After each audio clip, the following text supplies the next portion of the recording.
Hello there. Ooh, Rado. It's gonna be a good day. Sorry, I was partially talking to myself before we got started. Hair has reached like maximum fluffiness. And Fearless. First! That does mean you've overtaken Lizzie. Voice chip.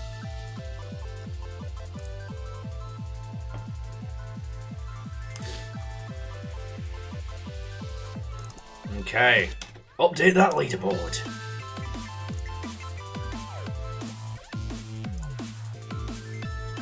I'm gonna have to do, I'm gonna have to do like a big years in leaderboard at some point. Because I don't think we've had another case of the trilogy as we have with Bacon. Yeah. It's getting close. It's getting close. Anyway, sorry. How are you all doing, friends? Watto and welcome. Today's the day! It is a overcast autumn afternoon, and it is the perfect time for golf! A sport! With numbers, I guess. Today is the PGAwful, or the PGAwful, whatever you call it. It is our best worst golf tournament day, and I'm sincerely hoping that you will be joining in. TLDR, we're all going to play the same course of Damien Crawford's Golfing Experience 2024, and best score wins. That's it. Best score gets the golfing champion title. That's the stakes we're playing for today. Ultimately, friends, the goal is play the game, leave a review, help Damien keep being Vidya Gamesmith. Like, we're gonna make this happen. If you haven't seen or played Damien Crawford's Golfing Experience before, you're not ready. But you should play along anyway. Right, that's a pretty succinct intro. So, Wolfgrad, Bacon, Fearless, how are you doing? Fearless, I'm glad we got to get some bevies in last night. That was real cool. Oh, you could definitely tell it was a feckin' full moon last night.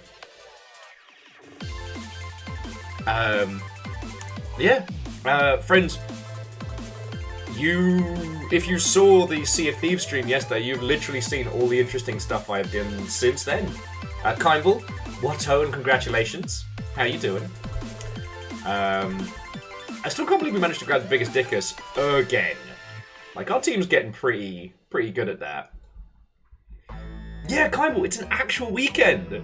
You're not working.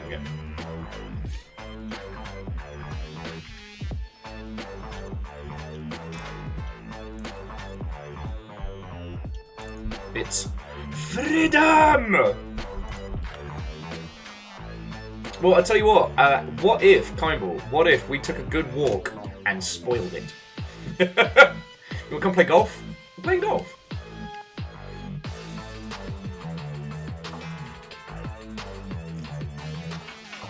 That is the goal. It's only $4 to enter our little golfing tournament today. And yeah, Kimball, I'm so happy that whole session is over. It definitely... Your whole scenario definitely had my little pro-union heart being like, vengeance. Vengeance on them all. Shame on them. Shame on their cow.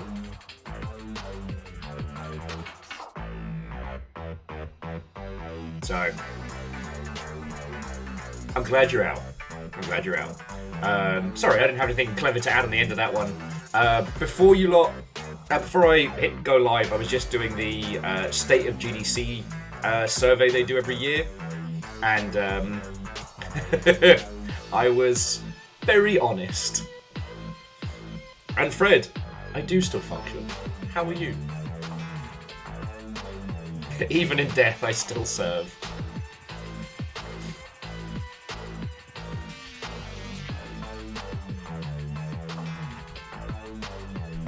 And Barbarian Bean, Watto, and welcome. So, how are we multiplaying golf? We are all going to pick the same course. Best score wins. That's it. There are a crap load of courses to choose from like some standard golfing type flavor to Dracula's fucking castle. Like, honestly, I even think kind of like doing it by score is a little bit overkill. How many people actually survive is probably more the question, but, you know, we'll see. We'll see. But yeah, so that's the TLDR.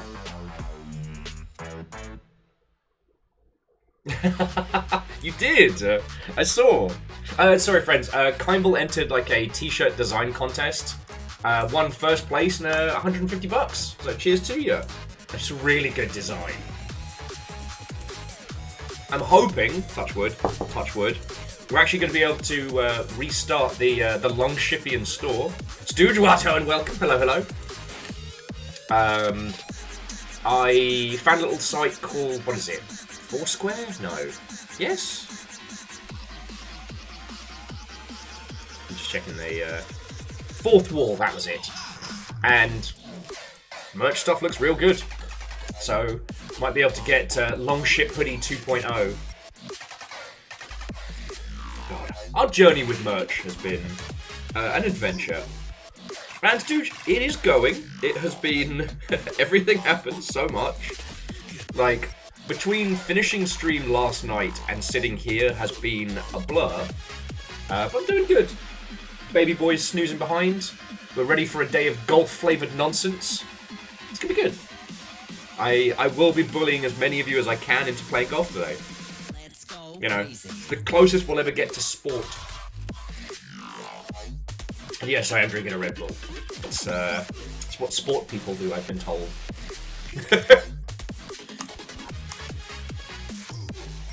I just gotta remember if we have to make the number go up or down in golf.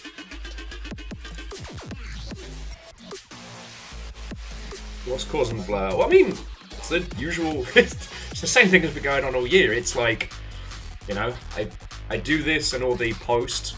We've got a special... a dog that needs special attention and an elderly dog and animals. Right. That's the long short of it. Ah, well, have a good time with Nordo stuff. Maybe, like, Kimball, what if this is all of that, like, cosmic forces coming together? You know, tournament winning, golf winning. What if you're on a spree? But yes, so before we kicked off today, I was just doing the State of the Games Industry GDC survey, and it's kind of fascinating. They don't tend to do leading questions, but you can definitely get a sense for what they're trying to understand. Like, the interesting one though is definitely they keep kind of scratching at like AR and VR, and like to my knowledge, VR as the sphere of the industry is pretty much solidified. Like, it's not going to have a big explosive growth moment, but it also hasn't completely died. You know, it's kind of stayed in this... There's kind of two case studies I keep seeing for VR stuff, and it is, like, high-cost specialized titles and, you know, people using them for, like, general fitness, things like that. Like...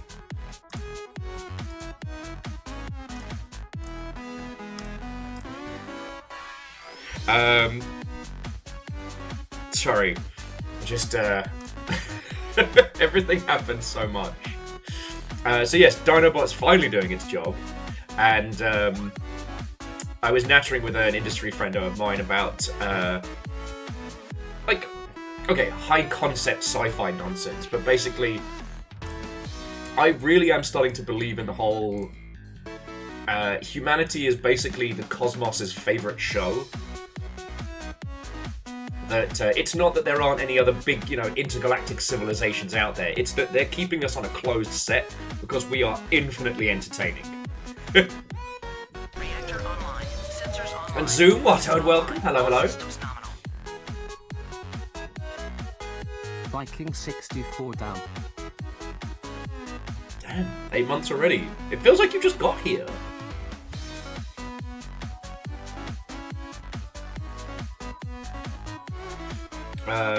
And yeah, and Wolfcred and Stooge, I don't disagree.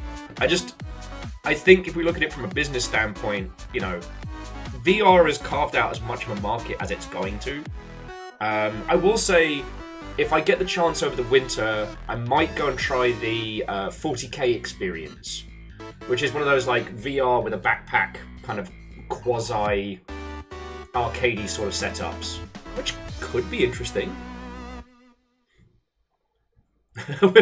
Humans are highly contagious. Yeah, you get a couple of humans on you and shit gets weird. An evil geek, Watto, and welcome. Oh shit, Dustin, thank you for reminding me. I put it in our... I'm hungry, but I saw King Shiro is working at McDonald's.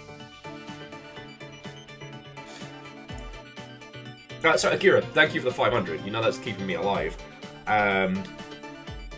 That has gone over my head, but thank you kindly all the same.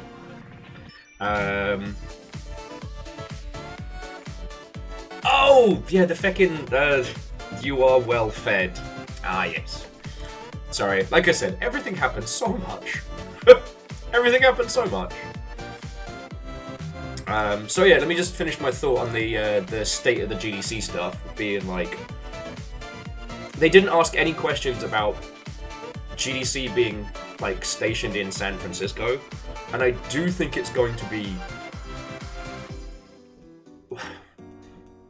We're not too far off of a potential like tech bubble poppage, and like very few games companies are setting up in San Francisco because it's insanely expensive.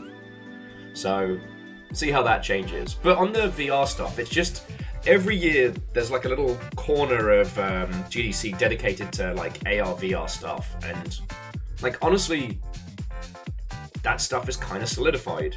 You know, the current use cases and user bases for VR is pretty much what we're going to see.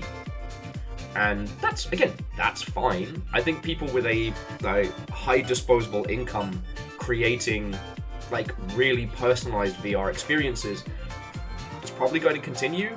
And then on the lower end, people getting things like Beat Saber and Pistol Whip and things like that as kind of quasi-fitness aids.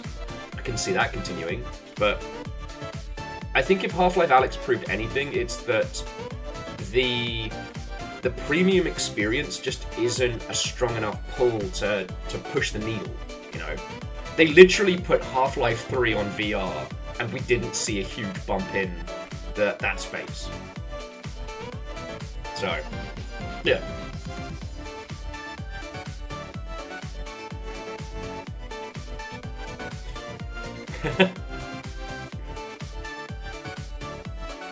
Well, it's cost of setup, it's cost of entry, it's time of setup. Like, you know, you need to have quite a high like amount of disposable income or space to be able to really get into it. And that's not bad. This isn't saying like, oh, VR's fucking terrible. It's just, you know, it's kind of hit its little space. There were some really interesting questions about live service games and unionization and things like that. Nothing that we haven't already discussed, but it was nice to be able to put my thoughts down and like send it in with the survey. Yeah, that's the long and short of it.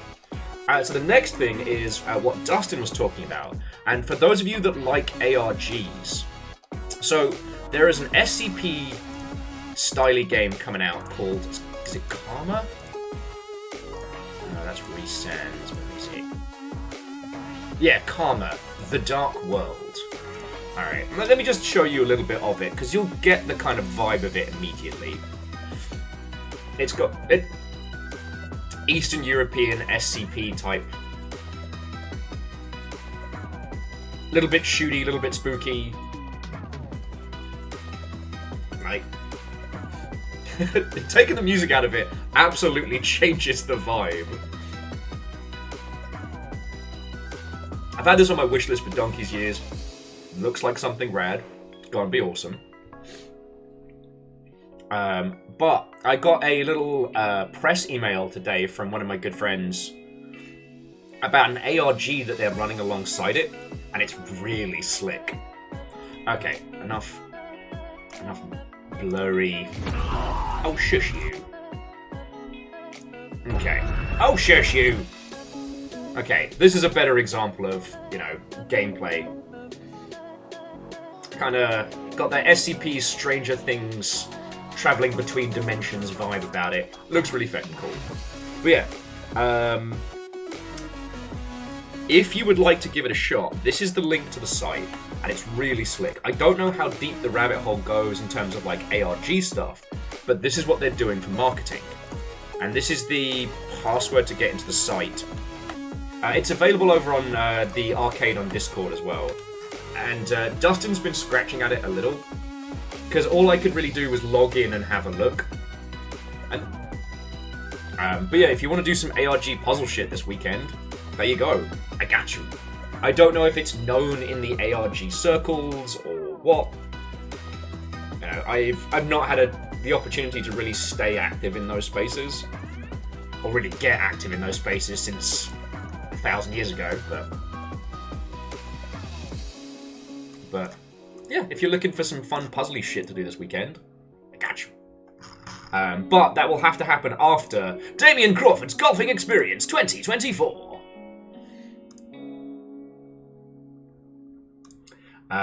So, friends, Longshipians, villains and sports enthusiasts, this is what we will be playing today. So the TLDR is we are all going to play Damien Crawford's Golfing Experience 2024. 2024. Steam, why do you like this? There we go. And we will choose one course, we will all play it, and best score gets to be the official golf champion of the Longship. We are playing for something more powerful than gold. We are playing for accolades, for title, for power. Can you be the great golfing champion of the Longship? Could you? Could you handle the weight of that title? There's only one way to find out. Bragging rights and flagging fights. So yeah, that is what we're going to be doing today. I would like all of you to join me. Damien's game is $4 on Steam. And If you play golf in the PNW, does that make the opening swing a Pacific Drive? call back! Yes, it does. Legally. Now, we streamed the previous Damien Crawford Golfing Experience, and it nearly broke me, but it didn't. Now you're all coming with me on this one. So again, you know, we're going to be going on the honor system in terms of score. Maybe screenshots required, but honestly, it will be more about can you survive rather than, you know, are you the great force of golf. We will need to decide what course we're playing in about like 20 minutes or so. I highly recommend we don't do the snow map, the snow map, because golf balls are white. Snow is white. You don't even know. And Kindball, I'll take everybody through the first few swings.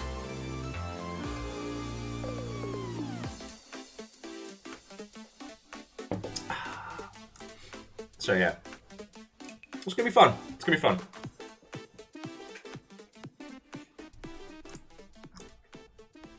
I mean, as I said, a big part of this is, like, do you have the mental fortitude to survive this? But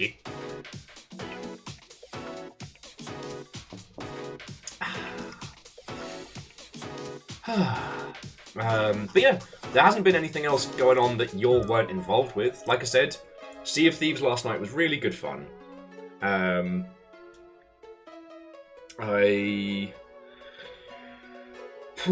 There was definitely something in the air last night, because the amount of crazy going on in the general region around the flat.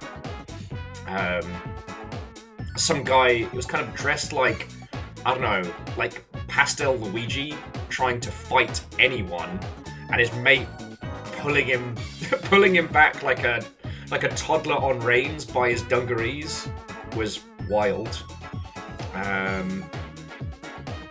River decided that she wants to make best friends with everybody.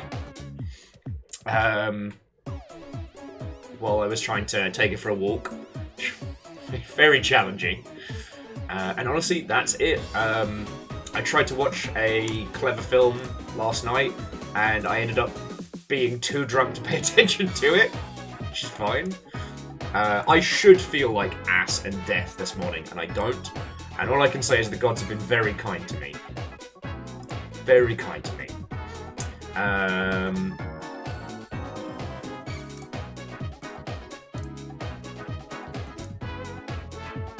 Yeah, and like I said, and that's it, you know?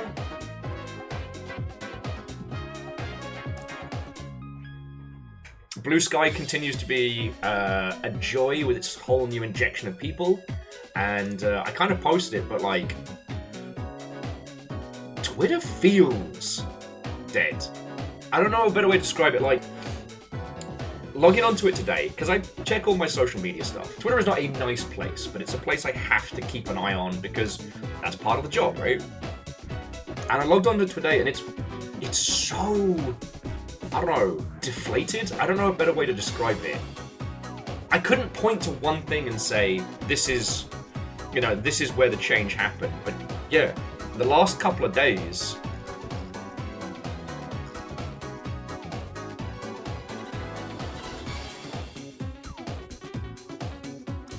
you know, just since the mass exodus kind of, well, mass exodus, since the most recent exodus happened, it just, I don't know. There's lots of people posting because they feel they have to, or scheduled posts or adverts over there. But there's no life. And then I hop on over to Blue Sky and I'm like, here's my friend who's currently staying in Japan, and Joe Cat got a new dog that's really fucking cute. Like, just a couple of examples, but it's real cool. So, I don't know. It's making me happy. And J-Post, what and welcome. And Jonas, I mean, so long as you don't have to go on Twitter, like, you're already winning. You're already winning. I would say it's probably worth keeping your account and just not using it. Like, just because that way no one can grab your old account name. Yeah. Wolfcrad, the best way I can describe it is Twitter today feels like Threads, but sans the famous people advertising. And Threads is utterly useless. Ah, welcome back.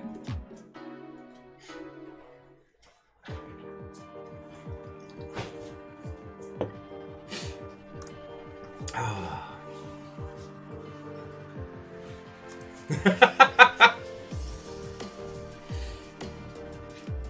Well, I mean, right now, Fred, the weather in Seattle feels like a British remake of the PNW, so it's all coming together. Yeah, again, I know I'm not telling you all anything you don't already know, but it should be good. Like, it's nice to have hope when logging onto something with social media. But yeah, honestly, friends, that's been it. I haven't had the chance to finish watching the new Gundam show. It looks awesome. And I keep doing that thing where I start watching it and I'm like either too tired or too shit-faced to really engage with it. I know I had every intention last night of sitting down to watch it because I made myself like one of those little like fancy things of sake that was next to my bed, and I must have just fallen asleep next to it. But I am... What? You had a TikTok that was playing for like over an hour. I am so sorry. I couldn't figure out what the noise was, but I was like almost like in like half sleep. Oh, I'm so sorry. And then I realized it when I woke up. I was like, oh, it's you, silly goose. And I just paused it. And then you woke up at some point and changed it to another one. And then that one was just replaying. I'm so sorry. Well, because I decided I was going to treat myself, have a bath last night, and I put on like a good thing to listen to. Paid no attention to it. So afterwards, I was like, all right, I'm clearly not enough brain powering to be able to watch something smart. So I'll watch my Gundam show. What happened is I must have just scrolled TikTok for 2 minutes and fallen asleep with it. It looks like that's what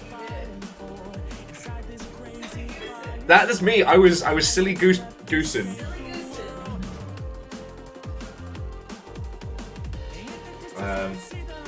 I also did not have anything resembling a proper dinner yesterday, so the fact that I'm not raging hungover is just the blessing of the gods. I should be death right now.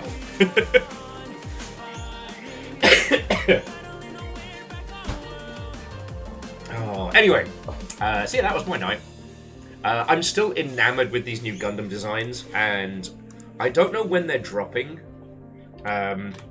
Because I think it was Eric said he managed to get some of the newer Gundams from the Gundam pop-up store.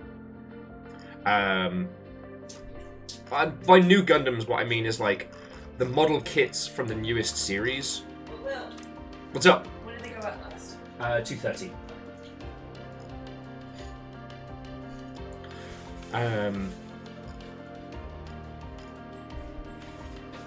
Darn it, where was my brain? But yeah, oh yes, Gundams. I still haven't finished watching the series. That was it. That was the end of the story. I know, so exciting. What new and fanciful tales does Will have to tell?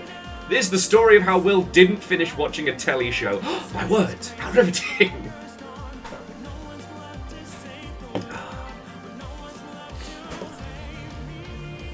Time for golf.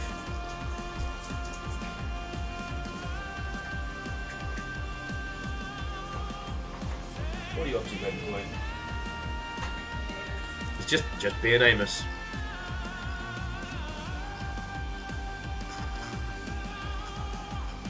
God, where is my noggin at? I'm sorry, friends. Sometimes Hamsonate, you're right. It's the delivery rather than the content. I would say this is not one of those times. But yeah, honestly, friends, like that's been the long and short of it.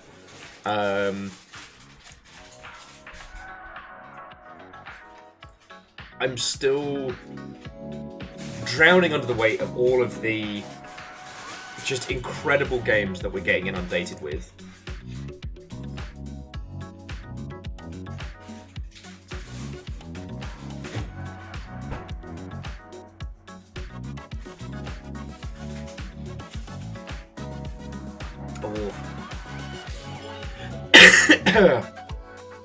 Excuse me. Okay. So we've got about, excuse me, we've got about 15 minutes until we get into golf mode. So, I know, what is it, the 150 meg download might be a bit intense for you all, so you probably gonna want to get the game on the download now. I was gonna say, if you want to take a few practice swings, friends, you can, and then it was like, you know what? It's not gonna help. It's not gonna help.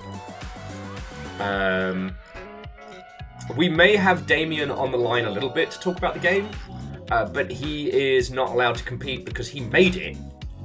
Or maybe Damien should be allowed to compete. You know, that way Damien can fight for the title. That could be fun. So even if you don't win, if you can unseat Damien as the creator. Well, we'll see what they're up to when they pop on in.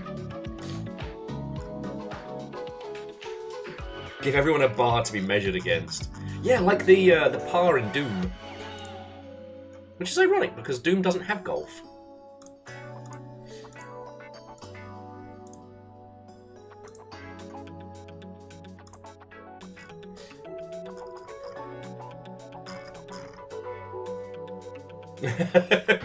Evil geek, same brain cell.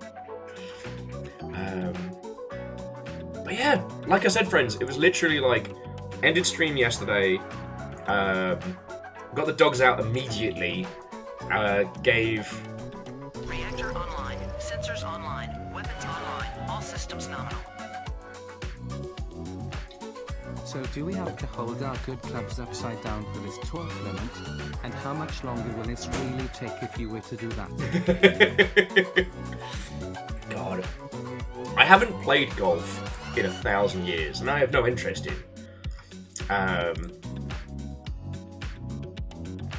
But from when I have in years past, I can imagine if we did this Damien style, it would take us about a year if we were physically walking. Yeah, I'd say about a year, give or take.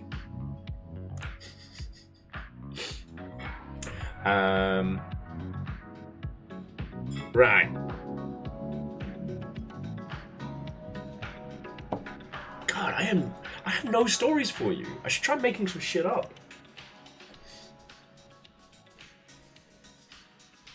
I just very much have that feeling of like everything between last stream and right now is just like a high-speed blur.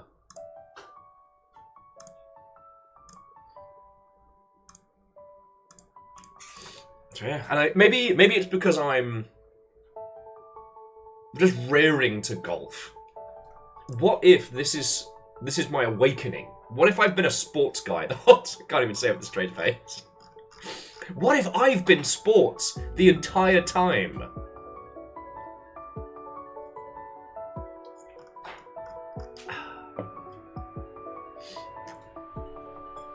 Well, Damien, we gotta get everybody set up. We got 10 minutes till golf.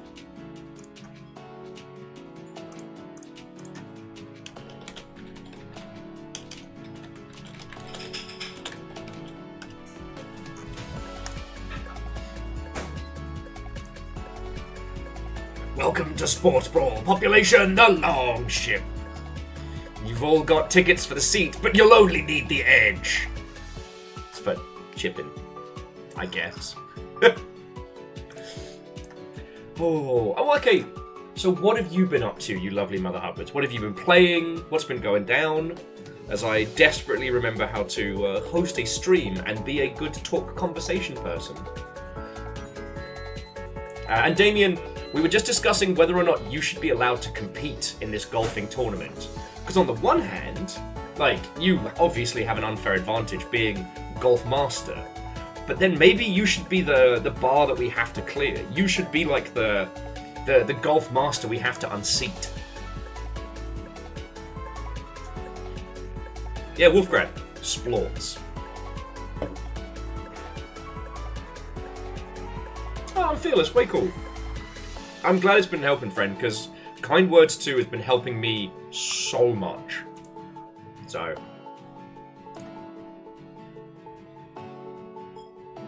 Oh, an MDH. That sounds lovely.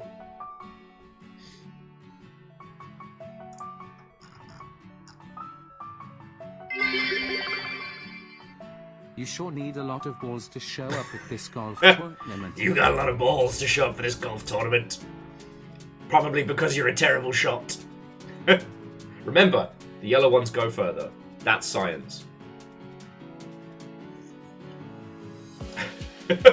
Barbarian Bean with Damien, the final golf boss.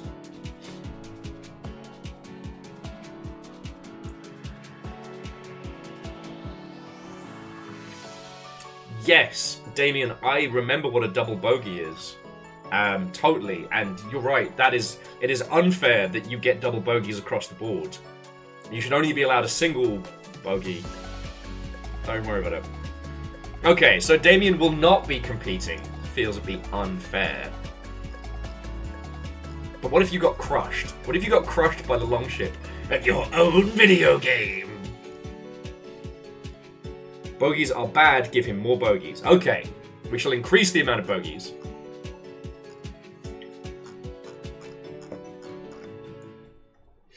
Okay.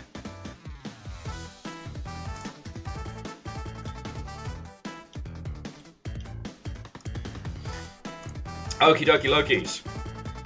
But Damien, if you would like to join us on comms, once we have everybody set up, you will be cordially invited.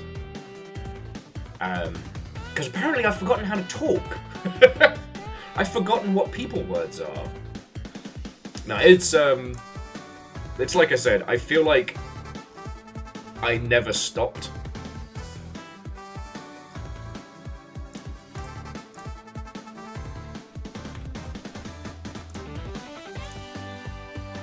Like, I feel like I have... I feel like we're still doing the Sea of Thieves stream just with more additional peoples.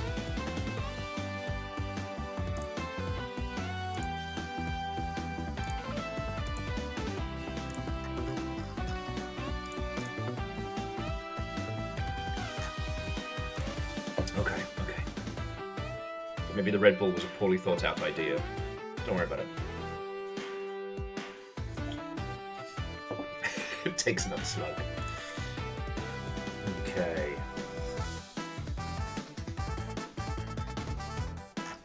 Alright, let's start getting set up. Alright, golfers, get your golf feet on, or what have you. Let's get this golf-flavoured nonsense going.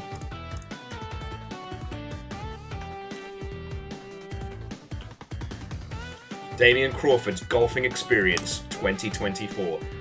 I don't want to alarm you, friends, but by my calculations, we are about to be the #1 Damien Crawford Golfing Experience stream on Twitch.tv.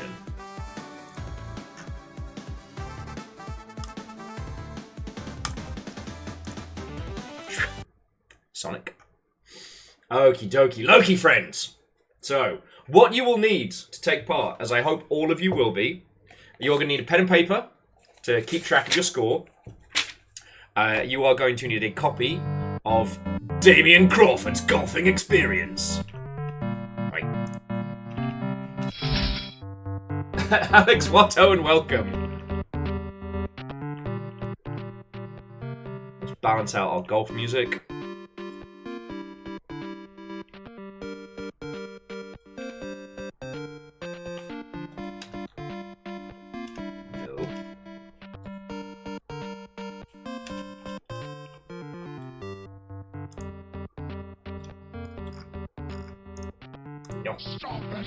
Hey! And whoever that was that gifted us up to Damien, that's fucking cool of you, thank you.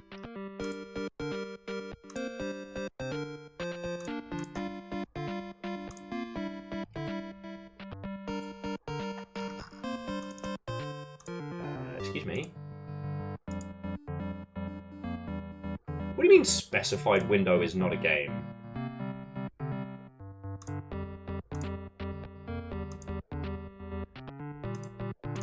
Fucking rude.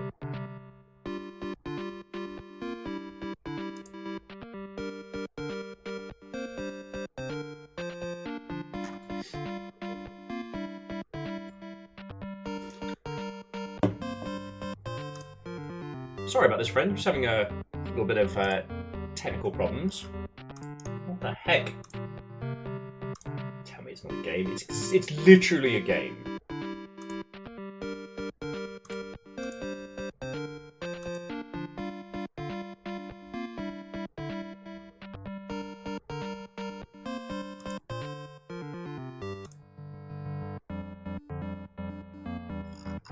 Technic golf specialties. Okay.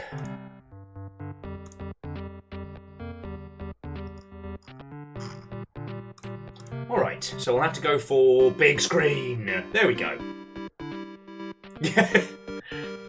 You know what? It's just, you're right, Wolfgrad. It's got to be those big chunky AAA visuals. This is what happens when you put Lumen in your game, I guess. Okay.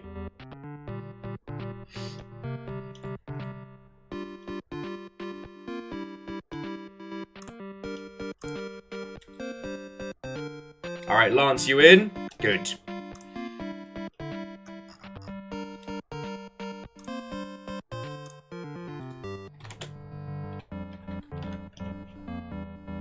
Bish. Okay.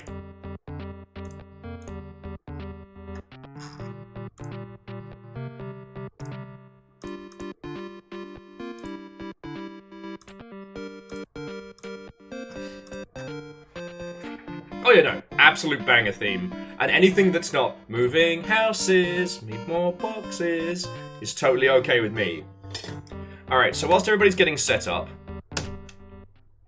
let's let's get our shit together. Baron Watto and welcome. So, if you've never played Damien Crawford's golfing experience before, it is a turn-based golfing game made entirely in RPG Maker. The first choice you'll make is if you're right or left-handed, because what happens when you swing the club, it's the way that your character turns, so you can't see where the ball lands.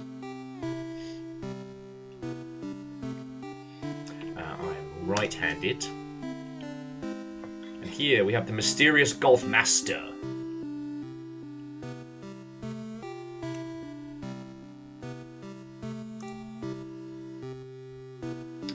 Ugh.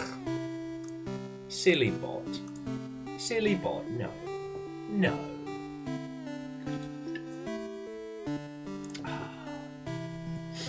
Oh, sorry, it was just someone trying to sell one of those. I'm moving up, I'm moving on, I'm moving houses. This house is moving, moving boxes. Actually, whilst we're getting set up, I did just, I guess the weirdo bot kind of got me thinking about it for just a second. But one of the things that's been really interesting about, again, the big shift to Blue Sky the last couple of days is one person was saying that they have a Twitter account in the hundreds of thousands of followers. They set up a Blue Sky account like last week, and they'll post the same thing in both places, and they'll get so much more. I mean, when I say engagement, I mean like, you know, people commenting and chatting and like actual, you know, banter, despite one being like massively larger than the other. Oh, and numbers. You got the Yaldum. What are you going to do with that power? And yeah, it's one of those interesting things of, it is hilarious how empty the follow account of Twitter became, you know? It's wild because I still get like 5 or 6 new followers a day. I've got like 5k over there, and it's all like bots and throwaway accounts. But the point more being is that we are moving away from the age of the super empires of social media, right? Like, you can't be Game Grumps or Markiplier. But it has definitely reached a point where the kinds of accounts that people want to interact with are genuine and authentic, you know. Number count no longer equals quality, I guess is what I'm saying. And one of the things that's really interesting over here on Twitch is like, there's definitely something to be said for small count equal good time, right? There's definitely something to be said for like being in a stream that has thousands and thousands of people and it's crickets versus like hanging out like this. We're all having a banter and playing one of the best, worst golf games ever made. Like, this is a good time. Okay. I don't know, it's just, again, it's a thing I keep thinking of, and when you have these accounts that are trying to desperately sell followers and sell fake views and things like that, it's like, what does that even get you? I mean, sure, you could bum rush the purple tick, but then what are you left with? You know? A verified account in an empty house. It's kind of sad, you know? It's kind of sad. Anyway. The first choice. The first choice we have to make, well, so I guess the most important one is, where are we golfing today? So we've got the classic greens, verdant forest, the monsoon mountain. I'm going to veto the shaded snowfield, and you'll thank me later. And then we have upper and lower Surfside, Dracula's Castle, or the Moon. So, what strikes your fancy?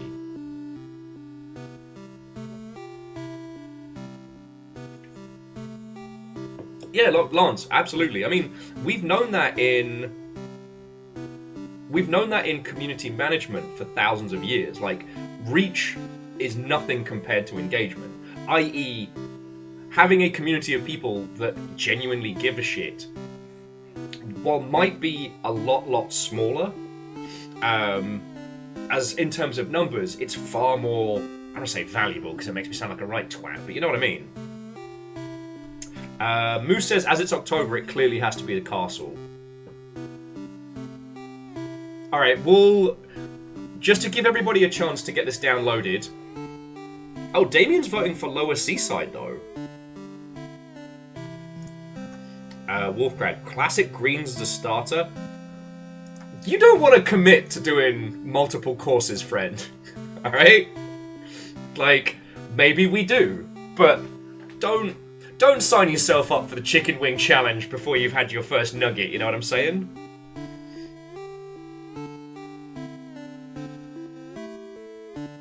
Alright, we'll put it up for a vote. Also, I'm loving these tunes.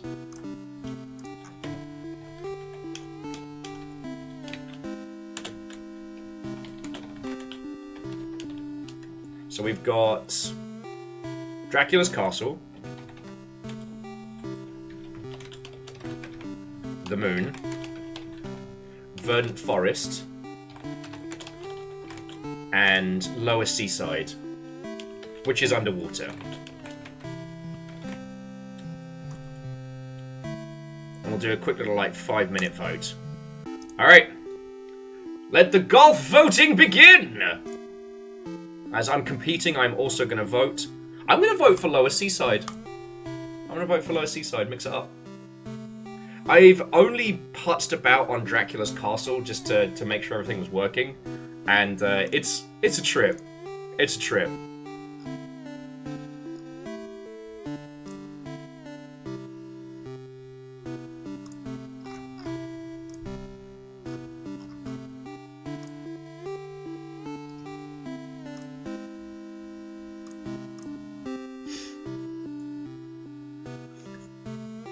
Oh, Damien says that Dracula's Castle was inspired by the Virtual Boy.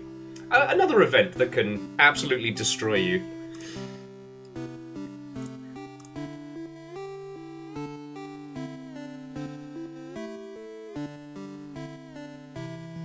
Alright, sorry, but...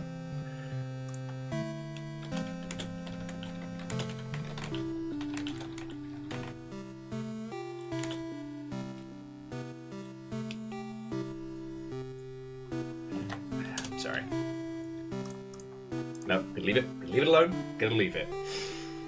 Okay, so currently it's between Dracula's Castle. Ooh, and Lower Seaside's doing good.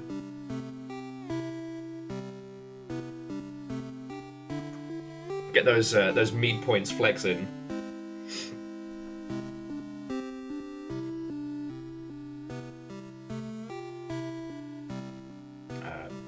Anyway, sorry, I just wanted to, whilst we're voting on this, I just wanted to cap out the previous thought. As I know I'm saying a lot of very, very obvious things, but I don't know. We're still going through the churn. Like, things haven't solidified, and I don't think we've really discussed how, you know, the shifting ecosystem really has changed how we talk about games and how we market them and, like, how we find our fandoms and our communities. The things have changed a lot. And it is no longer a golden bullet to have a huge YouTuber or streamer play your game. It's no longer, you know, it's no longer a must for you to do, like, paid social media advertising. There was a time when, especially going through Facebook, like, Facebook advertising was really, really successful. And I will admit, like, personally, I see a lot of video game ads on Facebook for games that are actually good, but I don't know the actual return on investment these days. It's very, very hard to tell. Okay, and it is looking like it's going to be Dracula's Castle. Lower Seaside, you gave it your best. Verdant Forest could overtake, but we'll see. Lan says, would it be ethical to use an auto-clicker to vote? It's your mead points.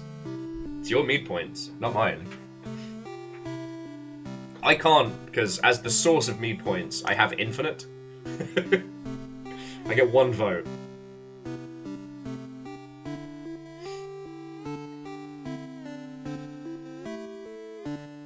Nexus says half the votes for the Moon are mine. Well, good.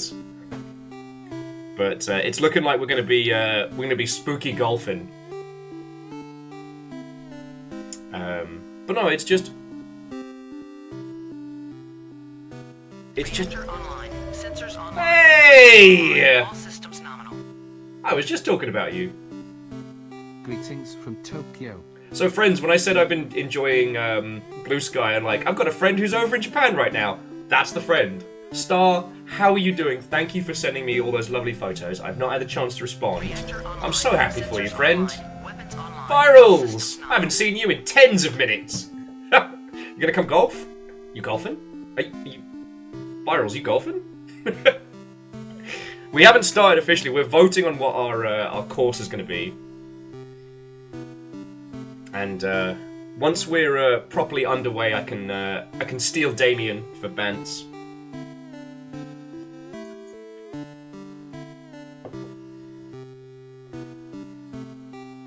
But yeah, Star, I hope you're having the best time out there.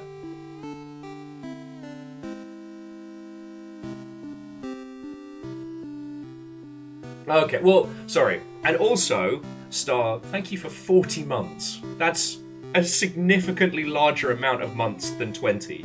Thank you. And Virals, thank you for 29, yo. It was fucking great sailing with you again. But, there was definitely chaos in the air yesterday. And Dracula's castle wins out. Okay. Alright, now, is anybody still downloading? Does anyone need a sec before we get underway proper? Hey, Evil Geek! You nearly did it. Dracula's Castle won out with 797 votes. But Verdant Forest had 769. Nice, nice, nice. Making it the winner in my heart.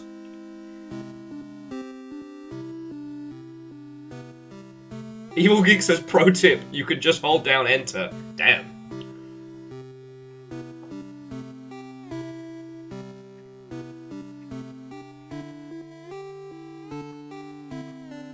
Well, Star, if you do pop some videos up, I'm looking forward to seeing them, you know what I mean?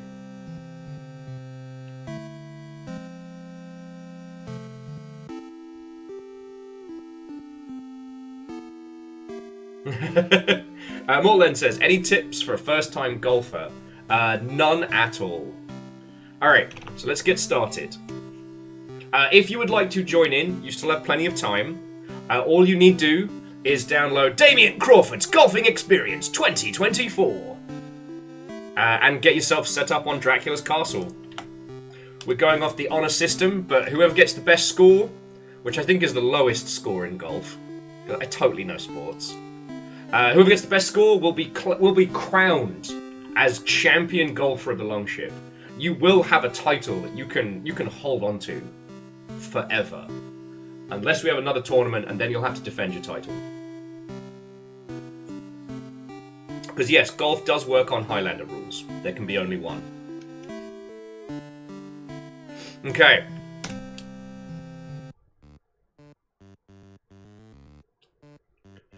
Welcome to Dracula's Castle. Hole 1, par 5.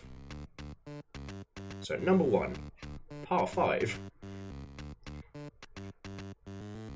Par. Let's see what score I actually get. So, how in the hot fuck do you play Damien Crawford's Golfing Experience 2024? Well, I'm glad you asked.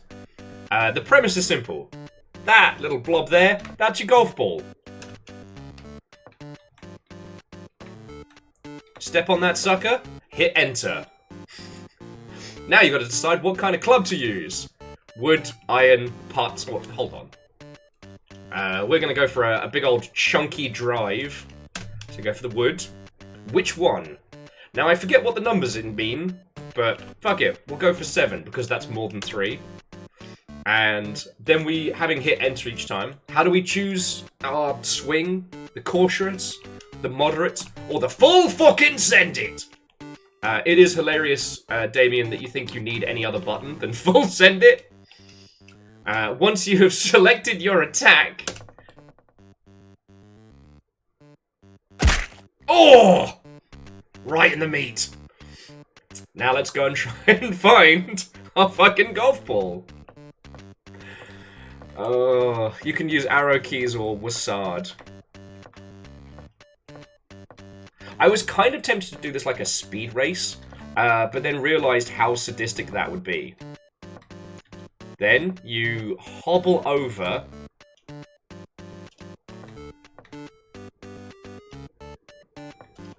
Damien says, 1 wood is highest power. Don't putt when you're not on the green. Well, now you know I've got to fucking try that.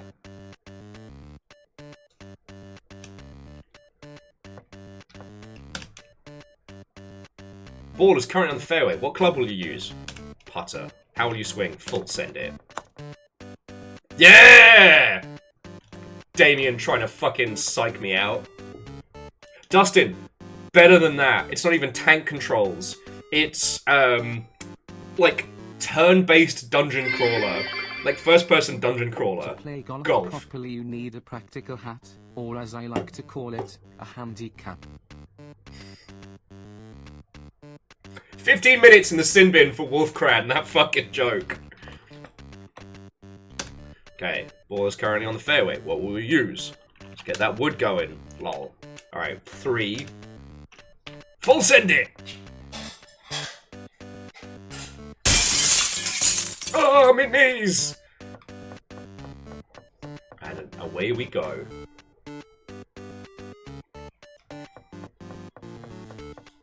Right, there it is. I did realise, Damien, that you did just bully me into bad golf playing.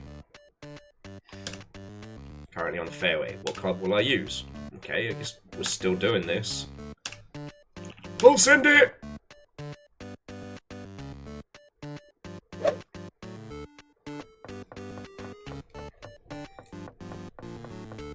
Okay. Have I overshot my mark? No. Alright, this is looking good. And yeah, so this is the tournament, friends. This.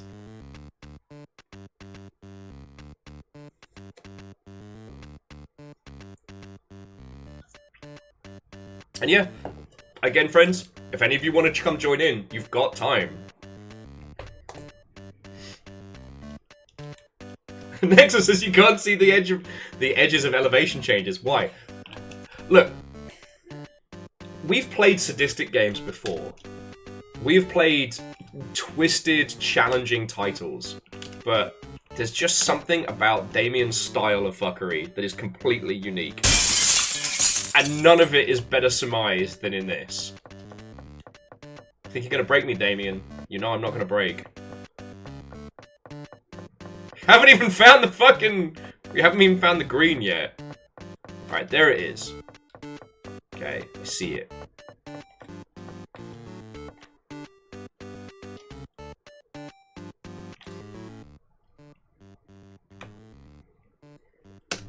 Let's try an iron.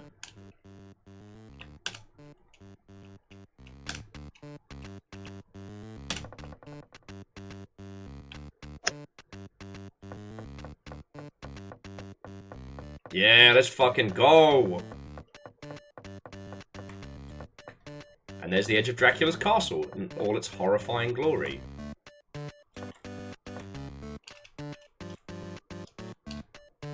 Get some putt in. A little cautious putt. Fuck. That was not enough.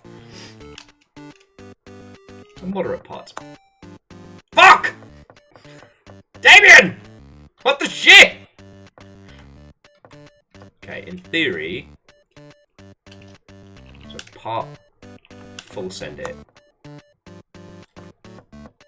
And we're back where we fucking started!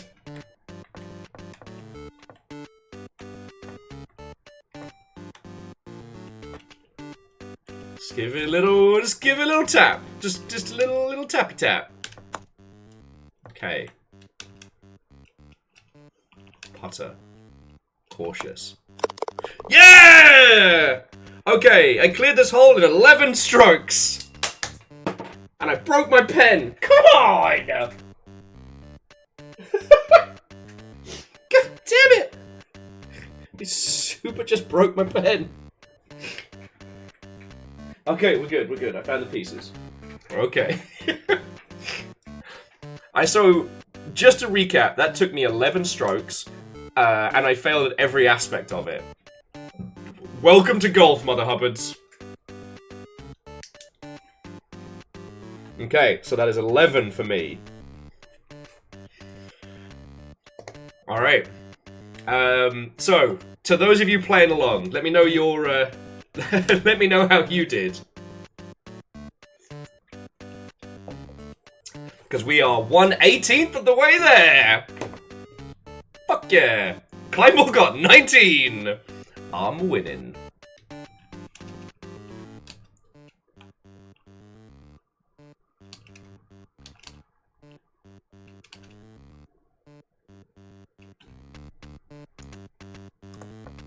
Oh, no. Damien, is there a way to change the soundtrack once we've started? I think I need different golf music.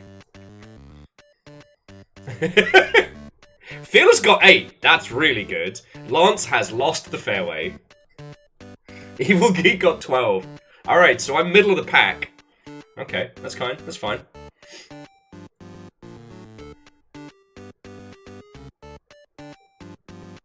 Okay, you have to mute it outside of the game.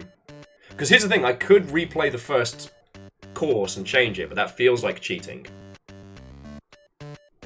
Okay, so...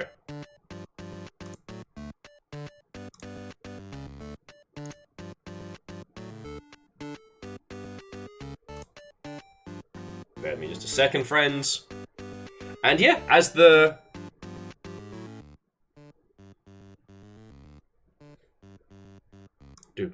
Okay. Okay, so as the game begins proper, let's get Damien in here. If you're down to golf banter. There we go for some smooth golf jams.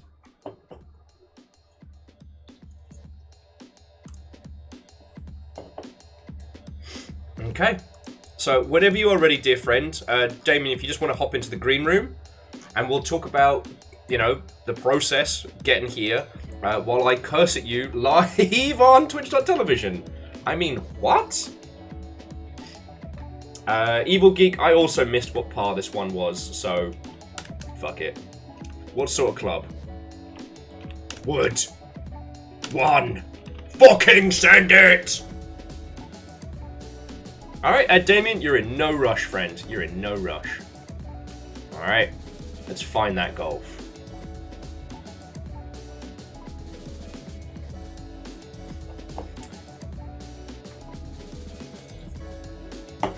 And also, friends, the other thing is, whether you make it through the full 18 holes or not, please, please, please, please, please, once you play tonight, leave a review for Damien, because it will be a huge help. Alright?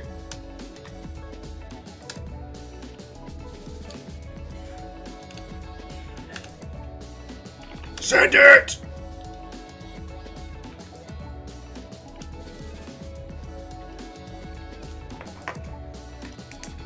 Ah, oh, beans. Ah, I overshot badly. I overshot badly.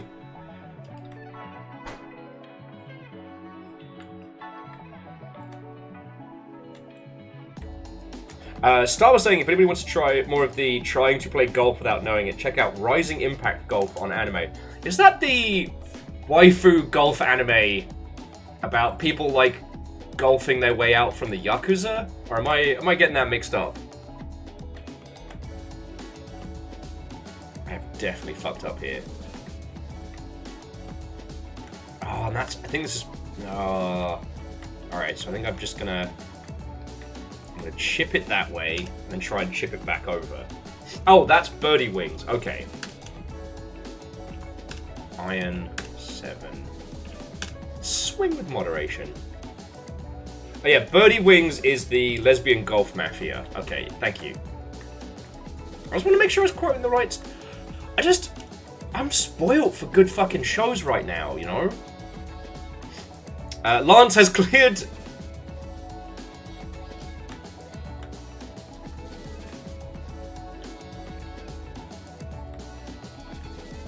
I am outside of golf world. I'm on the edge of Dracula's castle and all I see is the abyss.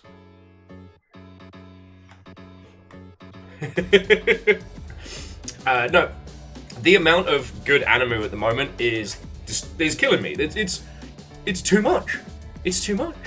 When am I supposed to get time to even watch all of this stuff? Okay, so let me pause my tunes. And let's bring in Damien. Golfing Damien, come on down! Hello. Hey! How are you doing, friend? Sorry, we Doing were down good. playing How are you? Castlevania.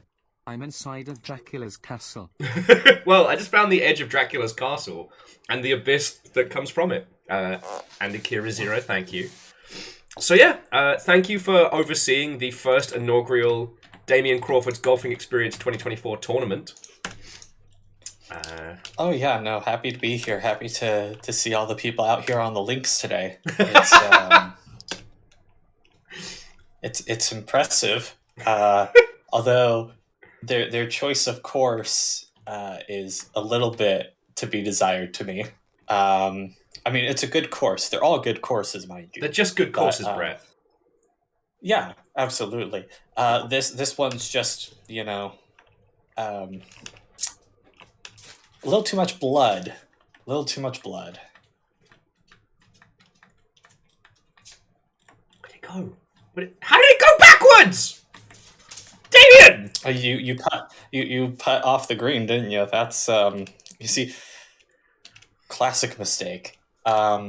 If you're putting off the green, you're gonna want to do a full send, or you're just gonna want to use a wedge. Yeah. Why are you like this? See, there you go. That's yeah. Putting with moderation. See, Fuck! This is the thing, is Fuck that you. of course with the options I present to you, you're gonna be like, oh, I gotta full send it, but you have to learn that just because it's an attractive option doesn't mean that it's the correct option. You have to. There are no bad courses, only bad golfers. Star, do you true. you want to It's golf true. with us? You want to get in on this? Can't even getting heckled. Okay. I'll see if people can bring like Steam Decks or something to GDC. We can have a proper golf tournament. That A would good be- old golf off. That would be amazing. If you can get one of the like IGDF pavilion, we can have a golf tournament. So that is my second course with 11 strokes. Keeping it That consistent. was a par 3, so The fuck, it's a par Putting 3. off the green, one of the It's a classic par 3, I'm blunders, sorry. Right up there along getting involved in a land war in Asia. I'm sorry, I'm getting heckled from the Longship as well. Bacon said, "Putt off the green, the classic blunders, like getting involved in a land war in Asia." yeah, or betting against the Sicilian, but death is on the line. But yeah, Fearless Sun is correct. Woods are used for long distance. Irons are approach. They're used for arcs. They're trying to you get under the ball with those. Okay. So that's what you want to use when you're in the bunker and all that. GDQ speedrun win. I would love. One of my friends mentioned submitting the 2022 edition to GDQ, or at least they thought about it. Would be funny to see happen. Okay. This I could see at least like a speedrun of it's very possible.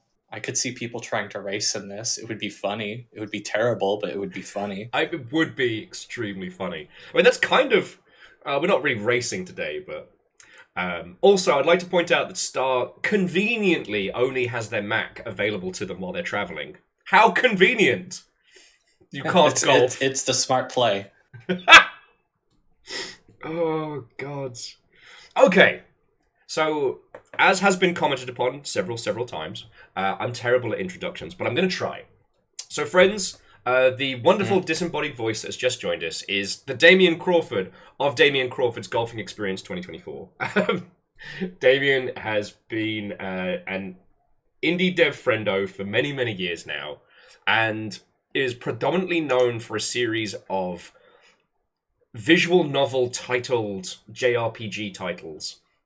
And the criminally underrated Purgatory Dungeoneer, which was one of the games Strange Scaffold published. What Damien does with predominantly like RPG Maker vibes could best be described as a threat. And I need to get my golfing on because everyone else is zooming ahead of me. So, Damien, like, thank you for joining us. Thank you for putting this on Steam. I wanted to say that now before I change my mind and curse at you. Oh yeah. It's best to do this now before you get towards like, you know, hole 15-ish or so, when the adrenaline wears off and all there is resigned misery. Yeah, I remember the fucking maze from the first game. You're not. Oh yeah, this one does not have that. This one is pure golf courses. You're not going to break me, Damien. You're not going to break me. Not this time. So, these are all actually like par is fairly manageable for the courses. Like distance and all of that has been factored in. Famous last words. Yep. It's very RNG if you're actually going to get par, but and like if somebody can actually get a birdie on any of the courses, I will be totally impressed. Because a hole-in-one's going to be technically impossible. Oh yeah, it's not possible in this. You can't get a hole-in-one in any of these. Like that's you're using cheat engine and RPG Maker MV. Like you got to pick up a better hobby, right? If you want to, fine, but maybe you need to look at your life choices at that point. Yeah, like you're already playing my games. You're already like strike number one. Damn it! Right, what's on the green at least? But yeah, regarding games as a threat, that's actually Hunter Bond, previously Berserk Studios, worked on Infernax, did some marketing for Strange Scaffold, now currently co-CEO of the horror game publisher Dread XP. Dread XP are our homies. He did, yeah. And he, I remember I was in a call with him and a few other people, and he told me how I should just introduce myself is, "Hi, I'm Damien, I make games, and that's a threat." And you should. And it is a very effective introduction. And, like, one of the things why I always love, like, grabbing you for shows and discussions, because, you know, we can talk about the ridiculous mimetic nature of this. But, oh, wow, look at you, 5 strokes. Yeah, making it up. Not too shabby. But one of the things that I always love discussing with yourself is how there's always there's an intent with your games that is so unique that I end up referencing them quite a lot, because this isn't, you know, Jump King. This isn't Kaizo Mario. It is torturous, but it's, I don't know. It reminds me of the one segment in Pony Island where the boss goes, all you have to do is pay attention. Like, everything about, at least the previous title, the 2022 golfing game, it was golf. The rules stayed consistent the whole time. And yes, that was a threat. I talked to Rami Ismail one time, and it was funny because he's very familiar with my games in a way that I don't expect. You know, I figure he has better things to do with his time. But yeah, he actually has played and enjoyed this game, Damon Crawford's Golf Experience 2024. But one thing that he said that stuck with me is that he likes how sincere my games are, because that's definitely like they say what they're going to do, and they absolutely do the thing that they say. Like, you can look at the screenshots of my games and the trailers, and if you don't like it, it's entirely on you. Like, you saw what the box said on the tin. Yeah, we told you what it be. Yeah. No, it was... Oh, I forget what it was. One of the more recent, like, you have to climb the tower games that was like a bit of a... a Twitch hot thing for a hot second. And one of the things that was interesting about that one was it sets the premise of you're just doing like an Unreal Engine climbing experience. You jump on up. And the amount of... I'm trying to think of a good way to say it without sounding like a complete knob end. Not Chained with Friends. See, Chained with Friends is about the chaos of trying to do these things with other people. No, this one was just a parkour, climb this makeshift tower type thing. Only Up, that's the one. Thank you, Dustin. And what I came to really dislike about Only Up is that it changes its own rule set as you get further up in ways that you never could have known. See, I always end up talking about getting over it because it's an inevitability when you talk about torturous games. And getting over it is trying to make a very specific artistic point, which it does. There are bits in that make you curse, but if you took your time, you would know they were there. There's no Kaizo moments. Whereas I found with Only Up, there were loads of points where you jump on something or interact with something, and it behaves completely wildly because the creator thought it would be funny, just to kind of kick the chair out from under you. It's insincere, and I think that's why no one discusses Only Up. This is very sincere in what it is. It is a golf game for people that don't like golf. Well, I mean, it is a faithful representation of what it is like to play golf for the very first time. Because you have games like Mario Golf or PGA Tour, which show you like, okay, well, here's the lie of where you're hitting the ball. Like, here's the effect that shows you like where all the elevation mapping is. Yeah. Here's the wind and what direction it's going and how fast it's going.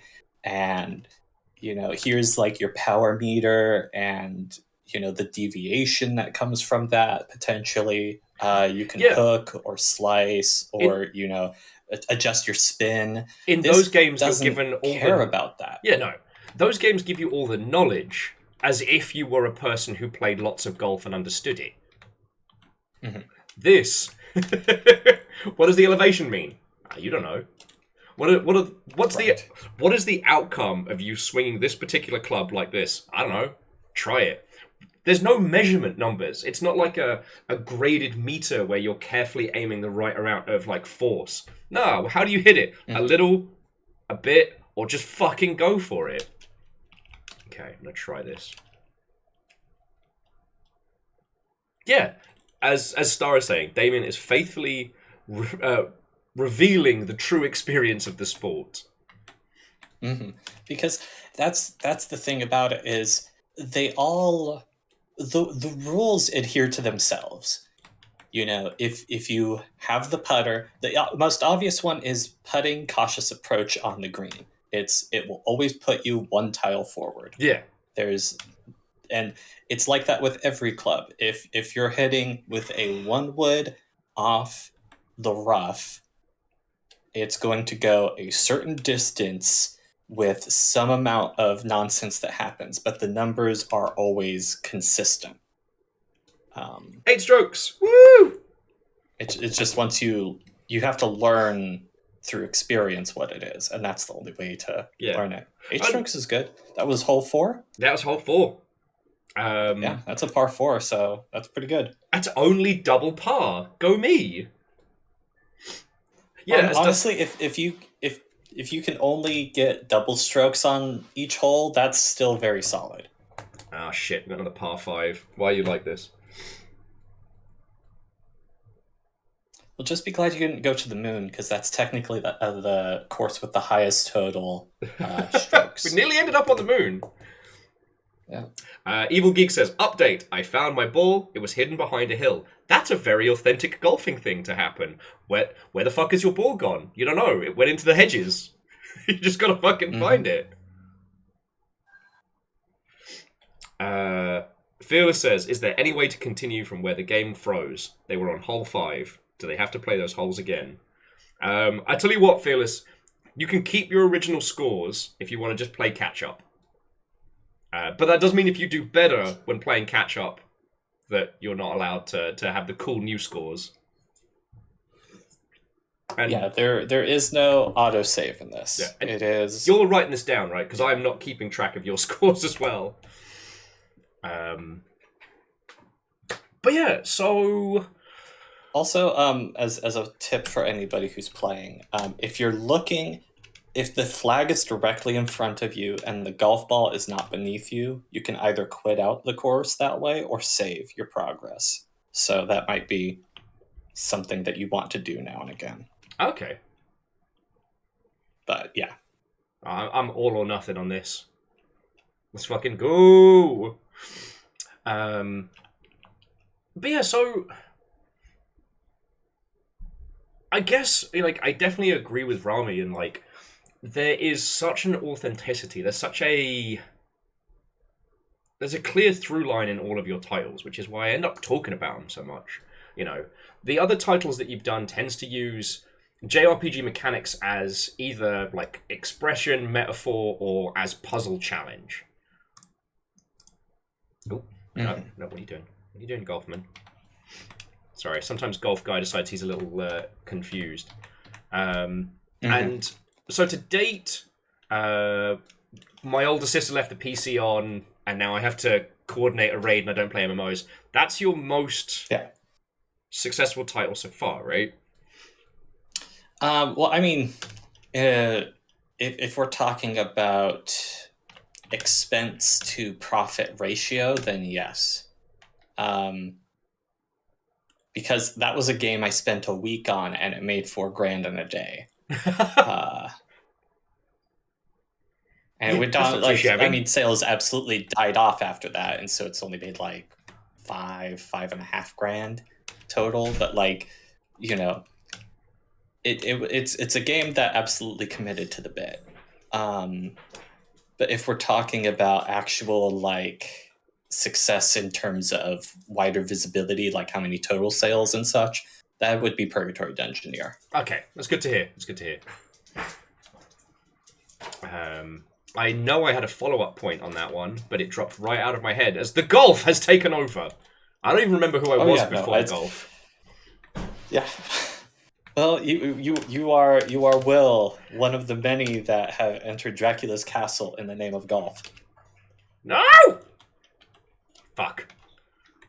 Oh, you locked in. What is a that's what is the a fun. what is a man but a miserable pile of golf? That's one of my favorite things about this that I ended up keeping, is the fact that once you pick your club, once you draw it out of the bag, that's it. You are locked in. You get 2 chances to back out. And then once you decide, it's like, no, this is... Yeah, the idea that you've stepped up, you've committed. You play this game to the end. Yeah. Was a golfer, but a miserable pile of strokes. By the end of this, yes. I got my putter out. They call it stroke. You feel like you're having an aneurysm every time you swing. Yeah, makes your eye twitch in the wrong way. How elaborate do we have to make this golf course? Get down here! And this is just an average size course. Also, I double checked my numbers. The Moon is actually a slightly short course. It is Lower Seaside that's the longest course, technically. Okay. So the average stroke total for the courses is 72. It's usually 6 par 3s, 6 par 4s, and 6 par 5s. But yeah, the Moon is a total of 68 instead of 72, and then Lower Seaside is 76. Oh, no. Do not hit that with a fucking wood. See, and this is where you get me. So I'm trying to talk to you, I'm trying to talk to, the lovely Longship. My distraction breaks, and then bam! I just slam this thing with a fucking wood on the green. For a moderate pot. Yes! Putter. Cautious. Woohoo! 9 strokes! Yeah. Yeah, you take that. So that's 5 of 18 holes done. So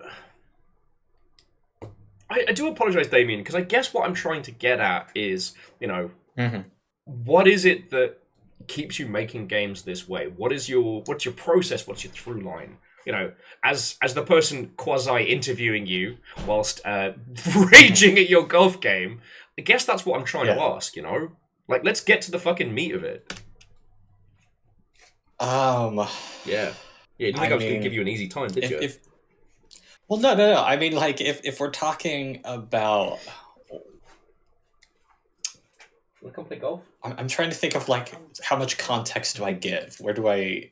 So, why I started making games like this. Let's start there. Yeah. To give context. Because the quick answer, the TLDR, is I have a derangement. There is something that makes me want to make these things.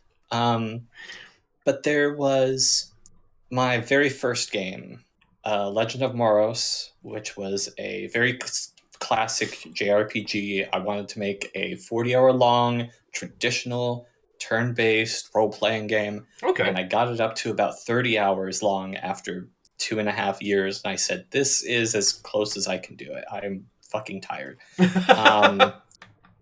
And that was like, I was homeless during that time too. Like there was a lot of just difficulties.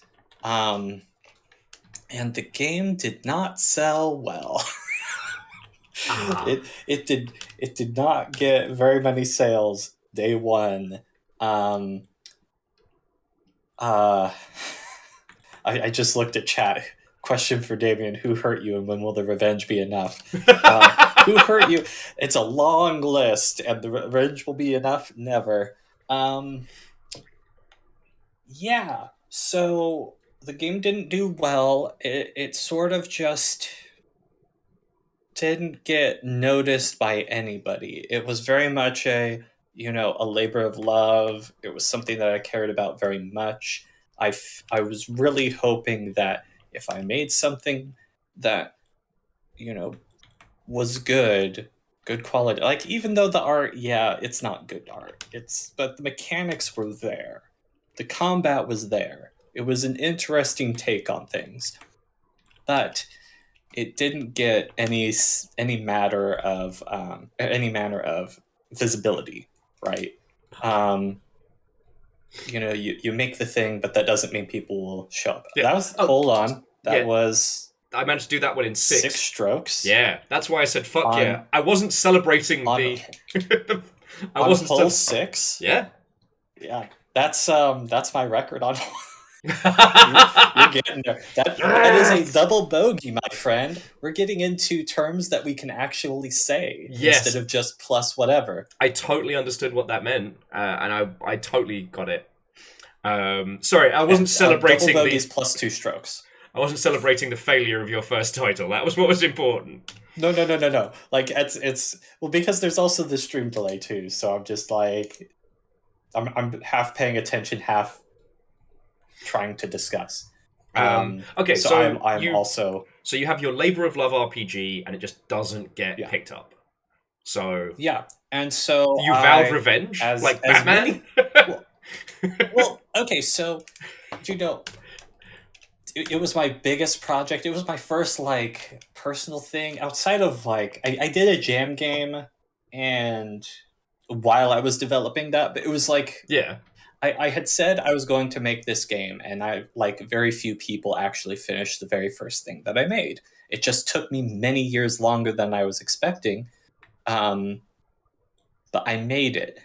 And the issue, well, it's funny because as soon as it released, I got 4 hours of sleep because I was crashing at a friend's place before I had to leave to officiate another friend's wedding, and it was just I was hyper busy for a week, and it was really funny being there. And one of my friends at the time was like, "Oh, hey, your game just came out today, right?" And I was like, "Yeah," and he's like, "How are you okay?" I'm like, I don't know. It's just because I was in the total fugue of this is what I spent 2.5 years of my life on, and I don't know what I'm going to do. Because you're not ready for it. You're not ready Yeah. for that first time. Because you don't have any other experience that can reckon with that. Yeah. Launching any game So is just, it's such emotionally and physically intense thing to do. And launching a game and then have it's it like either... your first piece of commercial art, you Yeah. know? It's putting yourself out there and seeing if anybody responds, and odds are no. You know? It was really tough there for a few months because I didn't know Yeah. what to do. Heinously late, but I'm super hyped to compensate. How are we enjoying this? How are we enjoying this? So to recap, Kindball has lost their ball. Evil Also, Geeks got stuck in a tree. Your ball can't be on top of a tree. It can only be under the tree. So it's either under that tree and you can still hit it if you walk into it and tell it to hit, or Damien. it's on top of a wall. Damien, never underestimate what a user can do. It shouldn't be able to be on top of a tree. Fair. Honestly. But yeah, so Gil, coming in, if you want to join us, all you need to do, pick up a copy of the game and play Dracula's Castle. You also need to keep track of your score. And I might be the golf guy. Like, I got that one in 5 on a par 4. Let's fucking go! These numbers are going that's down. Genuinely amazing. Like, I'm going to have to watch this back and see if I need to implement like cheat engine protection. Because I'll alt tab and you'll be able to see my really good. You'll be able to see my my fucking aimbot kicking in. Scandal rocks the streaming world. Will Overgod rumbled for using a fucking aimbot for Damien Crawford's golfing experience. Oh, but yeah, as I said, like the pars in this are very doable if RNG goes your way. But excuse me. Yeah, getting a bogey is still quite good. That's tough. But yeah, so after that first title released, was it just do you want to just also work on more the par on experimental? hole 7 is 4 for the person asking. Oh yes, and now hole 8 is par 5. Thank you. Sorry. Down. No, I was literally about to I have all the fucking course data here. Damien is fused with the Matrix, the golf Matrix. You telling me I can putt this? I'm saying when the time comes, you won't have to. Send it! But yeah, so I didn't know what I was going to make for a while, so I sort of floundered about and tried to make things, because I was like, well, I don't know what else I'm going to do. And so then I started working on a prototype. I started working on something to put together to...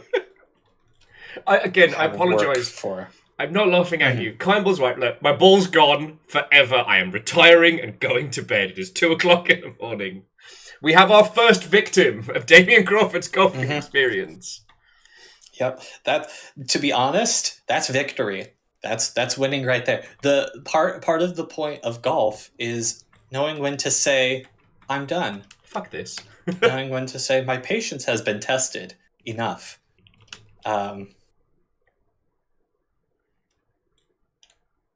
Yeah, so... At no point have I even seen the par of these holes because I understand it's a taunt, not information meant to help me. Technically it is. Every par 3 is shorter than par 4s, which are shorter than par 5s. Like, it does let you know the rough extent of what your course is. Beyond that, though, it is more suggestion than rules. Yeah. Like, I do care about par. It is very understandable as the player to not care about par. Lance says, Damien, you are assuming that my entire game isn't taking place on the rough. Oh, Yeah, no, it's understandable. Where is the fucking green? Um, There. Why? Why? That's my question. Okay. Send it! So you started working on some smaller prototype stuff, and yeah, I was trying to figure out like what can I make that I actually care about anymore. Um, and so I started working on a thing, um, which would eventually be known as Mighty 99. okay. It is a 99. It's an RPG battle where it's one boss, and you have 99 party members. And it is fully turn-based combat. You have to confirm 99 actions before anything happens. An RPG Maker has a memory leak issue that if you don't go out of your way to deal with it, with that many characters in particular, it means that after turn 3, it does not matter how strong your PC is. What matters is how lucky are you that your computer will keep running before the memory leak just crashes the game automatically. So it's a fun little game. So you created basically almost like a Doom timer as a video game, like as an Yes. RPG. Can you clear this before your PC gives up the fucking ghost? Yeah, and it's so bad. But what was funny was people played it. I put it up on itch.io. Some people played it. And what's more, some people left comments. Some people left reviews. Some people hated the thing that I make. One person sent like a fucking dissertation that was just like, oh, this is what I really liked about it. This is sort of the thing I would like to see more explored, and just yada, yada, yada. And that was the thing that got me, was it was like, oh, people responded to this. This mattered. Okay. 12 strokes. There we go. Now we're back and talking. This is the kind of golf I was waiting to see. I thought I'd lost my golf ball, and I was just quietly grinding my teeth. Mm-hmm. Path 4. But yeah. Excuse me. So that was an interesting experience, and that. So I was like, okay, maybe I need to lean more into this. Okay. And then you see, I have those stats with my class's leader, so I recruited everyone I know to fight the Dark Lord, which I had a small Kickstarter for that. I was just trying to raise $2,000, and then I got it, and then I was like, oh, okay, that's helpful, and just kind of kept going with it from there, because it was things that nobody else was making, and I felt like they needed to be made. Well, what was really interesting is there was a series on Newgrounds a million years ago that was JRPG mechanics as puzzle. Mm-hmm. I'm desperately trying to remember the name of it. I think it was just Fantasy Battles or something like that. And the premise is that you were given... Oh man, I am so... No, I'm going to chip it back onto the fairway and then bang it. But with that, you were given like endgame tier characters with all their weapons and abilities, and you as the player had to work out how to win the fight in like X number of turns. And I saw that with Cthulhu Saves the World and the Rain-Slick Precipice of Darkness, that they used a little bit of that, with the idea that you're presented with a traditional JRPG setup, but actually it's a puzzle. And then, like, I don't remember what happened to the Cthulhu Saves the World team. I hope they're still doing good. As I remember, I cannot spell Cthulhu.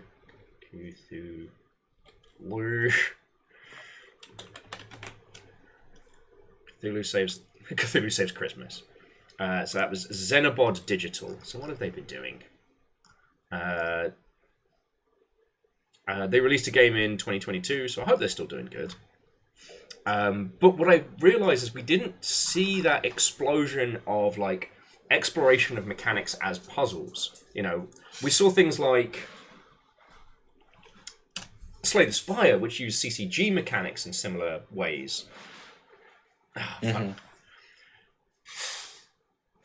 Okay, let me, much like this golf shot, let me drive this back onto the main road.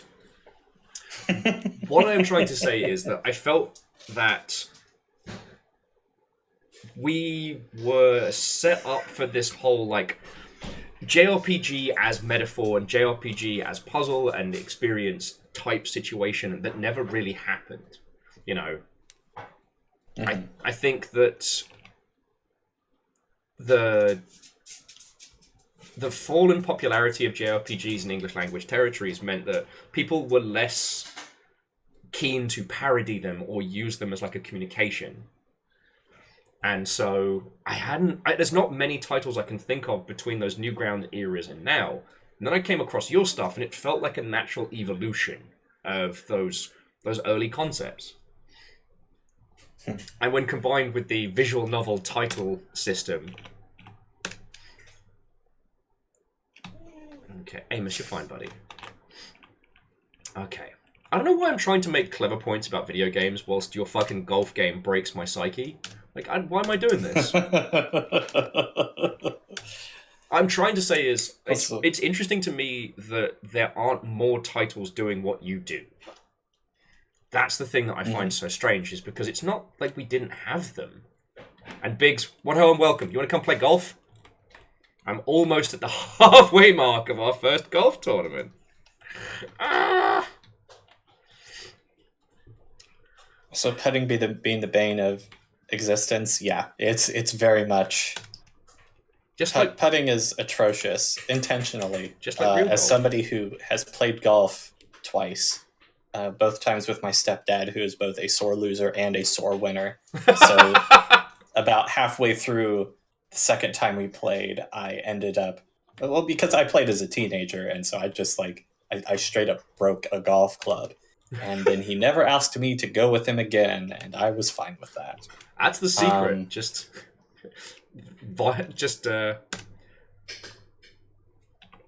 Cautious chip. Let's go.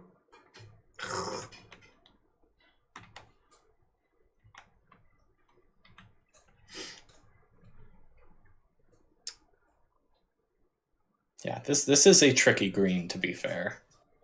I can hear you grinning. You know that, right?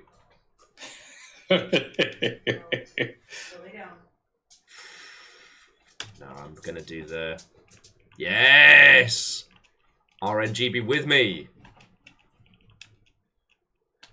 Wow. Yeah, I haven't played golf since I was a youngling, and also had played it with my stepdad. And... Yeah, this is a tricky green, I wasn't kidding. Little tippity tap. You have fortunately evaded most of it. Yeah, 10 strokes. Let's go. And we are now at the halfway mark. Go team. But yeah, like, there's no real way to understand anything in golf if you haven't played it before, and it is infuriating when you have parental unit trying to explain it to you. Like, I don't know what the difference between this and this is. I don't know how I'm supposed to putt. I don't know what I'm doing. There's no way to know until you actually try it, and then you realize how wrong you've been the entire time. Or even just the basic things, and they're like, "Oh, you shouldn't have hit that hard." And it's like, "Well, duh, I noticed. I know that now." Like, I am very aware of that, having seen the ball go past where it was intended to go. Thank you for your observation, Mr. Einstein. Lance says, and I quote, "As an avid mini golfer, allow me to tell you how much I desire death using this game's putter." Yep. No, it is a rough time. Even when you're on the green. I can't believe you've done this. That is my comment for you. Just a little. For you in this whole ass game. I can't believe you've done this. Send it!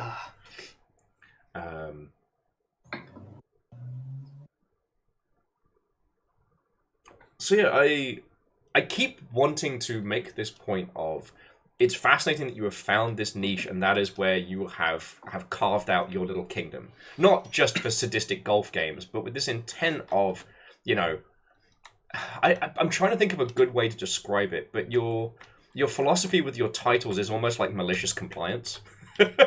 like I will adhere to the rules that I have created. You know, Mm-hmm. It's when you are playing one of my games, you're making a deal with the Fae.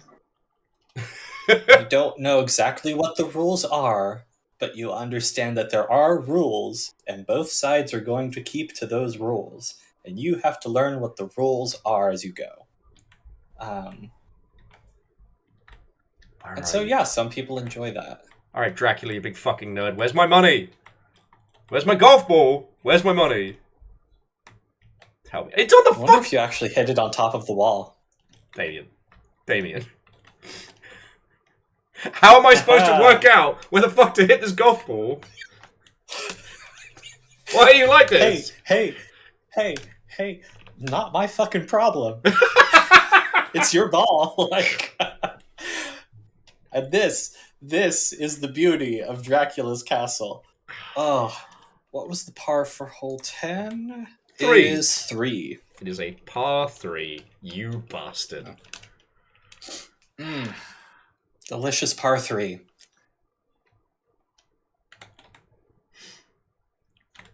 But I like that, you know. How do you know a Damien game? Because you made a deal with the fucking Fae. Yep.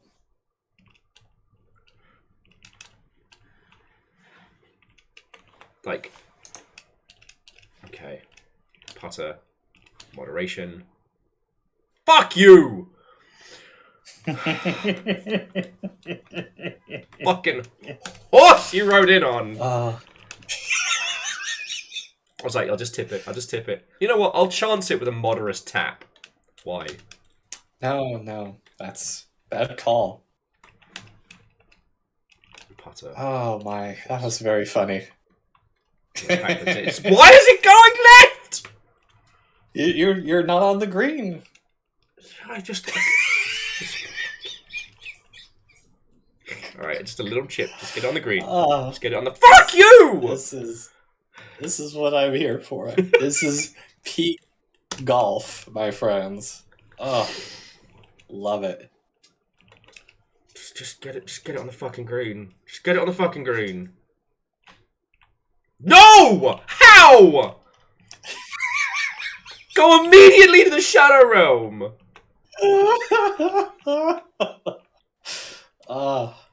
Par 3. Par 3. Okay. Yep, no. Cautious approach onto the green. You can technically do it, but you are flipping a coin, and the coin is not in your favor. The coin is flipping me off, is what the fuck keeps happening. Okay, just gonna go for a little chippy tip. Little tippity tappity. Little tippity tappity. Just little tippity tappity. I thought you said this game wasn't going to break you. I'm still playing numbers. This game hasn't broken me yet. Real golf you could drink. That's true. Alright. Okay. Listen, Linda.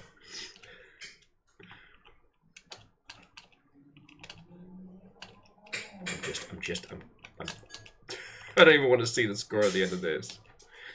There we go. This one's gonna be sizable. 18! My worst hole yet! Oh, good. So far, I think you've hurt Lance probably the most. I like that Kaiba was like, fuck this. Just fuck this, I'm going to bed. Okay. So that is hole 10, 18 strokes. So just quickly, 11's a par 5. Can I just get a show of hands for who else is golfing along? I want to know who my opponents are. Because here's the thing. I am a good winner. And you know what? I think I'm a pretty good loser too. But I also have no qualms in suggesting an event that I can win at. I'm just saying. Lance says, and I quote, "I'm a big-time sports game player, including golf. This hurts me in a very specific way, in a wound I didn't know I already had." Yep. It is the premier amateur golf simulator. No. Don't cautiously hit it.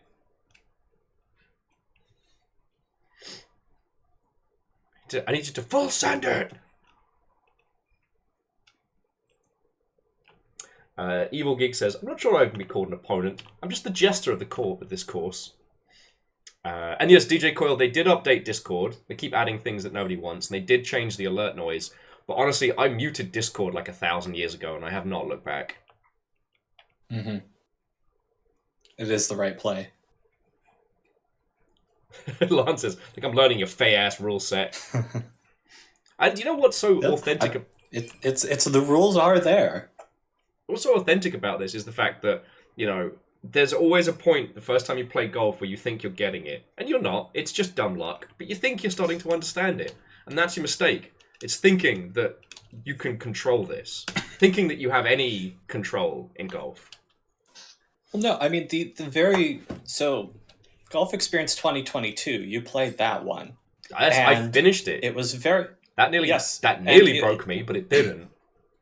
Yeah, but it was very funny because you fell into the exact pacing that I was aiming for, which was, oh, I understand this. And then you get to the next hole and it's like, oh,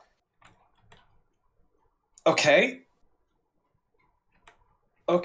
And then, you know, you deal with the misery and then you go, oh, I understand this. And then it happens again. And it's hubris. It's a hubris simulator. Yeah.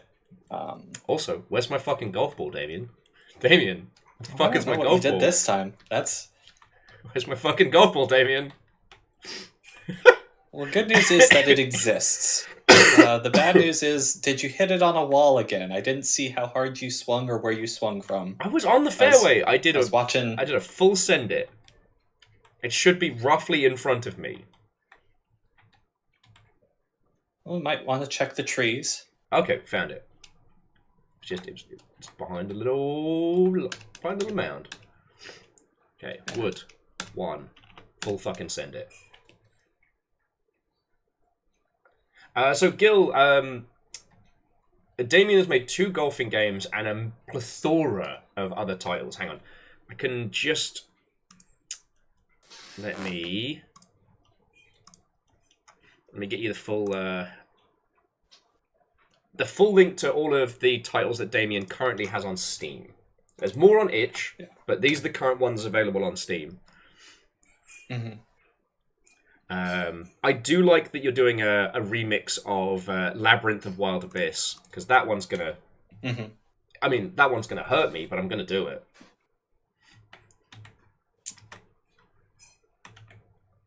Oh, no. Let me post my site. Lets me post links? I think it does. It does. Cool.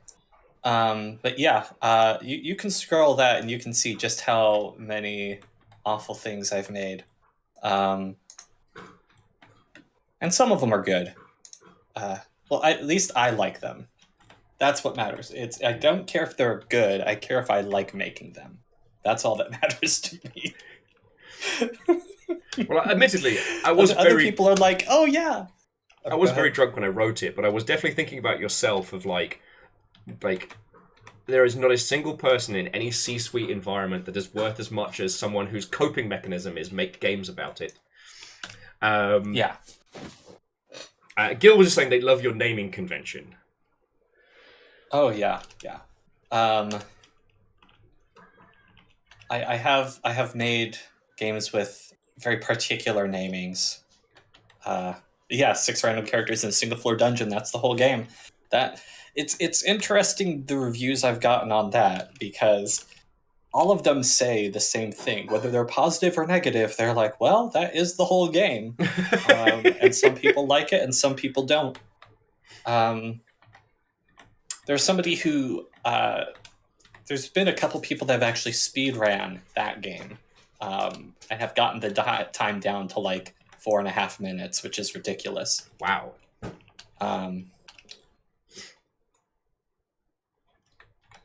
Yeah, it's I like making what I make. I don't necessarily like playing all the things that I make, but that's because to me playing them is secondary. That's for other people. What matters to me is doing something incredibly stupid. That is a philosophy I can definitely get behind. Okay, come on, you can do this. You can do this. All right, I'll take it. Fucking take it. Well, so Gil, video games is a weird one. Close. Because with video games, it is entirely possible to start your process by saying, you know, there's an experience I want to play that does not exist, so I'm going to make it. All right, that was 13. Not good in any way, shape, or form. Currently, I'm up to 108. It's fine. It's fine. You know, I always thought it was interesting because, like, working on RTS titles and grand strategy stuff, like, I could actually play Total War games in my downtime and not fucking hate them.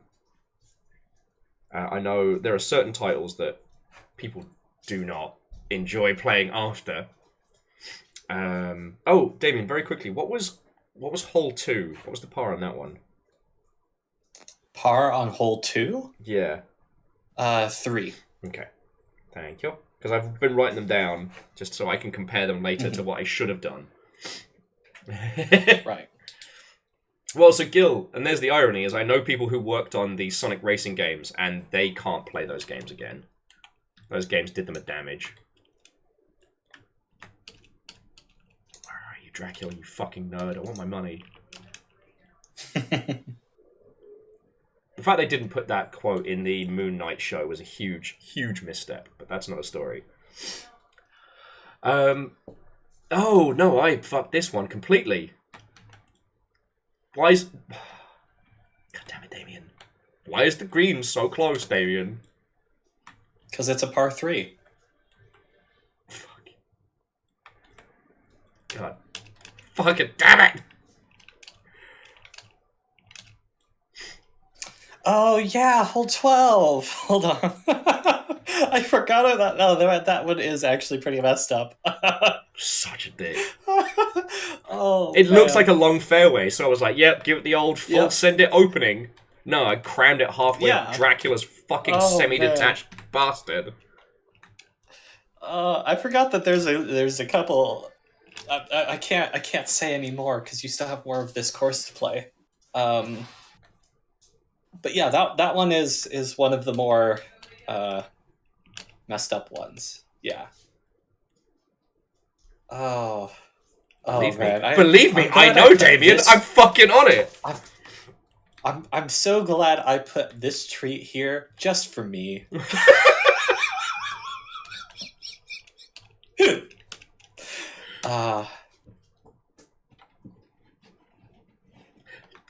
Come on down to the Longship, friends. We're going to help support Damien. What I should have realised is that we're giving you fresh fodder, blood for the blood god, frustrated knuckle clenching. Your spite sustains me. That's your fucking process. Mm-hmm. Hold on. How are we doing this? Everybody else out there is trying to be liked by everybody. I'm here like, no. If at least one person hates me, I accomplished my goal, which was to make something that wasn't for fucking them. It's literally it's better to be hated for what you are than loved for what you're not. Damien Crawford's golfing experience. God. I tell that to my family. Ha ha.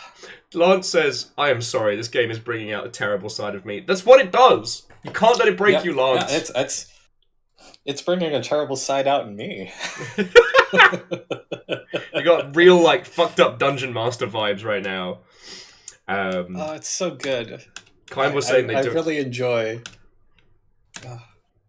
I'm not even gonna risk. I'm just gonna do the slow part. I'm not even gonna risk it. because I know there's a dip in this. Yeah, it's you. You don't wanna deal with that momentum. No. Yeah, Virtual Boy game was the point. That is the whole theme of Dracula's Castle. I feel like it's supposed to look like it's something you would play on the Virtual Boy. Lance says, and I quote, Hole 16. Damien, why did you do this? I'm only on 13! Oh, yes. Oh, yes. Because I won't spoil it. I have to wait. I have to wait till we get there. I'm sorry that you're going to have to hear this, Damien, but I just need to mute the mic for a second so that these lovely folks don't have to listen to me blow my nose.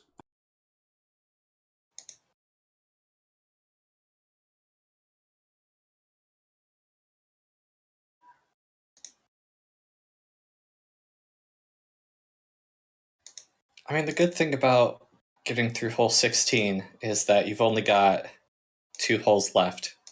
And if you're upset about hole 16, don't you try and pull this for hole 17 and hole 18. Don't you pull this shit with me. Because I remember the last one where it's like, you're getting towards the end, you start hitting like, I think it was it's hole 17. 17 in the first game was a flavor of torture that to this day I have not experienced anything like it. And then I thought what was inspired, the final hole is just a normal golf course. You don't even leave mad. It's like... The final hole is a par 3 that is obvious it's a par 3. Yeah, it's just a lovely... Oh, fuck, I did cautious. The rhythm of this game as well, it's deceptive. That's why they're ordered in that way. It's your highest power clubs are up top, but your highest power setting is at the bottom. Yep. It's if you mash too well, you are going to be penalized. Yep. Lance says 9 strokes on hole 16 is a personal victory. They hold it as a personal victory that I didn't double stroke on this Dracula's red wedding of a golf course. Oh. It's a red wedding because of the colour scheme and the fact that it'll still haunt you years later. You voted for this. I let you all choose which golf course we played. You chose this. You guys could have had fucking Verdant Forest, which is golf course number 2. We could have had underwater. Whereas this is golf course number 7. So you guys chose your difficulty here. Lance says I spent 4K for. Oh, no. Actually, right. Although that is the longest course, not by much. And I mean lower Seaside is my personal favorite just because of the look and the vibe. Excuse me. There's so much that could go wrong right now. Like there's the green, right? It's not far away. I mean, what could go wrong? You're just next to the water and right on the edge of the fairway. You don't know quite how messy that green is yet. Where's my fucking golf ball? Dracula, you big nerd! Where's my fucking golf ball? Where'd it go? Oh, there's a little divot.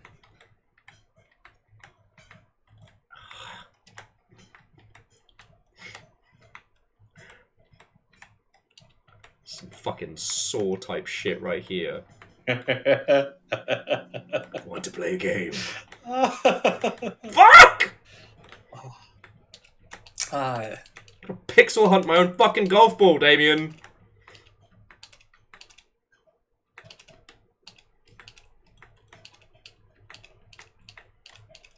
We could have gone to the moon. We could be hanging out with Scrooge McDuck right now. I think you went past the green. But it was only a little chip. Okay, we'll check the top. That tends to be where I end up if I fucked up. That's possible. This ought to be the ending credits theme. It's a story song. Okay, so you didn't go that far. And if it's in the water, it tells you. You have to, Lance just bogeyed hole 17. Go you. That's pretty good. It's my fucking golf ball, Damien. It's my fucking golf ball. I don't know. It had to go forward. Has to go forward. It's just not. Yeah, like it's not like it offshoots that far or anything. Go back to the green. Okay, we're on the green.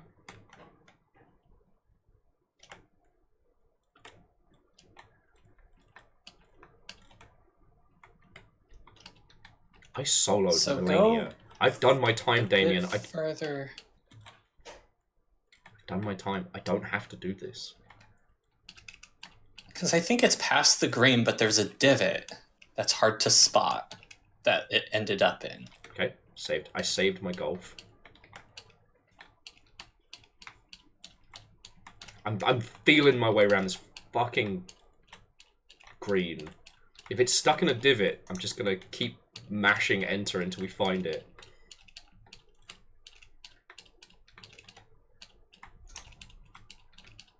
Ark of the Conclave says, I will say that this game has playing golf badly and you nailed the feeling 10 out of 10. No, don't award this. There it is! It's a fucking... Damien! Yep. Oh, yep. Right there in the little divot. That's what they're there for. Will remember this.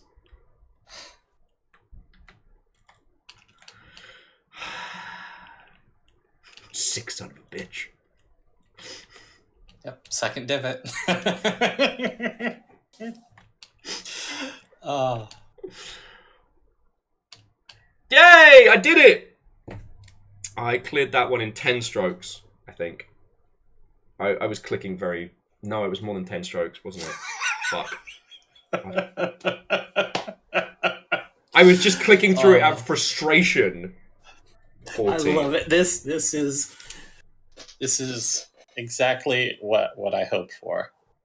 Okay, Meowkitty Sakura said it was 10. Okay, so it was just all that time trying to find the fucking golf ball! Mm-hmm. Okay, so friends, I desperately need to pee because I've had coffee and Red Bull. So, if you have any questions for Damien, like now is the time to ask. I'll put on some funky smooth jams so you can all have a little natter. I also think stepping away from the PC right now is not a terrible idea. Lest break my keyboard over my knee. Oh. But yeah, no, okay, so friends, questions for Damien, now is the time. Alright? Also, I think you all know what game you can start gifting people. Alright, so there we go. Star's got a good question. The white elephant gift. Yeah. So Star said, Damien, what are you working on now / next? And I'll be back in just a second. So what I'm working on now is I have a horror game that I am putting onto Steam because it's been on itch.io for a year and some change. And so I figured it would be good, I have a bunch of RPGs, but now I have a couple sports games. I'm like, well, I made a couple horror games, so let's put one of them on there and, get some extra diversity in the Steam catalog, some extra visibility, some extra sales access, whenever there's like horror sales and whatnot that come around. So that's what I'm working on there. Also, I have an update for Purgatory Dungeoneer that I'm hoping to get done by the end of this next week. On top of, there was a couple months ago that I taught an RPG design class, and I learned some things. Yeah, it's got a Halloween release. It is... Right, so there's I taught a class. I'd already written a book about RPG design. I have enough notes from the class that I need to update the design. So I want to get an update for the book out, and then after that, so that's basically this whole next month, or this whole month. Starting next month, I have sort of an idea for a tactics game that I'm messing around with, but I'm not totally sure what I'm sticking with. But I know I'll need to do something. So right now it's sort of maintenance. It's what I've already done, just making it better, putting it in a state that I can set it aside and go, okay, the board is clear. Now let me work on something new. Now that Will's gone, can you teach me how to putt good? I can. I can tell you technically exactly how to putt good, but I have to figure out like how much information do I want to give.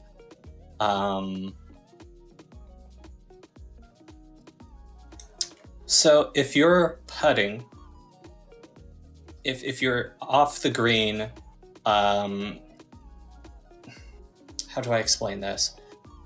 There is, oh, you got it in one putt. Congratulations. Because yeah, if you're putting just off the green, it's difficult just because how things are calculated is your golf club, your power setting, and what terrain you're in determine the distance and the variance. And the variance determines which one of the 8 directions it goes off in.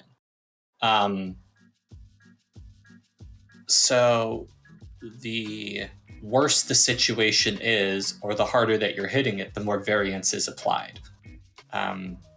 So on the green, there's almost no club gets any variance. When you're doing cautious approach, that's why you have your single tile hits. But then if you do moderation with a putter, it'll go a distance of 6 and then apply 1 variance.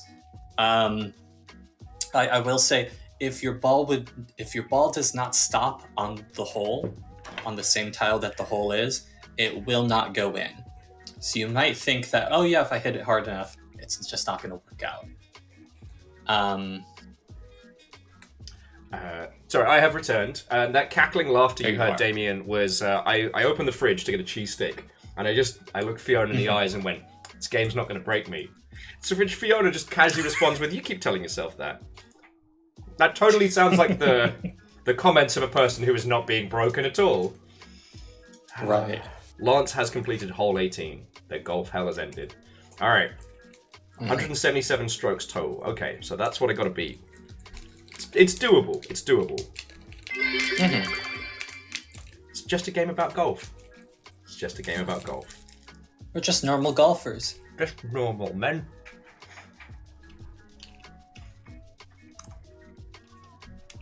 But yeah. So did you talk a little bit about what you're up to next? Yeah, it's just like right now I'm doing maintenance. You know, I have the horror game that I'm moving on to Steam. I have Purgatory Dungeoneers getting basically going to be its last update. No! Oh. Buddy. God fucking damn it. Well, I'm coming to you live from the infinite fucking void outside Dracula's fucking house. I gotta find out where we need to go. this is hole 14? Yup. Oh, no. So it looks like Will's not winning this tournament. Yeah, to remind everybody, this is a par 5, which makes this arguably the worst hole to do this on. See, here's the thing. I can blame you for a sadistic green with hidden elements. I can't blame you for what just happened. I was too focused on my cheese snack. Oh, it's massive as well. Oh, okay. Now this could work out in my favor a little. Depends on where the course zigs and zags. Okay. Okay. Now this isn't awful. If I just pelt it straight back up the side, we can recover this. Okay, we're not over. We're not over.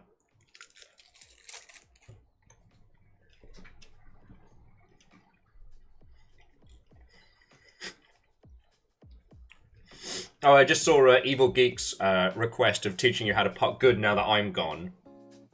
Okay, no, it's fine, Evil Geek. I did say some words, and I stopped talking once you got once I saw that you were approaching the room. You've given everybody the inside scoop except for me.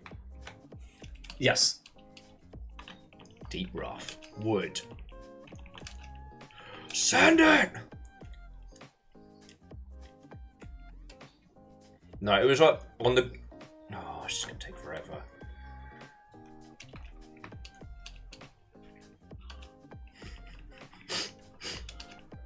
But yeah, 21 stroke hole 1, understandable.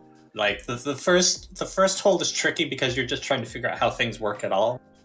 And then after that, yeah, there are things that can happen that make things difficult. But it's not so bad.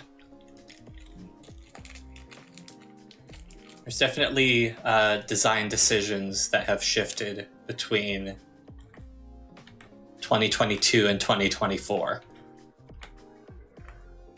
Okay, what was one of the big changes? Even though the gameplay is basically the same. Aside from the... Well, it really comes down to the course design.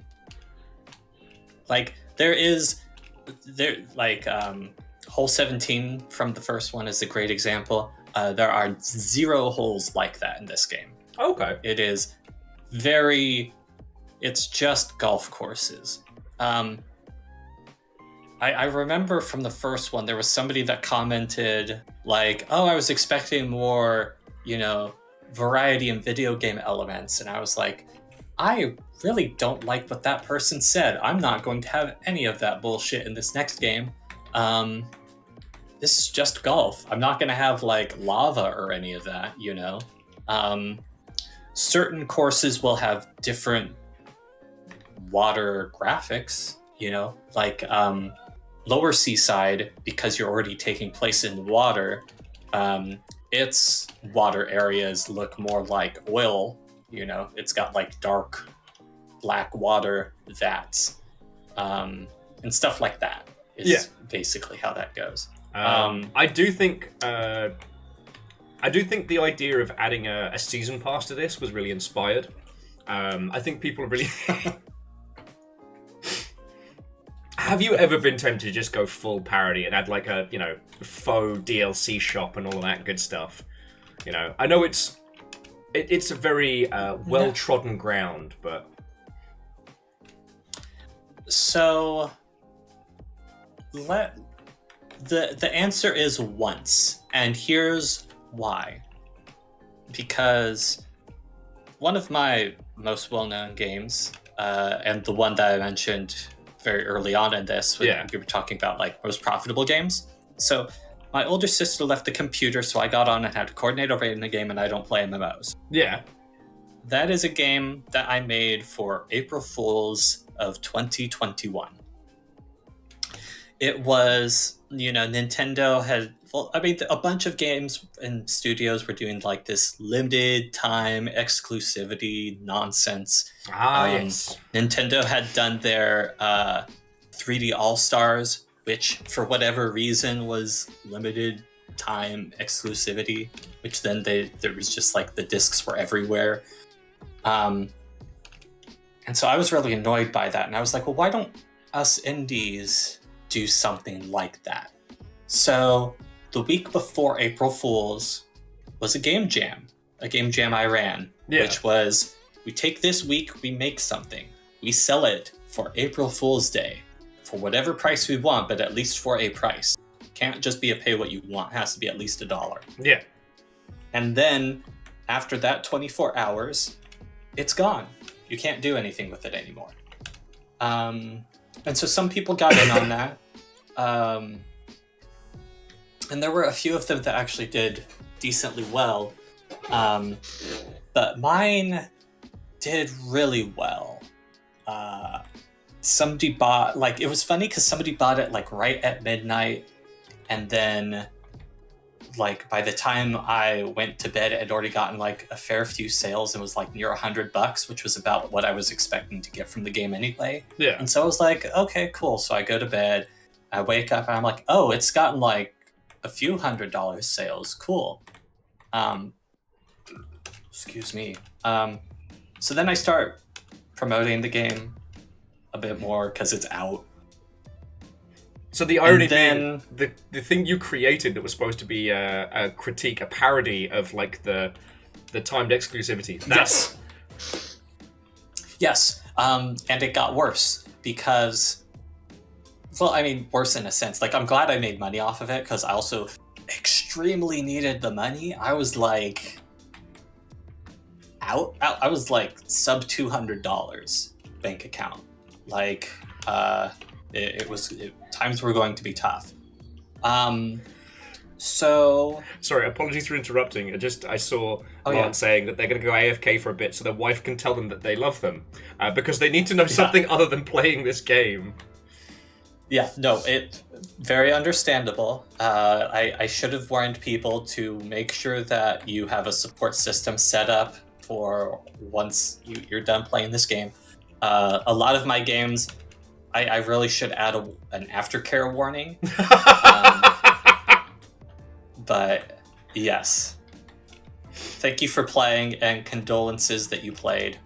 But this is the world you're living in now. You're in a world of golf. And see, this is why I wanted to bring people on this adventure, because they watched me play the first game, but you can't know it until you've lived it. Yeah, very true. Okay, please. This is the golf experience. Oh, the gods were kind. Also, just very, very weird to have... Yeah, that's a very good putt. Yeah. Boosh. Under 10. But yeah, that's good. That was whole... 15. 15? So now we begin 16. Okay, and this is a par 4. Because that was a par 5, so that's very good.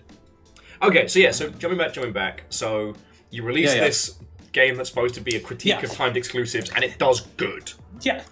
Yeah, and then it gets a good amount of sales, and then it breaks like... It gets to about the 1,200 mark. So I'm selling this for $199. So it's gotten like over 600 purchases. And then Rami Ismail posts about it on Twitter. Which then gets it a bunch more visibility, which then gets somebody from PC Gamer to write a quick article up about the game. And then it starts selling. Like, I was just like, okay, over $1,000, pretty great. And then it's like, oh, who are all of you people? Like, great, but also, what? Who are these sickos? Yeah, I'm like, where's all of this traffic coming from? Because, like, I'd already experienced a spike, but I was like, did somebody retweet Rami's stuff? And then it's like, oh no, somebody wrote an article. Okay. And so that got it a bunch more visibility. And then, it sold really well. And so right at the midnight mark, I closed it off. And it was cool, but then I started getting, like, messages from people about, like, what was really wild was somebody messaged me about, like, well, I can't buy it here because they live in Germany, wherever, where it's legal to pirate a game if it's no longer available publicly. Like, just weird. I was just like, I didn't respond to them, but I was seriously sitting there like, you're gonna pirate that? Like, dead ass? Please have... Just... Once again, the amount of effort you're putting in. Yeah, it's buddy. Come on. 7 strokes. Let's fucking go. Very good.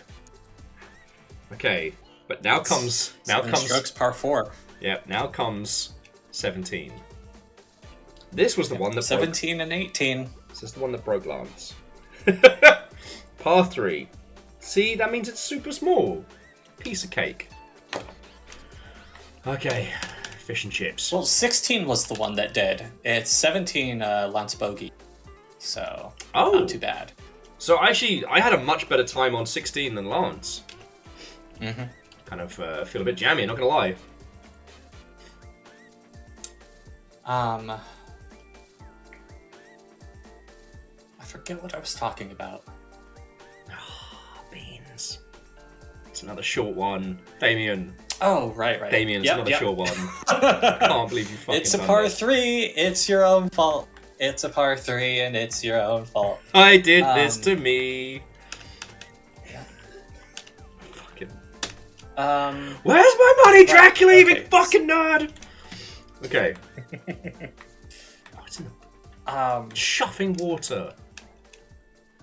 Right. So I ended up putting the game back on sale because I was like, this was supposed to be a critique of this system, and instead I have people complaining about the very thing that I was trying to critique. So what I ended up doing was I waited 3 days because it was Easter. Easter fell on the 4th that year. Okay. So it was very funny because basically the game died for 72 hours and then came back. So it was appropriate for Easter. So I was like, didn't okay, even we think of still that. keep the bit. Because I was just like, we still get to have a joke. That's very core to what matters here. Like, if I'm going to do this, then we at least get that. Okay. Yeah, That was nice. Yeah, 7 strokes. Let's go. All will bow before my Whoa. golf skills. Okay. And so that was the game experience that taught me, like, one, very profitable, very helpful, because I the money kept me going for a long time. It let me replace my laptop. It let me eat, and better than I had been eating for a long time. Just it helped me recover post GDC finances because that was April that whole sale happened. Yeah. So just it was really great for when that all went down. But I was like, I don't like the feeling of that whole situation. So I'm not doing that again. I mean, the idea that... Oh, here we go. Yeah! 5 strokes, let's fucking go! I'm going out on a fucking high point congrats. here. Yeah. Cleared the course in 166. Yes! That's good. F12, screenshot that shit. Let's go, Steam. Yeah. Okay, Steam doesn't want to play Golfing in nice. Dracula's castle. You have survived. Time to go back and think about if we want to play again. Yep. That's a threat. So, who is Yep. the man behind the counter? The person behind the counter? Oh, why can I walk on top of their building? Madness is this? So, Damien, what have I yeah, found? that doesn't actually do anything. There's absolutely nothing to that. It's all placeholder stuff. This the could have reason been you're your able to do inscription that- moment. It could have, except I don't like doing that. Like, I'm not an ARG person. I'm not a Frog Fractions type of developer. I'm just like, people are going to look at that and be like, oh, maybe there's something. It's like, it's going to be the same sort of people that walk around the golf course seeing, is there more than golf? And the answer is no. But yeah, the reason that happens is because after you leave this map for the first time to actually enter a golf course, I needed to make sure that there was no way your character could get stuck. That you could Okay. end up not being able to reach the golf ball. So I set the movement setting to allow you to walk on all of the walls and everything. Which also meant that whenever you come back to the golf house for the first time, or whenever you come back at all, that setting's still removed. I could re-enter it, but I also didn't want to. It didn't matter. So I just left it be. So you get this weird little ability of being able to walk on the walls in the golf house. It's authentic golfing maneuver. But no, it was interesting what you said of like not wanting to go for any kind of like meta-narrative stuff or ARG type stuff because, you know, the idea is it's meant to feel like golf. And looking around a golf course for more, I mean, that's more of a fun, like putt-putt kind of thing. That's not actual golf, you know? Yes. What is golf if not an extremely ridiculous waste of space. You know, the fact that there isn't more things that can be done or happen with a golf course is, I mean, that's a big old conversation right there. Also, I do want to make a point specifically because Dracula's Castle is the only course that has these Dracula's Castle has walls. All the other courses are very massive. They have the fringe of trees like the first one did. Okay. So it's more space for your ball to get lost in. Dracula's Castle is the only one where I actually put like enforced borders because I wanted it to have the castle feel. And also it's funny the first time a person loses their ball and realizes, oh, it's on the wall and I have to go up here now. You got to see that So it's live! good to have at least one gimmick. But yeah. But okay, so looking at it, so Lance, Len, and myself seem to be the people who have finished. I'm waiting to see if anybody else's scores have come in, but it looks like I might be the golf champion. No one's beat 166. You did have a couple of holes that you did exceptionally well on. Genuinely. I know what I'm about. And I forget what the door is here. I forget if that's the, like... oh, yeah, course records. There we go, Dracula's Castle, 166, let's go! Have you considered leaderboards for this? I wouldn't know how to implement them, and I've never heard anybody ask for them. So... I mean, the Longship might be I the wanted only at the very group. least to have... Right. But I wanted to have at least personal leaderboards there. Like, I needed to have your own personal best course record. So that way you could at least, like, look back on it and see. I think that... I mean, I'm sure somebody over at... in one of our circles has done it. Because, like, I'd not want it for, like... I mean, global leaderboards could be very funny, but inevitably someone always hacks them, even when it's not making sense. But friends leaderboards, like, God, we would definitely get. Okay, we played the club, you know. We got into trying to climb that fucking tower. Like, there's a certain level of, like, I don't know. I'm gonna say self-harm, but there's a certain level of stubbornness the Longship have that I haven't seen in any other group. So, to say you should add leaderboards, what I'm really saying is the Longship should have a leaderboard. Drac Castle.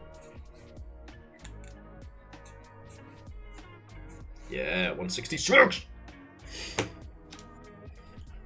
I'm all Now the real question. Will you play another course?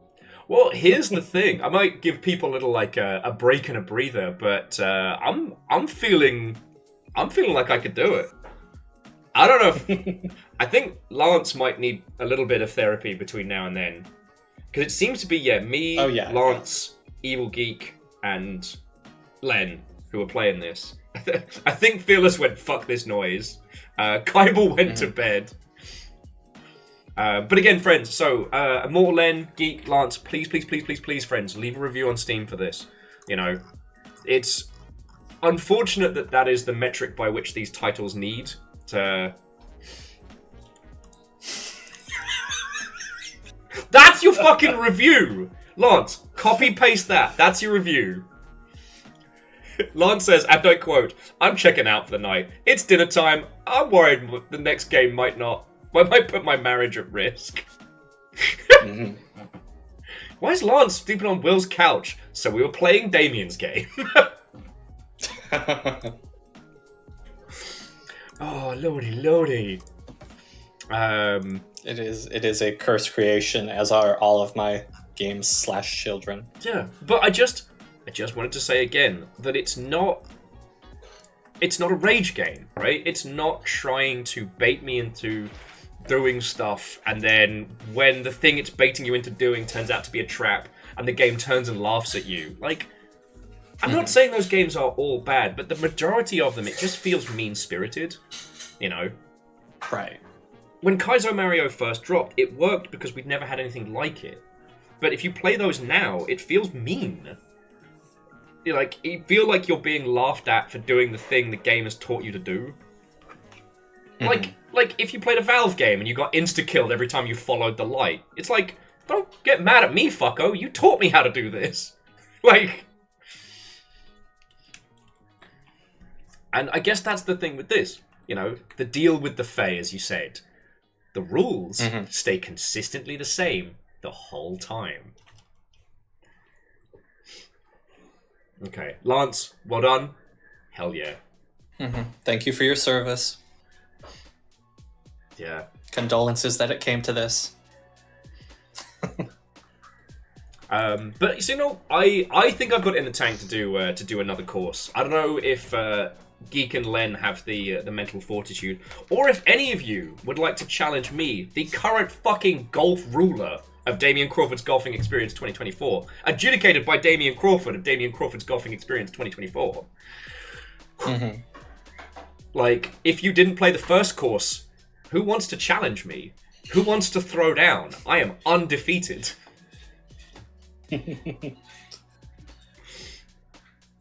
Lon says, for real though, thank you for hanging out. This game is nothing if not a memorable experience. Exactly. And thank you. It is what I try to do. It's the least a piece of media should be is not boring. Yeah. And at the very least, when you play the things I make like this, you are not bored. You may not have fun. I don't care if the game is fun.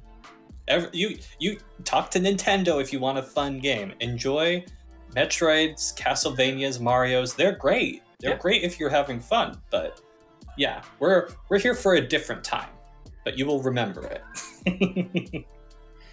And yes, meow, have a good night. Meow. Well, and so this is something that I've been talking about a lot with the Longship, and mainly because it's something that's rattling around my noggin a lot these days, which is, what is success, right? And we have, in video games as an industry, like the whole fucking thing, what is considered success has become so twisted and warped as an idea. If your game isn't immediately, carbonated lightning in a bottle, like Balatro, or fucking, the super service money-making super winner, like, that somehow that's not considered success. And those concepts are so bizarre, and it just keeps me thinking about, like, what is it for a game to succeed? I play things like Wanted Dead, and that game is a fucking triumph. I'll talk about that for as long as anyone wants. And with a title like this, with your titles, what is the measure of success? What is success to you? Yeah, I know, I'm asking those easy questions again. Yeah, well, I mean, success would be... It's difficult because how success is measured publicly, right? Like, I don't get awards. I don't get asked to attend conferences. I've been asked once, and that was because somebody was running that conference. And also because, it was a... what was it called? Clash of Realities. Okay. It was about absurdism in video games. And it was Zhenya that was one of the leads behind it. Okay. So, of course, he goes to me because he's looking for people that make weird things in games. Yeah. And I am one of the premier people that will do that. So I did a talk there about anti-flow, the rejection of flow in video games, why we should be avoiding the flow state rather than heading toward it, because my argument was basically, to just sum it up in a minute, when you're going through real life, you'll stub your toe on something. Oh, you have difficulty putting your shoes on. Oh, there's a bunch of traffic. You have all these little interruptions, why are we avoiding the interruptions in video games and trying to achieve this perpetual flow state when that's nothing like real life? If you're trying for a realistic experience, you should be trying to avoid flow. That was the crux of the argument. That's the summary. Okay. No, it's something that the rest of the half hour was basically just bullshitting and adding fluff to expand on that argument. Oh yeah, as any good panel is, and that is something that I agree with. I think that the most hyperbole example that I can think of that is, like the new Star Wars game and like Ubisoft's entire philosophy around open world stuff, that it's such an obsession with the core loop, the game flow, that there is no moments of friction, that there are no moments that, that jog you or challenge you in terms of like the experience, and because of that you end up with this like perfectly smooth beige experience. Like the last Assassin's Creed game I played, I remember it distinctly because I remembered nothing, and I became aware of the fact that I just wasn't even registering what I was doing. Like the flow state and loop was so smooth that I wasn't even really engaging with it. Like, love it or loathe it, I will not forget my time in Dracula's fucking castle. You know what I mean? Mm-hmm. Yeah, and that's the key. That's the point to me, is because if we're talking about success, there's different types of success. My games, like in terms of business success, I don't have that. Yet. Like in terms of studio success, no. I have the success in terms of I'm still around, which is better than a lot of indie studios can say over the past few years. Very true. And I have success in the terms of I have released more than one game and survived it. I've released like a couple dozen, which is wild to think about. Like if somebody asks me, "Oh, how many games have you made?" I have to guess. I tell them almost 30-ish. I don't really know because I've made enough of them. But the games that I make succeed at what they do. I am not a successful person because I don't have anything that comes with success. I don't have the money. I don't have the accolades. I don't have any of that. But the games succeed at what they are intended to do. Okay. It's the gameplay is there. It's the narrative is there. It's the experience. It's for a particular taste, a particular flavor profile, cooked to my own exacting specifications. Yeah. And there it is. It gets the bite that I was looking for. In all its beautiful twisted glory. Yes. So just very quickly, I'm just going to go grab a drink real quick. But I need to take a quick restroom break as well. So. All right. Well, you do that. I will grab my bevy and I will talk to these lovely mother hubbards. Sorry, I'm kind of a little all over the place. It's been a week. Not necessarily bad, but it hasn't stopped. So to those of you from the lovely Longship, friends, grab some water, get up, stretch, and Damien and my good self will be back in just a little... Okay, that bit's broken. Okay, I'm going to do this manually. We'll be back in just a second. Oh my word, where is it? Boosh. Okay. Back in a second.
Okay. I have returned. I have orange drink. I'm going to leave the BRB needs tea up for a little bit more, just because I'm going to have to, about a minute or so, I'm going to have to pop up and grab my pizza. I've got an oven pizza. And I'm thinking that for our next course, we either do the Verdant Forest or we do Undersea. Like, something bright and colourful. A little less Virtual Boy. And it's definitely a question I'm going to start asking a lot of our guests as we're moving forward. Is like, what is the measure of success, right? Because it's a difficult thing for me to internalize. But when it comes to the creation of art like this, I think it's easier to discuss. By which I mean, like, what does success look like when you stream for a living? We're told its number go up, but I keep thinking, like, that feels like a misnomer because I've been able to do this for 6 years, and that's incredible and awesome and mind-blowing. But number hasn't gone up, per se. Number has stayed pretty much same. I mean, hell, if you look at, like, just peeps hanging out this weekend, this is probably one of the quietest streams we've had. I'm having a fucking great time. I hope you lot are as well. Guess you get to watch me unravel in real time, so...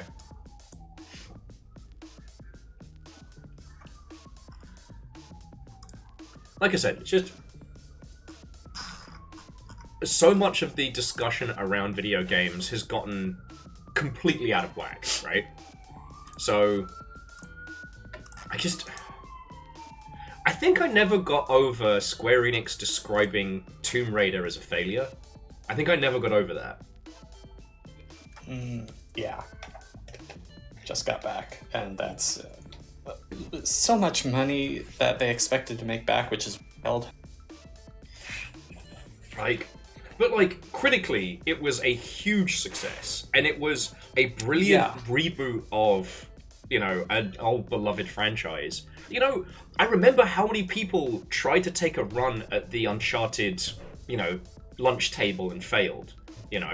The sheer number of people that wanted to unseat, I almost said Nathan Grayson then. God damn it, Nate! What are you doing here? Now I can't remember the lead character's name because I've gone to Nathan Barley, which will be funny for maybe one of you. Nathan Barley was like the prequel to the Mighty Boosh, for lack of a better term. Nathan Drake, thank you, Verdant. I could remember the fact that he had a Subway. I can't remember his fucking name. Anyway. It's so wild to me. And I know that was many, many years back, but it's like if, we have all this rush to, the games as service, money pile that is perceived to be there. Which in actuality is more of a mirage. But, you have teams that are launching titles which have, thousands upon thousands of concurrent players, and for anyone else would be a success, but they've created this impossible bar. And because it does not meet that, impossible standard, game's a failure. Pull it from sale. What the fuck? So yeah, I was just saying to these lovely Mother Hubbards that I'm definitely going to ask a lot more people what their definition of success is. What is succeeding in video games? And, just the old ways in which we measure success in games kind of needs to be put to bed. Yeah. Because... Or viability.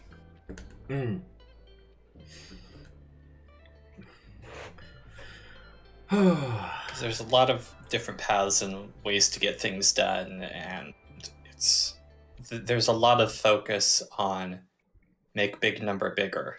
Yes. Instead of make big number constant. I keep thinking about how Destiny has succeeded as a franchise. Love it or hate it, Destiny has been a financial success for a decade. And yet we keep hearing these stories about how Sony's putting the thumb screws on them, and they're not sure if they're making enough, and they're doing layoffs. And it's just like, if any other title was able to maintain that level of success for 10 plus years, holy shit, that's incredible. But and look, I understand that I'm basically Brennan Lee Mulligan-ing this conversation that the bad guy is capitalism, but you can win at capitalism without going insane, and it feels like I'm watching crazy people running around. Sorry, Damien, I don't mean to rant. I did my GDC state of the industry. Rant. I did my GDC survey before I came on, so I'm basically like full-on communist will at this point. Right. Well, glad to be here with you, comrade.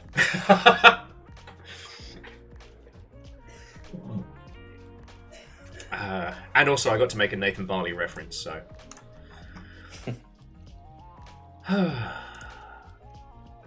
So.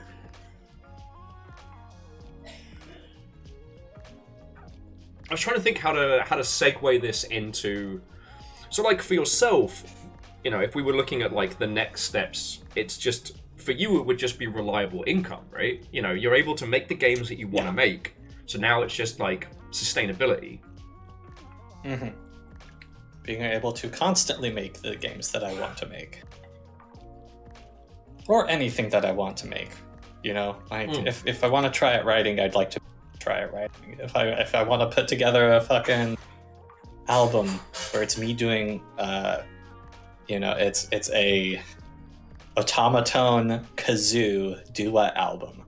Like, if that isn't the end credits, that would go hard. If that isn't the end credits song to this, I will be disappointed. Oh, there's no end credits. Like this, you have 8 courses. That's all that's your life. Because golf never ends. Fuck you, Damien. You can always do better. You can always do better. That's why you have the records, but not anything else. God damn it, Damien.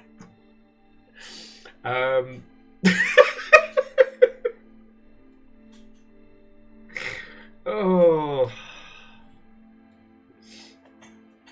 I've got nothing. Yeah, I've got nothing. Sustainability would be great.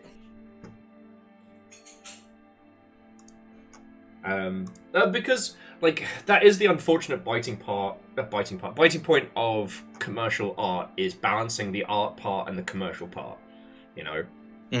I do understand that the Longship is kind of,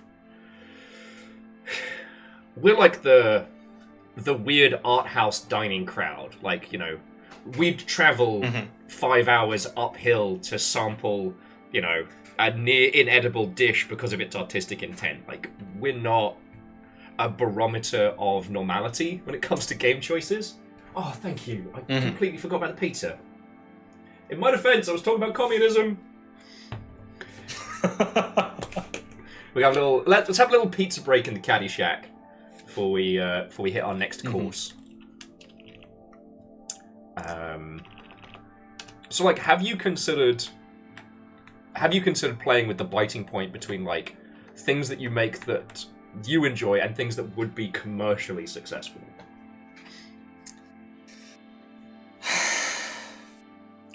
I don't know what I could make that would be commercially successful, because everything that I make hopes to be able to turn some profit. I hope that it's of interest to enough people, because I know it's at least of interest to me.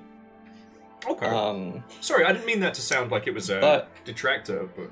Well, no, because there is an issue I have when I talk to developers sometimes. Yeah. And it's sort of... They view what I do more as performance art than games. When I can see I'm working just like they are, trying to make things that people play and get something out of. It's just that I don't care. I'm not specific to what feeling I'm trying to get out of them. Okay. Like, I don't try and make the things fun, do try to make them worthy of time and money. So it's tough, and also because like in terms of like commercial viability and all of that, I don't know what company I would be willing to work for in the AAA space to actually make enough money to fund my indie shit. Especially given two things. One is the just sheer amount of layoffs right now. Like it's That's true.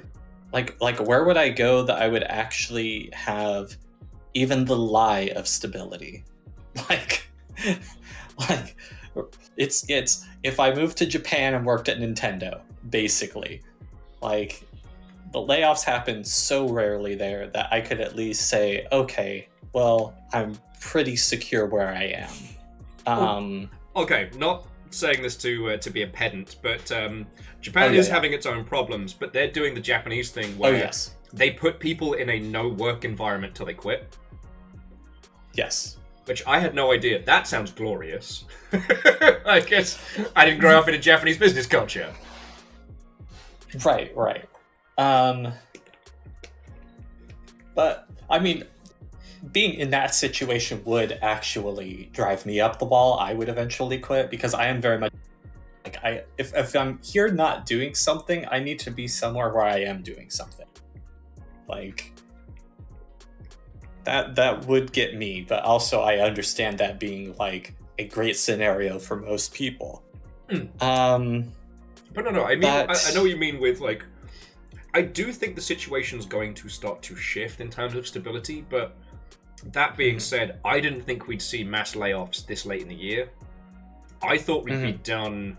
I thought we'd be done with it by now, and I find it very surreal. Well, it's gonna happen at the start of every quarter and at the end of every quarter. You know, like the fact that we just had a bunch that happened start of October. It's like, yeah, well, it's fourth quarter. Or second quarter of the fiscal year, if you're doing it that way. It's still atrocious. Like I don't expect this to end anytime soon. It's part of the reason that I had an issue with some people at a couple industry calls and at GDC and stuff who were like, oh yeah, well, it's just to survive till 25. I'm like, what the fuck are you on about? Like, what makes you think 2025 is going to be any better? Like, the trend is going downward. Do you think that it's just going to suddenly spike up? Like, if you have evidence, if you have a thing that you think is going to happen, let me know, because I would love to not be so worried. But there's no evidence. Like, I would add, just to give you hope, that business, much like nature, abhors a vacuum, and all of that energy and potential revenue, for being business wankers, that is generated from smaller projects, that eventually has to go somewhere, right? While Outer Sloth's about the only one that we're seeing very, very publicly, it's a buyer's market for publishing and producing small games right now, because we've seen how much money they can make, and there's much less of a gamble. So I think that, rolling into next year, the amount of indie... Well, I don't want to say indie publishers. I need a better vocabulary, but, the small, all the way up to kind of like your, like, mid-sized teams, I think there's going to be a real hunger for grabbing those. The problem is, most of the mid-sized studios will be gone by then. So I think a lot of it will be picking up either individuals or like articulate remote teams and things like that. I think that's going to be everybody's dance card, because I don't know how long we've got until AI eats shit from a business standpoint, and there's nothing after that. Like, there's no other technology they can leap on. So VC's gonna... So far, they'll come up with something, I guess, but...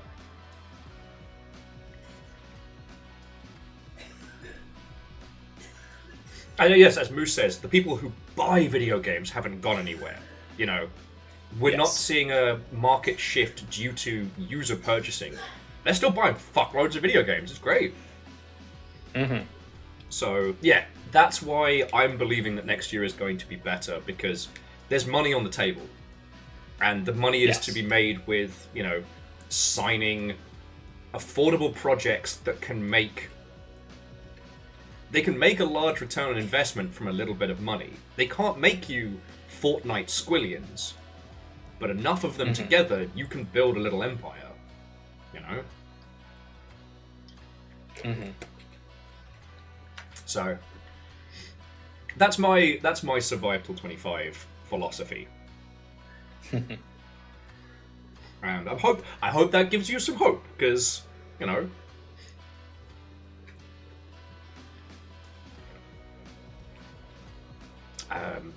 I forget the path we were on that led us to this part of the conversation. Much like your golfing game, I have led us off the fairway, and now I don't know where we are.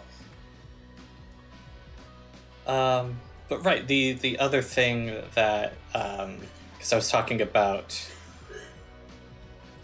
you know, what to do commercially, commercial viability, and talking about getting a job at a bigger studio. So that's the first issue, and then the second issue is I do not have the education that most studios require. Like, they expect college degrees. Meanwhile, I graduated from a continuation high school, and I have attended community college. And that much like the famous writers of old that get to say they attended a college without graduating. Yes, I have attended community college, but I did not graduate. So, if it makes you feel any better, my only formal qualification is in stage acting. And I only technically passed because I had accumulated enough points before I dropped out. Now, I do have a physical medal for my Lambda Bronze in monologues. So that's the only proper qualification I would say I have, because it came with an actual medal. So yeah, I'm only certified to talk Shakespeare on a stage.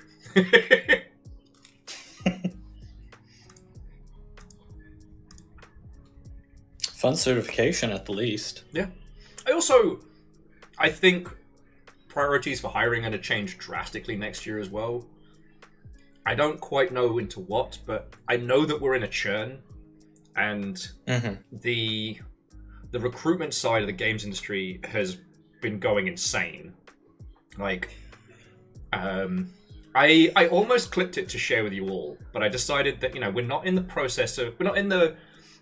business of dunking on people directly to their face, but an individual who does recruiting on LinkedIn posted a thing about how, you know, you shouldn't ask what the salary range is, you know, when discussing a job. You need to find out what the culture is, find out if it's a good fit for you. And I'm happy to report this individual. This individual is now the star of a Netflix original roast, the lengths to which people are taking this apart.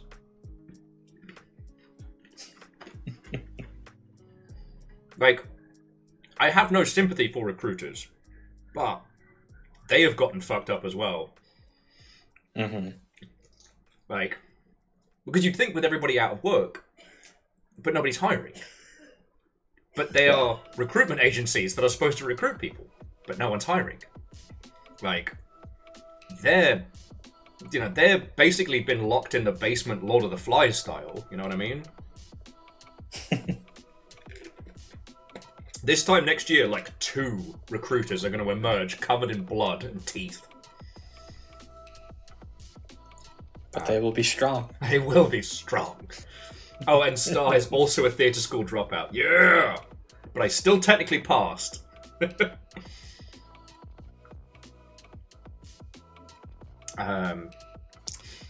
Okay, so I am going to go grab the rest of my pizza in just a second. But we need to decide, friends, what is our second course? Biakuaz, I've still got more in the tank. Damien, your game didn't break me. We can still keep going. So That does prove that this game is categorically better than 2022's. I can survive 2. Because you played through the course of that and was like, well, that's enough of that. I was so mad. I was so mad. So actually, as our guest, creator, and host, between Verdant Forest and Undersea, which would you like to go for? Oh, even better! Fresh victims! The unrequited library just raided in. I would say Verdant Forest, because even though I do like Lower Seaside, it's definitely among my favorites. Okay. Verdant Forest actually looks like golf. Okay. So Verdant Forest is our second course of the day. Now, as the current reigning golf champion, it is my title to defend if anybody is going to come challenge it. So, to the head librarian, it is lovely to see you. How was your stream? How are you? Otto, and welcome. We're playing golf. Specifically, we're playing Damien Crawford's Golfing Experience 2024, and I would like to invite you to come join us. If you don't have to raid and run.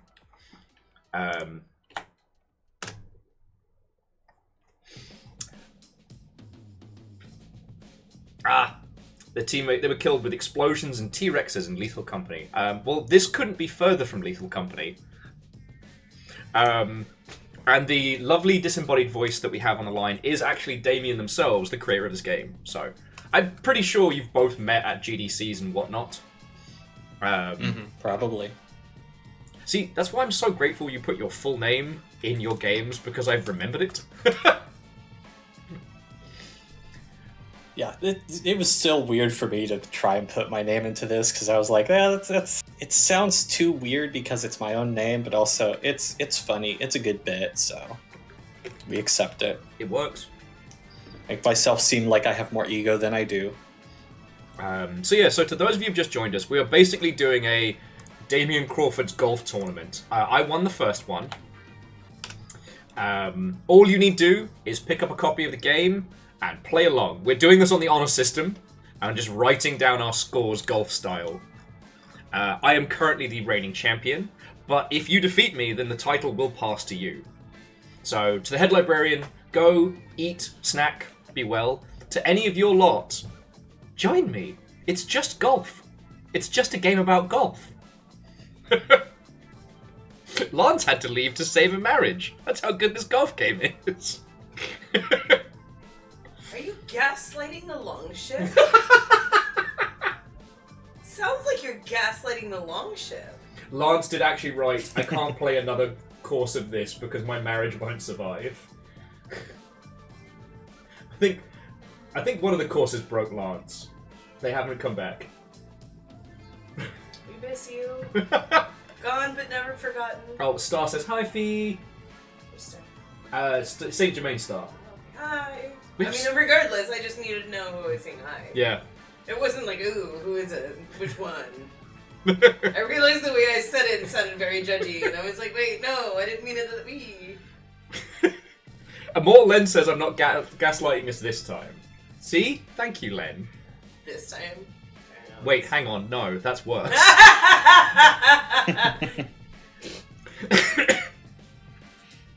Okay.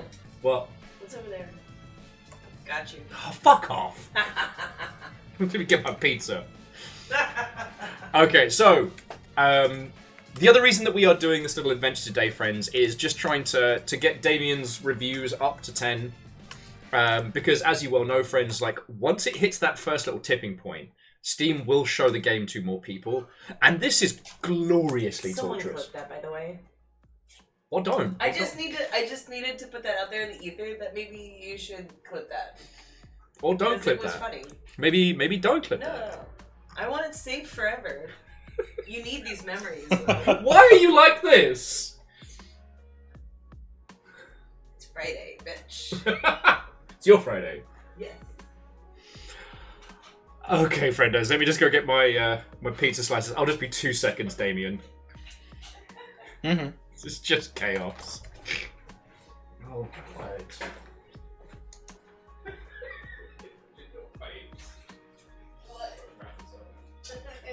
you.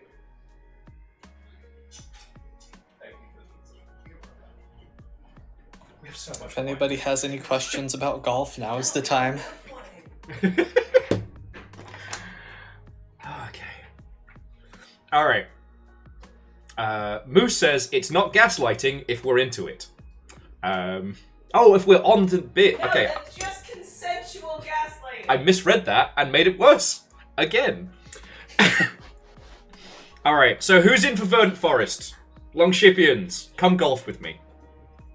Come golf. Did you grab pizza already? Mm-hmm. Sorry, I should have brought you some. Impressive. That's okay. I might resort to grabbing some Pringles. Because I'm now also hungry.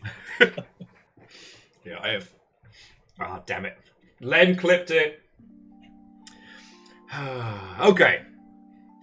So, hole 1, par 5. We're starting off on a long one. Well, I mean, like, Damien, you know I will keep nattering with you until the end of stream, so if you need to go off and grab some snacky snacks and what have you, please do. I just, it's nice being able to get into the paint. And I know we've got Star... It's good to talk shop. Yeah, we got Star and I have nobody else around me. So I need the interaction. Oh, mate. Like, I am lucky that between this and, like, local dev groups, I'm not completely on my own, but you don't get to talk industry as much. So yeah. And also, you do have a very, very unique perspective because, you are known in certain circles, right? But it's... I love again, the phrasing. Could have phrased that one so much better. Make it sound like you're... No, I prefer it. It's not wrong. But you are not, like, for example, a named character in the indie gaming space. Like, you know a lot of those people and interact in those same spaces, so you're not like a rando outlier. Because, I'm not saying there's anything wrong with that, but there are a lot of people on itch who are very self-contained. Yeah.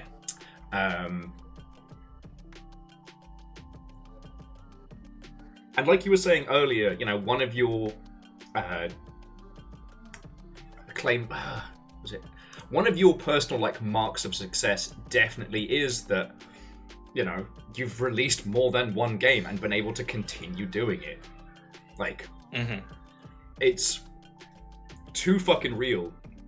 But there's a lot of friendos we have that they did a title and then that was their last game that they made.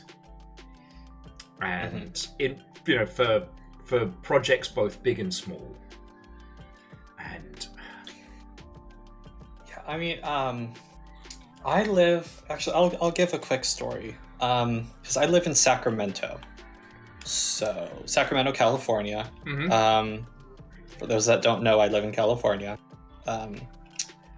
But here we have a local scene, and it's okay. It's not big. It's mostly hobbyists, but yeah, that's what a scene often largely is. Unless you have a large collection of games companies in the area.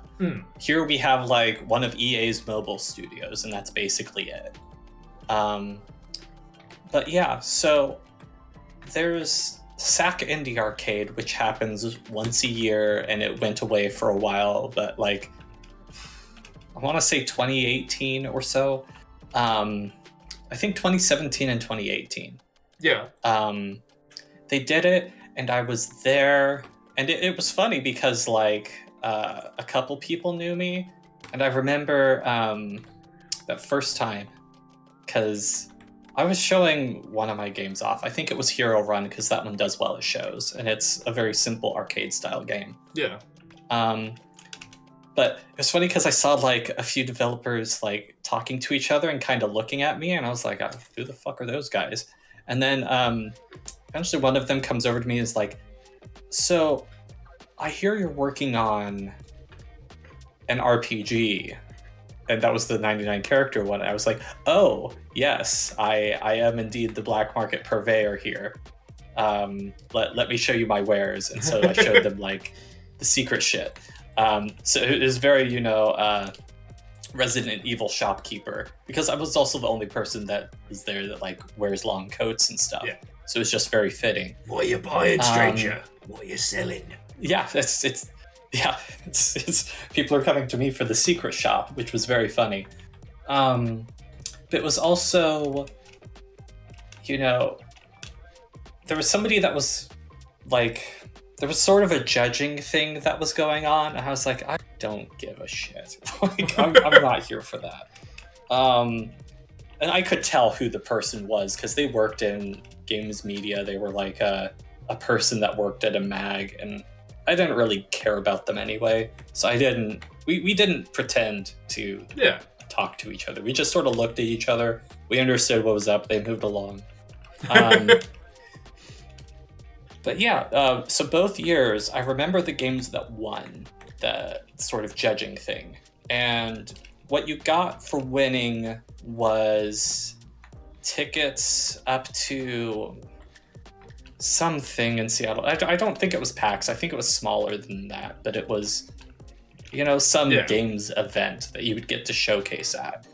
And so both of these people used it as like, it's good visibility at the very least. Yeah. And it was sort of decent 14 marketing opportunity, but 14 strokes, getting back into it. Yeah, I fucked around and found out on the green. Don't even worry about it. Yeah. Sorry, please It continue. happens. No, I'm still trying to. I'm enjoying this while at the same time respecting the fact that this is a golf stream. There are over 40 people watching golf right now. Yeah. And we are the number one Damien Crawford golfing stream on Twitch, so... I mean, I'll take your word for it. I haven't checked, but...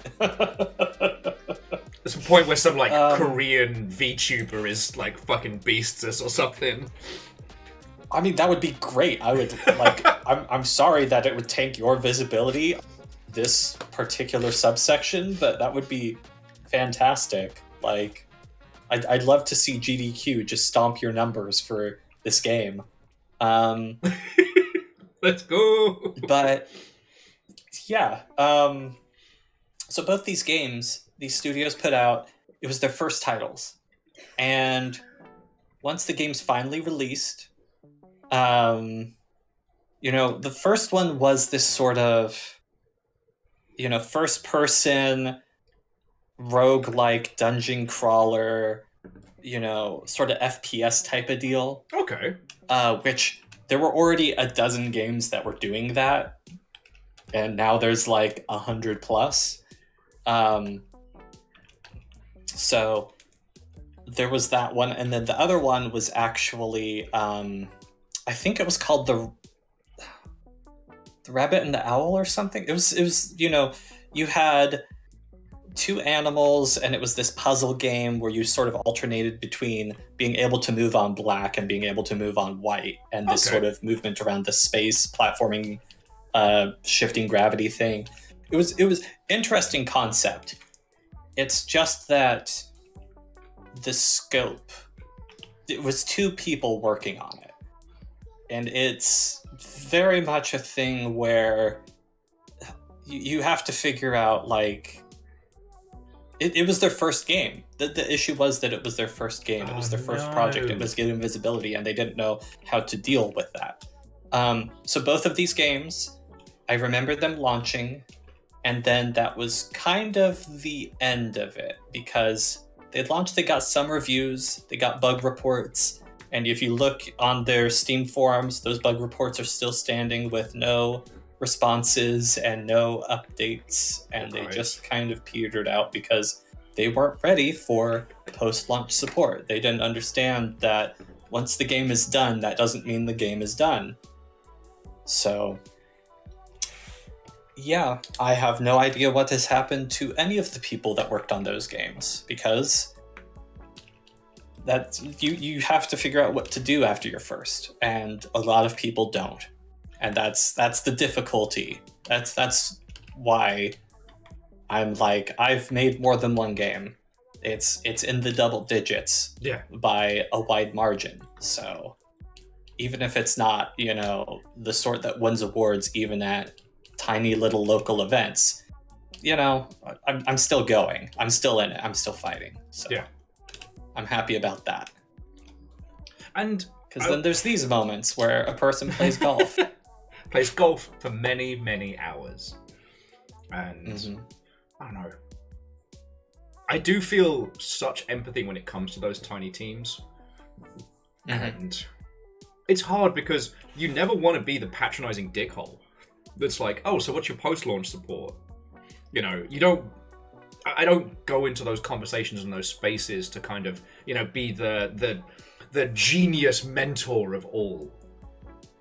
Right. But in the same breath, like, usually by the time you meet these people, they've already stretched themselves so thin with a project and they're just trying to survive until launch. There isn't anything in the tank for them to do after. You can't just say, oh, we'll just plan 2 weeks after release to be doing stuff. It's already gone past the point, It's like telling somebody they needed a producer 4 weeks out from launch. Like, no shit, you needed a producer. You needed them a year ago. Does that make sense? Yeah. It's... Oh yeah, this is Verdant Forest, by the way. This is Verdant Forest. I just got 8 on hole 2, which is... I'm counting that. Anything that's below double digits, I count as a win. Yes. And you should. Let me see, because that one is par 4. Yeah. Oh shit! What's course? What's hole 3's par? Hole 3 is par 3. Okay, then I probably shouldn't have punted that with my full fucking force, then, should I? Oh, good. Yeah, well, we'll see. Actually, not too bad. Yeah, it's tough your first time, especially because you don't know what you don't know. And after you make your first game, then you know a bit better what you don't know. Yeah. Because it's one thing I got thinking about the other day was advice we can give to people coming into the sphere, which isn't the same shit we've been saying since like the 2010s. And I got to admit, anybody coming into this, I'm just going to be like, just get a mentor. Like, just get a mentor. Get a fucking Jedi to teach you the ways, because you don't know what you don't know. Right now, you can't just be in QA for a few years and learn it on the fly, because it doesn't work like that anymore. Yeah. That was one of the reasons why I ended up doing the brief teaching thing, was because, Zhenya talked me into trying to do teaching in the first place. Okay. I ultimately settled on it because I was like... Oh, sorry. For those who don't know, what was the teaching thing you were doing? Plug your wares. Plug your wares. It has ended now. Oh, piss. But it was a month-long course, RPG blueprinting with Damien Crawford. And I sort of had this 4-week course that was set up where people would...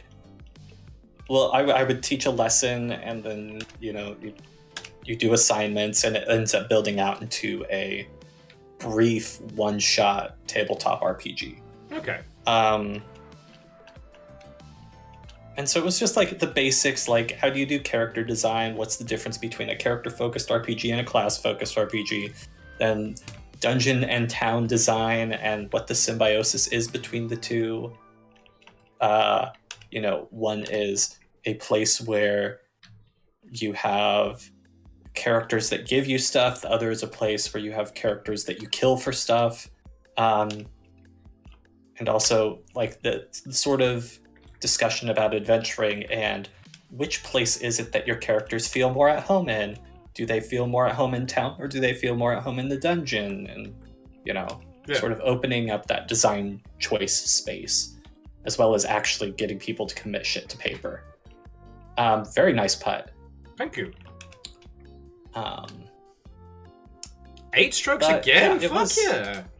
I ain't losing this. No offense, Evil Geek. I ain't losing this. Because I think it's just me and Geek now competing. Maybe Len? Oh, no, Len is also competing. Alright, so it's like, this is a Champions of Champions match. No, and so that's... Survivors. It's a very, very interesting thing because, like Purgatory Dungeoneer does so much with such a simple visual style that I often find myself like sounding like a bit of a crazy person when I'm explaining it to people. Do you know what I mean? Well, I mean that is one of the challenges of most of my games is how do I explain this in a way that this person will understand without me having to be like, okay, you have to get cool about a lot of shit real quickly. That is the experience for sure. Okay, this one's a 5. Oh, beans. Also, shout out to Gary Kings, who has done a lot of trailer work for a lot of places, but particularly had to deal with the challenge of doing the trailer for Purgatory Dungeoneer. Both the announcement trailer and the release trailer.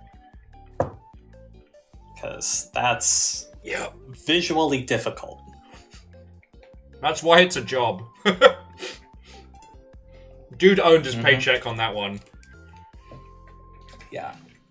I will say, something that struck me while I was getting set up for this is, have you considered, like, doing anything along the lines like a visual wrapper for any of these titles? Because one of my favorite stories of this year is the Rugrats game that has come out, which they built for the NES first. It was an NES-led project, and that the fancy version that you see is just a, just a wrapper. It's a wrapper for basically their own NES ROM, which I fucking love that. I haven't thought about that, but that is interesting. Because, like, Purgatory Dungeoneer is so deceptive to first-time individuals because its visual style feels very... I don't want to say... Throwaway is the wrong term. It feels very... Archaic? Yes. And that works so well once you know the thematics and the everything else. But, and hey, look, I'm not trying to workshop your titles here. I'm not trying to, tell you how to suck eggs. These are the ideas that I think of when I should be sleeping, let's be honest. Or when I'm getting set up. My brain works a little too much. It's pretty loud in here.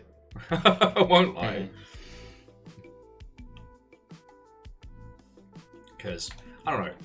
One of the things that's really interesting when it comes like time to getting coverage and things like that is it still, even though we've been at this whole video games flavored nonsense for years now, as an industry, it still comes down to screenshots. And I'm not saying that your games need to change, but from having been involved with titles that have a similar art style to some of yours, it is so hard to get any kind of coverage because the visual... Actually, how far are you going to go? Yeah, we'll punt it. Look, I'm trying to phrase this in a way that doesn't sound like I'm shitting on game journos, because I'm not. I'm on a lot of media lists now just because of, how long I've been around. And a lot of places don't have a separate list for, streamers than they do for journos. And so I read a lot of press releases and I see a lot of them. And it can be really easy to skip over titles that aren't clearly visually communicated. Right. You already have to engage with Purgatory Dungeoneer to know why it's fucking brilliant. If that makes a weird sense. And or you have to be familiar with either of the studios that were involved. Like if you're into Cannibal Interactive or if you're into Strange Scaffold, you know more or less what you're getting into with Purgatory Dungeoneer. It's going to be and experience. Oh yeah. Okay. Hello, Marion. Do you want to join us for the golf? We're only at hole 4. You can catch us up.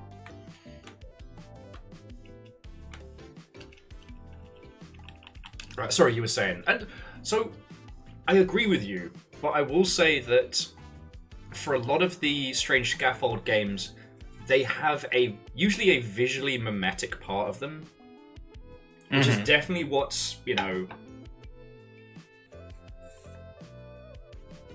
again, I'm trying to find, because this isn't a negative. I'm not saying that your games need a visual overhaul or anything along those lines, and I'm also not trying to dismiss what Strange Scaffold make as just, they made a visual meme and did good, But you look at El Paso Elsewhere, and you go, oh, it's Max Payne, Right. Airport for Aliens. Oh, is that a picture of a dog in an airport? It's the visual language is really easily communicated, and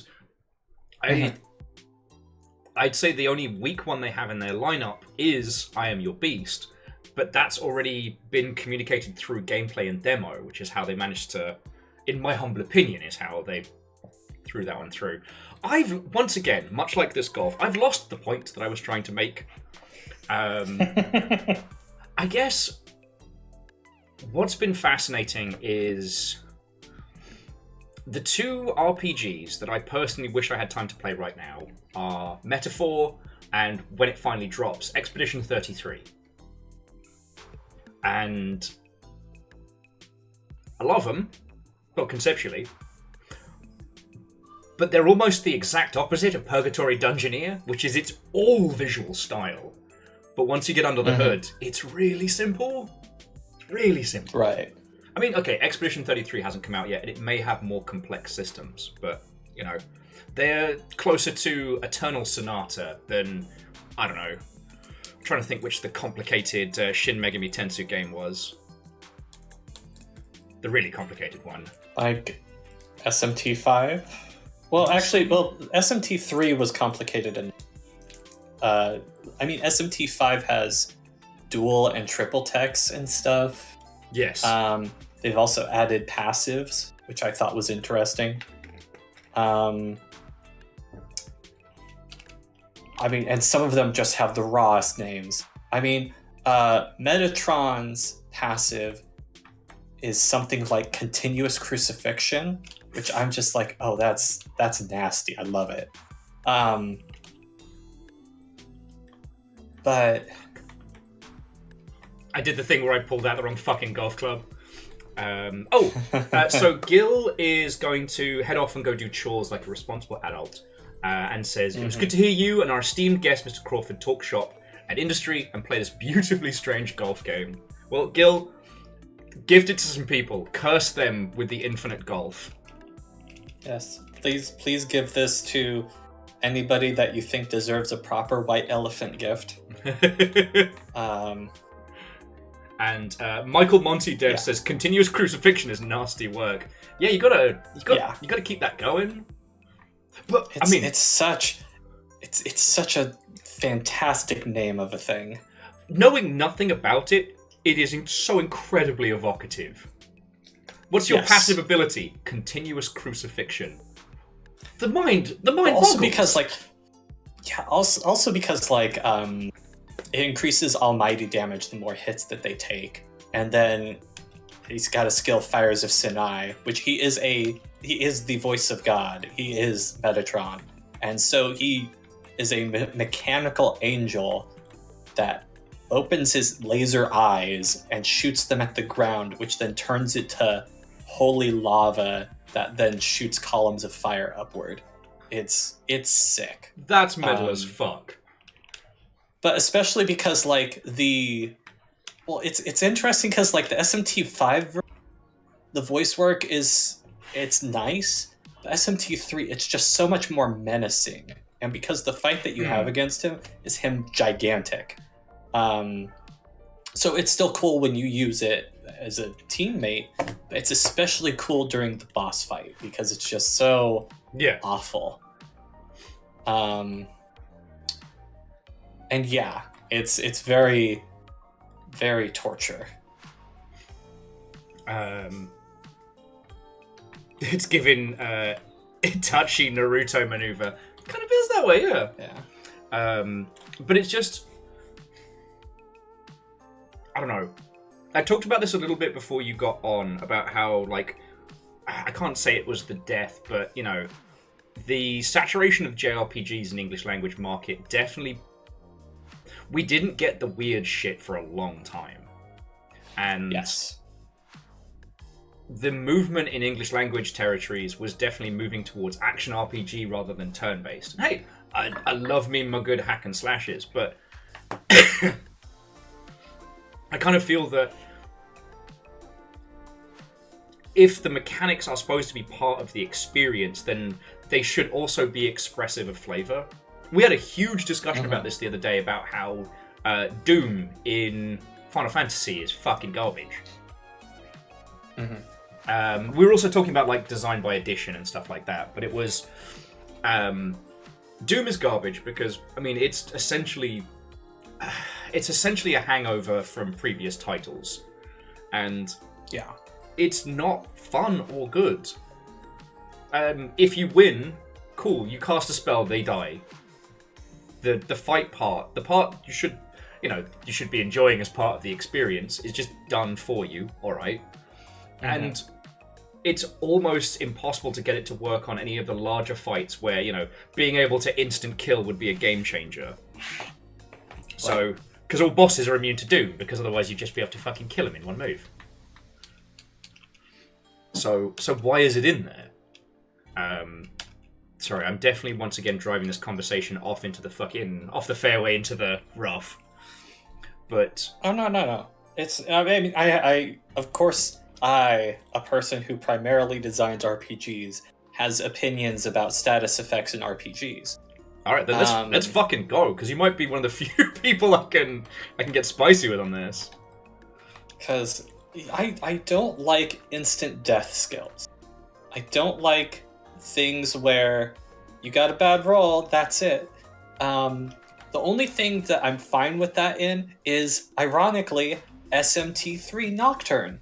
Because Nocturne is not just... It's not a JRPG. It's a survival horror RPG. Yeah. Because... friends, Nocturne is known as Lucifer's Call in the UK and Europe. And yes, it is the one that features Dante from Devil May Cry. Yeah. He shows up once, super late in the game. They put his name on the box. And it's well, he shows up sort of early. Just because he shows up outside of one of the buildings. But you only actually interact with him if you're going down the true demon ending route, which requires so much out of you. And then also you have to have all the candelabrums and make it to the fourth stratum, fourth kalpa. And it's just, yeah, realistically, most people will see him once or twice and then that's it. Unless you're a sicko. But yeah. 8 strokes. I'm kicking ass here. Boosh. 8 strokes, that's pretty good. Let's fucking go.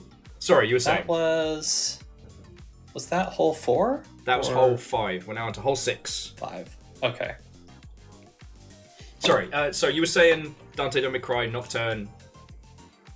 Right. Nocturne is a survival horror RPG because it's less about... It's very heavily about conserving your resources, even though it's not a first-person dungeon crawl. Yeah. It's about these enemies that can show up and insta-kill you. Or, they have an attack that's super effective on you, and now you lose all your press turns and you don't get to do anything. Yep. Or they're able to... you'll have fights where the enemy's I'm immune to 5 different elements, and then I repel this other element, and I absorb this other element. Yeah. So you've only really got one thing that you can do against me, and that's it. And Better it's make it so count. fucking stupid, but it's so good. Because even when it comes to bosses, you can still end up fusing the demons. So there's for the most part. But there's so many messed up teams that you can have. And then also the boss fights, they don't hold back either, and they will use the exact same things that you do, or better. And they will expect you to use your buffs, use your debuffs, because if you don't, it puts you at such a disadvantage. Like fighting Ongyoki while not being able to remove buffs was one of the worst boss fights I've ever experienced. Because I didn't have anybody with Dekaja. So I used a stone once, and then I just sat there and was like, okay, we have to time our attacks really well. We have to accept that this fight's just going to suck, and we're going to get through it. And I did, but it was, awful. An absolute nightmare. I still have flashbacks. But one of the things that... a good way to bring this round to a more cohesive topic is... Sure. We talk a lot about Bloodborne, just here and as an industry in a whole, and one of the things that always hits is whenever... is the moment when someone is playing through Bloodborne for the first time and they realize that the skill names aren't just bad translations or like made up bullshit, that they're not only apt but also thematic. Like, it's something that these spin-offs of Shin Megami Tensei have been able to do a lot better, but like, you know, where your status is and all the elements of it are as much part of the story, part of the thematic unfurling as everything else. And I think that's something we would have seen more of had JRPGs maintained like international interest. I don't know why I keep using this wedge. I'm doing this to me. I'm doing this to me. Fuck.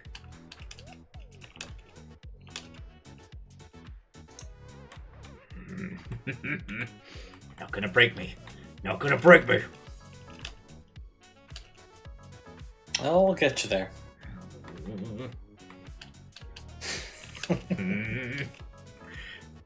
Thank you. Actually, hold on. Just... Come on. There we go. Wow, okay, you got there. We're just gonna waddle it up.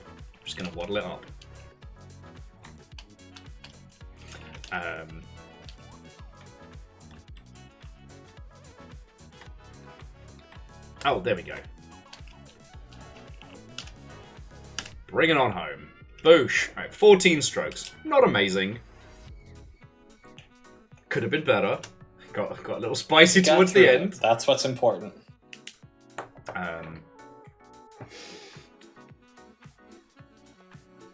But yeah, so it's just, when you think about the big players in RPGs, most of them have now been established so long they can't really change out of a lot of the mechanics that they've been using. And that shared language is... It feels like it's become more of a... I don't know... a trapping than a crutch. Yeah. Because there's only... how to phrase it? It's a rut, basically. Yeah. Like it's you've committed to this, and now everybody knows this as this, and if you change that, people are going to complain. Why is this not this anymore? Yeah.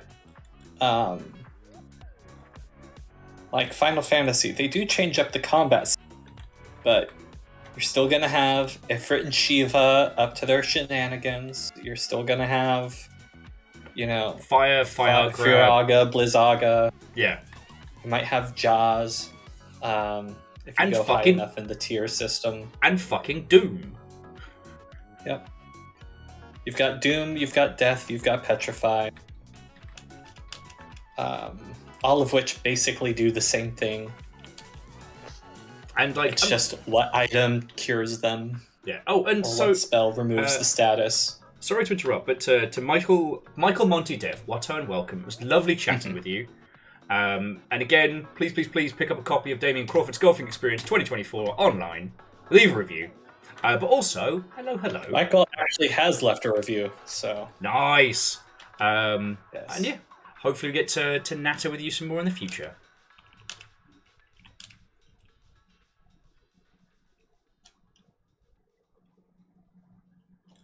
And sorry, jumping back to the Final Fantasy thing. Why make? Because why make a No, golf game? I've read the comment of why make this? Why a golf game?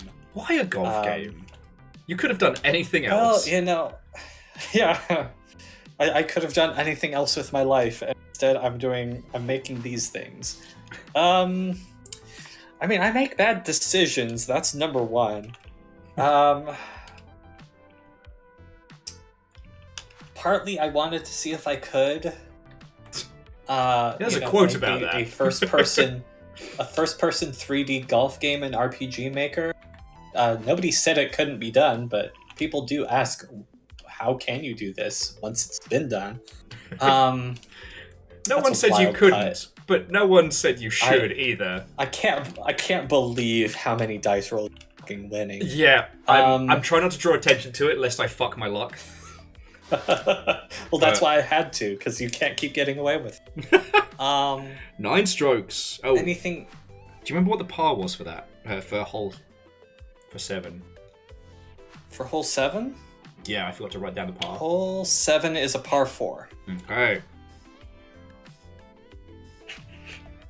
But like, Anything else, and you chose this. I mean, yeah, I made an RPG where you play as 90 characters at once in turn-based combat. I made an RPG about retired adventurers where you have a party of 5 characters. It's out of 420 possible recruitables. I made a game where it's literally 6 random characters in a single floor dungeon. That's the whole game, and that's the title. I made a horror game about paranoia where there's this monster that pursues you really slowly and you just have to get through mazes. I made a game where your older sister leaves the computer and you get on, but you don't know how to play MMOs, but you have to lead the raid. I've done a lot of just stuff where I'm like, somebody has to make this, and nobody else has, so it has to be me. And that's the end of heavy that. is the head that wears the crown. Yeah, it really is. It's somebody else has to. Yeah, some cold sweat horror here, responsible gamer. Yeah, because it starts off with one of the people in the raid being like, okay, yeah, we unequip stuff so you can set it up.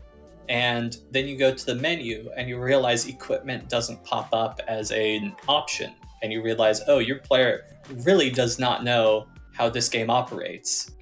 Because that's just a part of the bit. Yeah, I'm Damien Crawford. I make games and that's a threat. And golf is a significant threat to people's sanity. So... I've made games and I will make games again. Damien Crawford, 2024. Yeah. Well, you know what? I think I'm still here to everybody's chagrin. You know what? I think one of the reasons why we end up talking about your titles so much is that they always come from a place of intent. Like, with Star, I feel like Star Saint Germain's title always comes from a form of expression they want to play with. I think that Zalavir's work comes from stories. Like, from the conversations we've had with him, there's always a story that inspires, the strange scaffold titles. With you, there's intent. And sometimes that intent is threatening. As well. Like, they are narrative designers. I am a gameplay designer. That's what it really comes down to. Is there phenomenal people in general, but also when it comes to the stories that they want to tell. They are vibrant. They know not just the beginning and the end, but all the nuances of the middle. Yeah. I can do beginning and end, but the middle, it's tough. It's tough to figure out like where to go and how to sort of judge things to get it to where you want it to be. Yeah. That's a difficult point for me. like, I understand character motivations. I understand that every character in a scene should want at least something.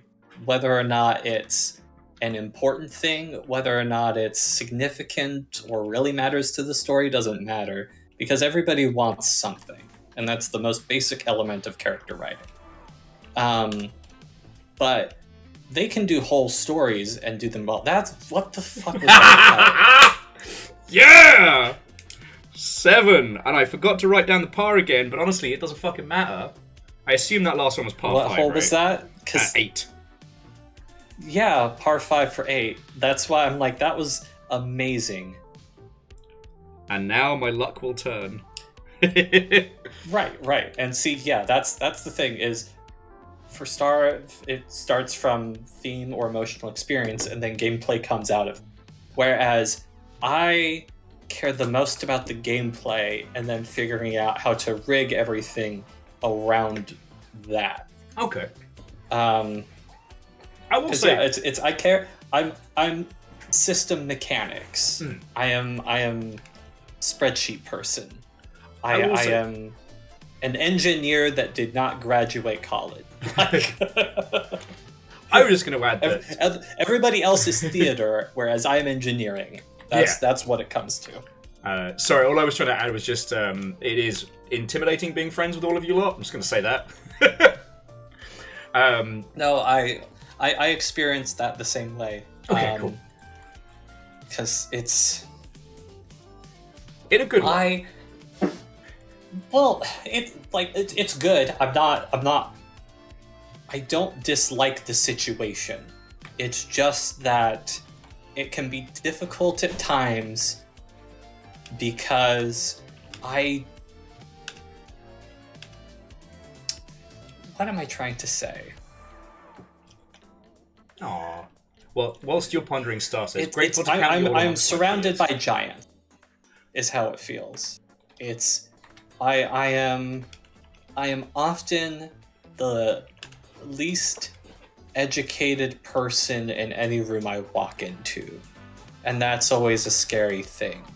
Like, it's good. I'm fine because ultimately I'm fine with being wrong about a lot of stuff.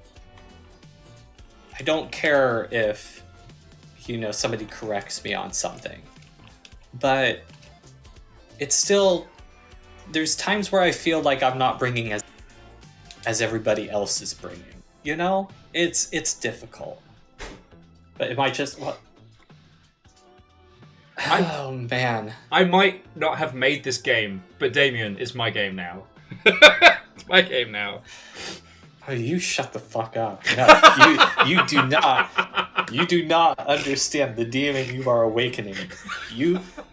If I need to record gameplay about me just shoving my entire fist into the gaping mouth that is your scores, I will, because it's you. If you're gonna come at the, I'm trying to think of what's it. If you're gonna come with a king, you better not miss. If you come at the suzerain, don't.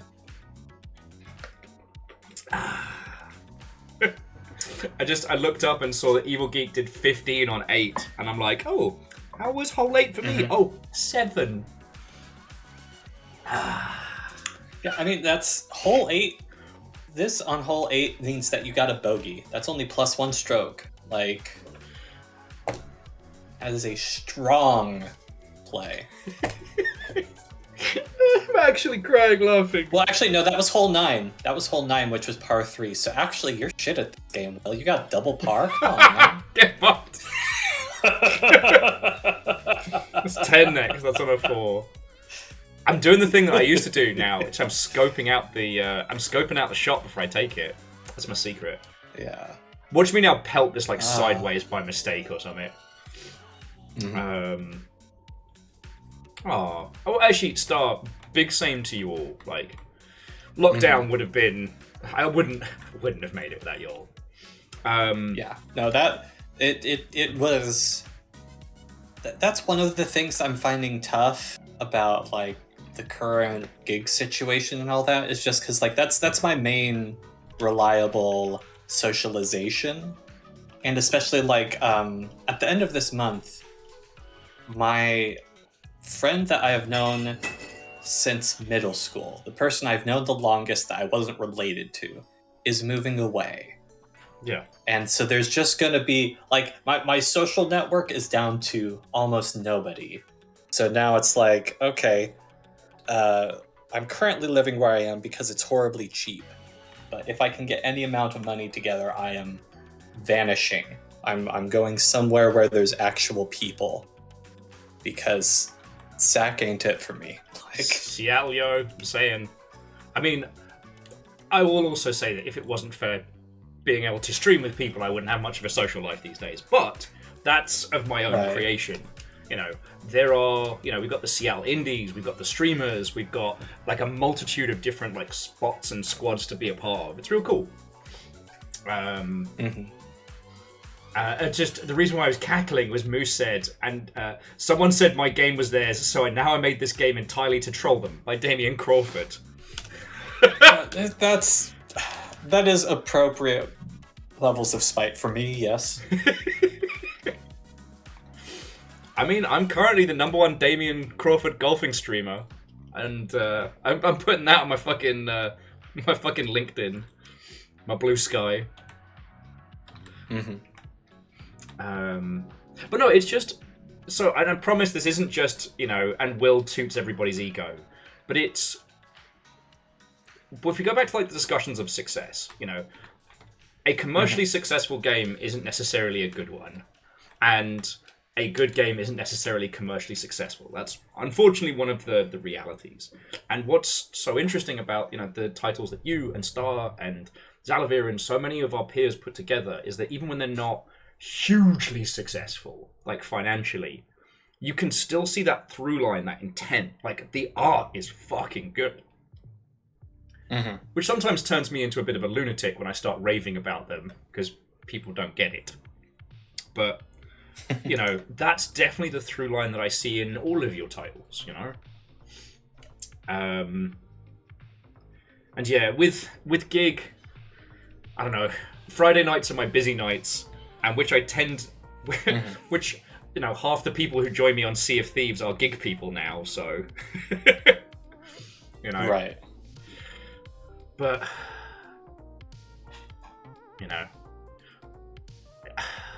I kind of, there's a part of me that does miss that online bizarrity that we had.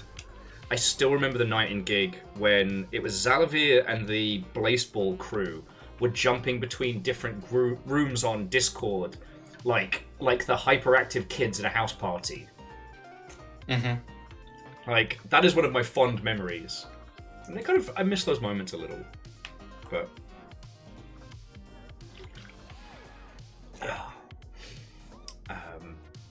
I completely forgot where I was going with it, though. Once again, I have driven us off-road and forgotten where the path is. Well, it's fun to ramble anyway. The project that we're enjoying the journey. Yeah. The project that I'm the most involved with at the moment is still Cosmic Crowbar, and that's coming together real nicely. But there isn't anything to really talk about or say. The team is prototyping a whole bunch of systems and things, and it's nice to see it all come together. But there's not too much for me to be involved with at the moment, so I can't really say that I'm having too much of a hand in it. No. Right. Okay, risky maneuver. Risky move. Could have been better, could have been worse. Okay.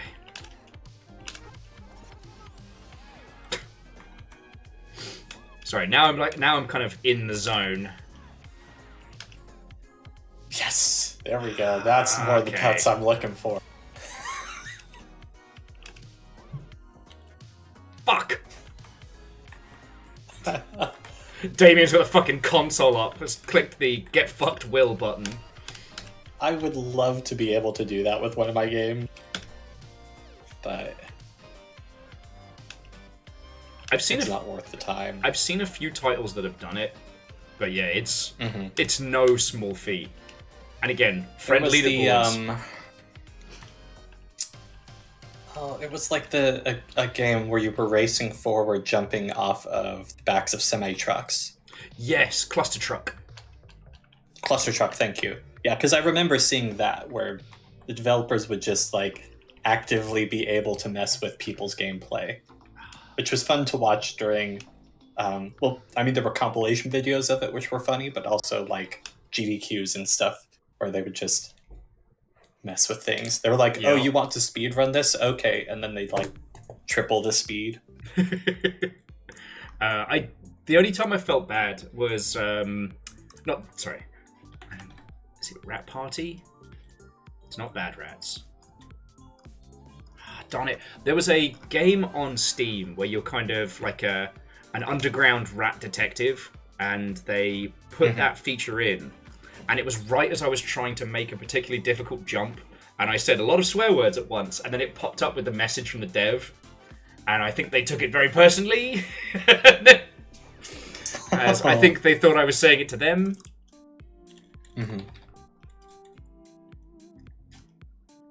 And I cannot remember the name of that game. Piss! Alright, so hole 11, par 5. Means it's a long one. Do my recon first. I almost said retcon.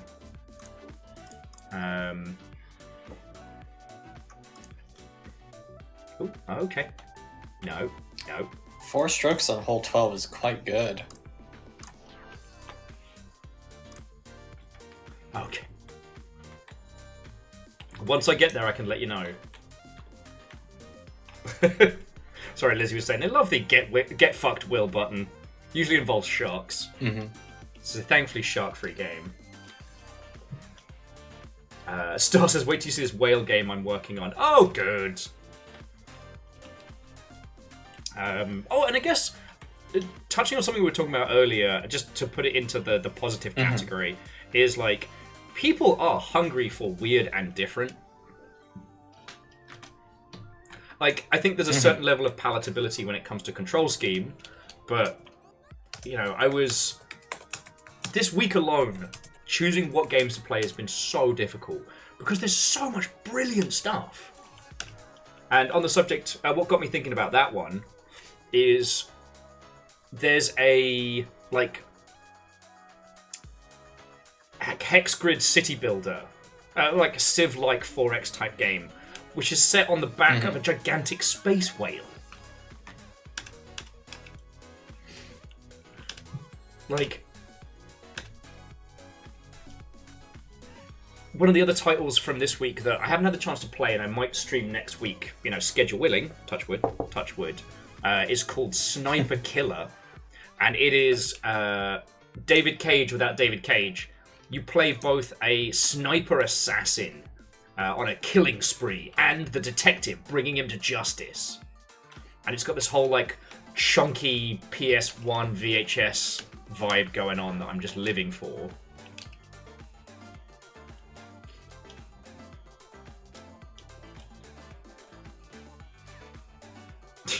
Okay, yes, numbers, I do remember the Subnautica crowd control day. That was horrifying. Crowd control just added heart monitor support as well. So if you have a heartbeat sensor hooked up to your stream, crowd control can fuck with that and all. Good times, good times. That's pretty hardcore.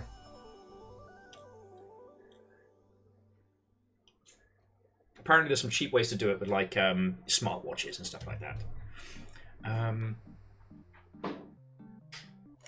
But yeah, so that was the thing I was saying earlier. Sorry, bringing it back to actionable, conversationable topics. Sure. Was, we praise Bloodborne so much for, not just its action and combat, but the systems design of it, the naming conventions for all your bizarre stats. And that's definitely something I'd love to see more games exploring. Final Fantasy does not treat its systems as part of its story. Maybe some of the high-end summons or why you have magic, but Viagra or whatever the fuck it's called is never woven into the story. It's just that's what the fire spell is called. I would love to see more titles in that vein take the same kind of approach. As looking at the systems and their conventions as part of the experience rather than just the expected maneuver. Mm-hmm. Oh, I think this is going to be tasty. 8? You know what? Not bad. Not bad. 8 on a par 5. Mm-hmm. Triple bogey.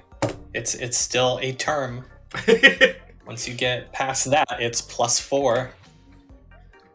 They're just like, no, we're just gonna say plus however many strokes. Yeah. Because I want to say, Damien, this is a bit of a pipe dream because I don't know how we would do it, but the game that I sent you the video of, what was its bloody name? I'm literally going back to our chats. Which one's this, Mother Hubbard? It is Baroque. Like, ever since I learned about that, I've been obsessed with it. And I'd love to go through it with you. Because, I mean, it's technically an action game with a roguelike element to it, but it has so many bizarre status ideas. And they do end up ultimately being a large part of, the narrative. They're not just, it's not just poison, petrify, and doom.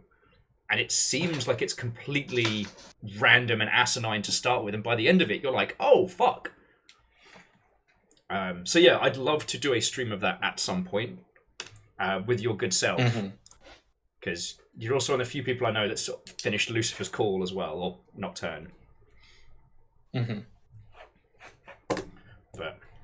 I don't know, it's... One of the things I was discussing this week was the whole, again, around Doom and like, why do we put things in our games? And it does kind of come back to this thought of like, why do we leave in certain aspects from titles? Hang on, sorry, I'm just getting us another fancy, funky soundtrack. So you think you know Wix? Oh, shush. Oh, god damn it! We've got shake video. Sorry about that. Just... You wouldn't think I'm a fucking professional, would you? So you think you know Wix? Do you really? I mean, I've met a lot of professionals, and as long as you're not trying to sell me on the latest tech craze, I think you're pretty professional. Gods. Next year's GDC is going to be a fucking mess.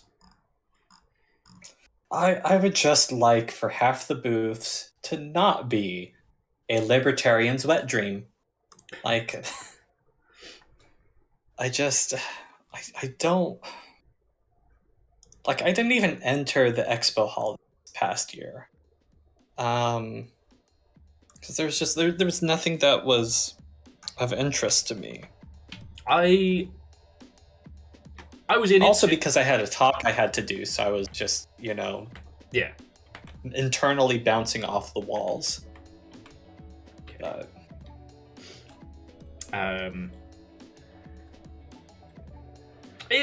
The show floor was fine this year. Like, if you knew where to go, there was some really cool stuff. Like the Godot booth was fucking brilliant, and meeting some people who were making some cool shit and were genuinely excited. But yeah, the big payers were the last gasping death claws of nufters, and then these new AI companies claiming to be able to do everything ever.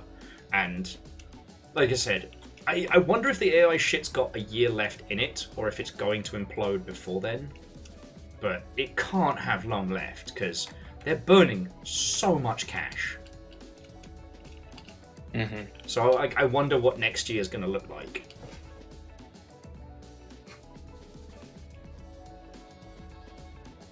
Man, I'm all on that wedge meta right now.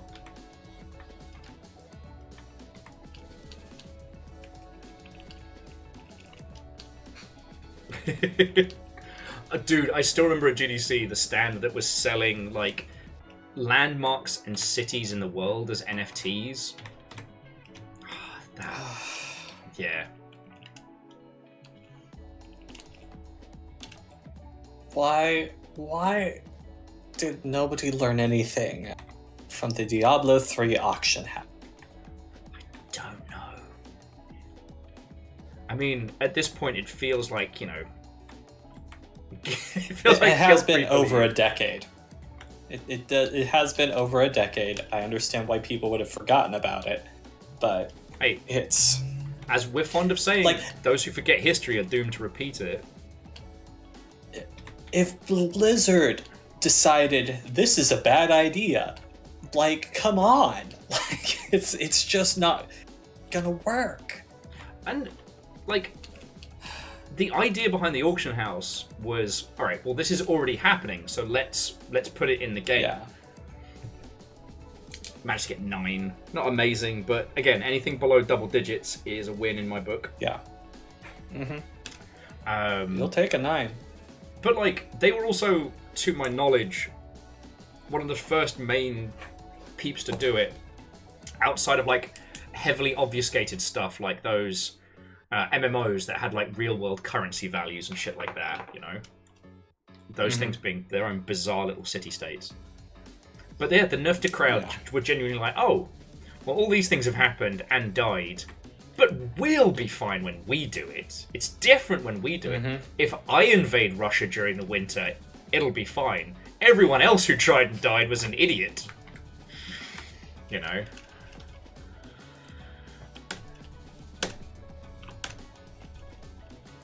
It was so funny because the selling like landmarks and countries thing, there wasn't a game behind it.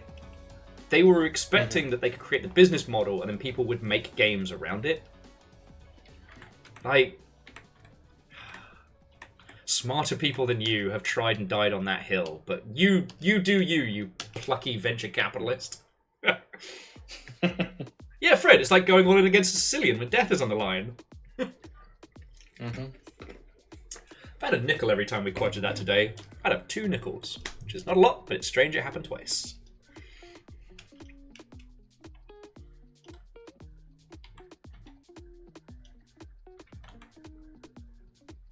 Okay. Man, this course is fucking massive. It's a par 5. You're getting there, though. I know what I'm about.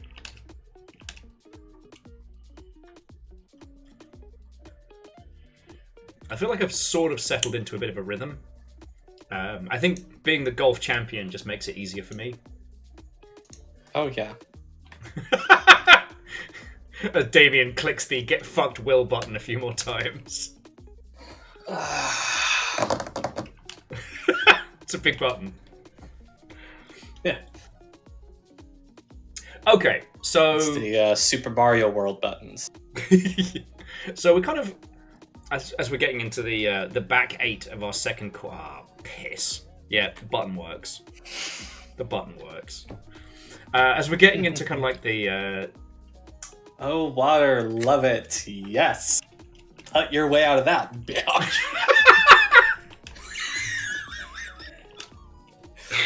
Wow. Maybe I will. Maybe I will. It would be a bad idea to putt. Like... Honestly, not a bad recovery. Yeah, 147 is good. That's a strong showing. Apparently you're... It's actually only about double course par. Because that would be 144. So... Your button's broke. Are you sure? 10 strokes. Let's total up the strokes at the end of this. Okay. There's still several holes to go. I should stop running my math. Yeah, 10 strokes? When you're talking about, oh, that didn't fuck me up too bad. I don't know, man. I'm seeing a grand total of 2 digits in that number. Yeah, I didn't say anything below. But okay, so I wanted to do some fun and fluffy questions. So Sure. money, no question. Like, what is the project that you would, get to work on? Like, I've talked about mine like a million times, which is, I want to do big giant robot stuff. Because when I don't have to worry about paying for servers or coding doing the net code myself, suddenly giant video game experiences become like a really interesting concept.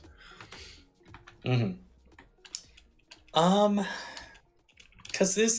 I've thought about this a few times, and my answer changed a few times. I remember there was a while where, like, working on the next Diablo game would be cool. Okay. And having played Diablo 4, I don't think it's a bad game. It's just not, to me, what Diablo's about. Diablo is about a fucked up town in a fucked up place. Tristram, right? Tristram. You have your cathedral. Damn near You killed have your him. dungeon.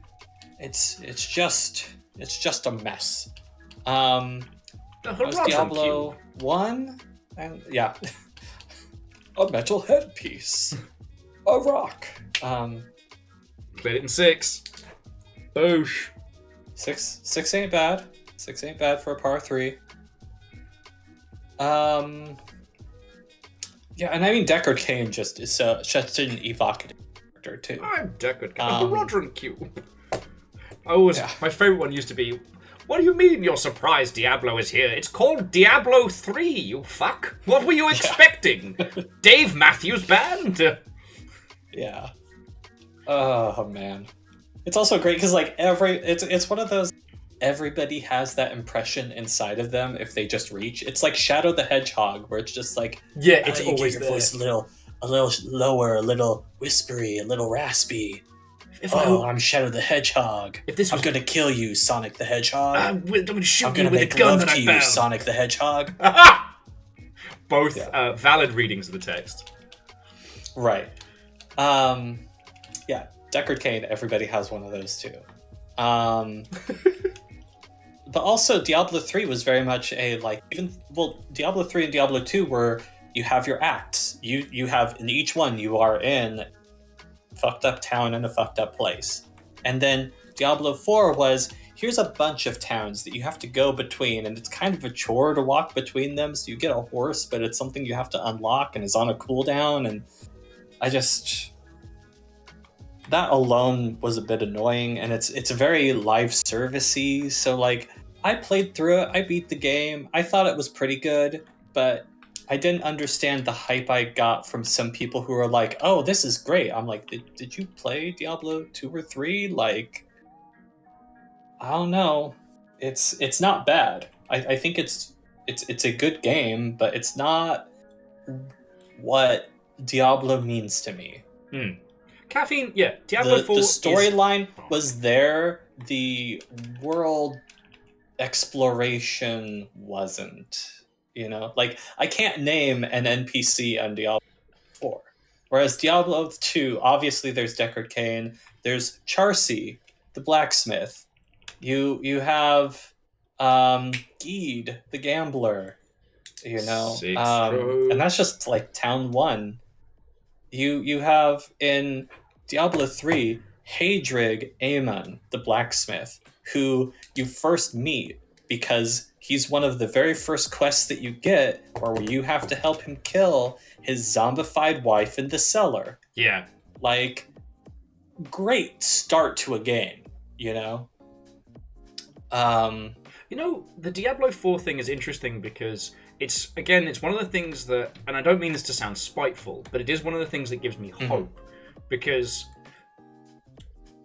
you know what you were saying about, like, the flow state? Like, Diablo 4 is made by very, very talented, very, very competent people, but it's kind of like it's made in a lab, It's no longer the story of the demon forces as they try and take the town of Tristram.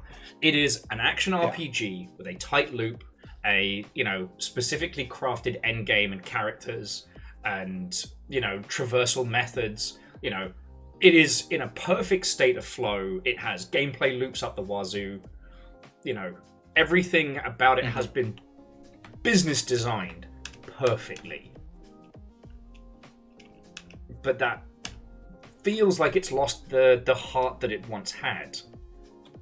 And it leaves an opening for people to step in because there's nothing to stop someone producing a smaller, pluckier type title. Do you know what I mean? We saw it with Path of Exile, just as a nice hyperbole example. But there's nothing stopping people from creating a similar experience on a fraction of the budget. And that's the kind of stuff that makes me feel like we're going to be okay. But to answer the actual question, which is if I had unlimited resources, what am I right now? Monster Rancher.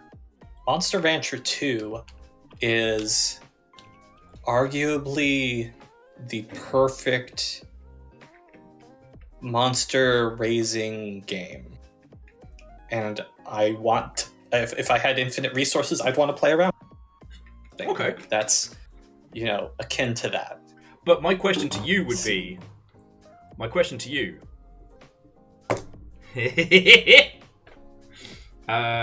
Immortal Len, how's it going?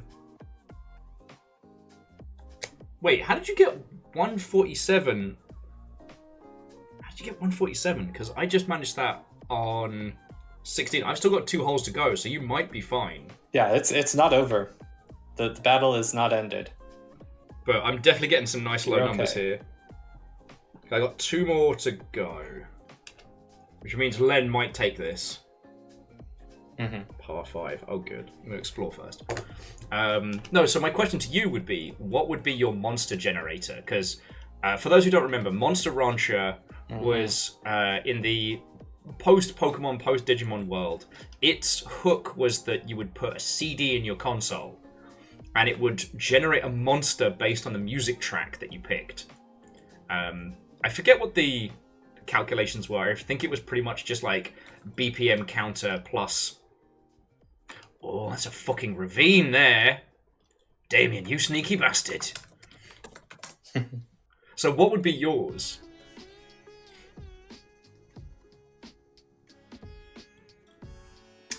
Well... Also, you'd say Monster Rancher... Monster Rancher was the same time as Pokemon. Pokemon was 1996. Monster Rancher was 97. Shit, was it that early? God, yes.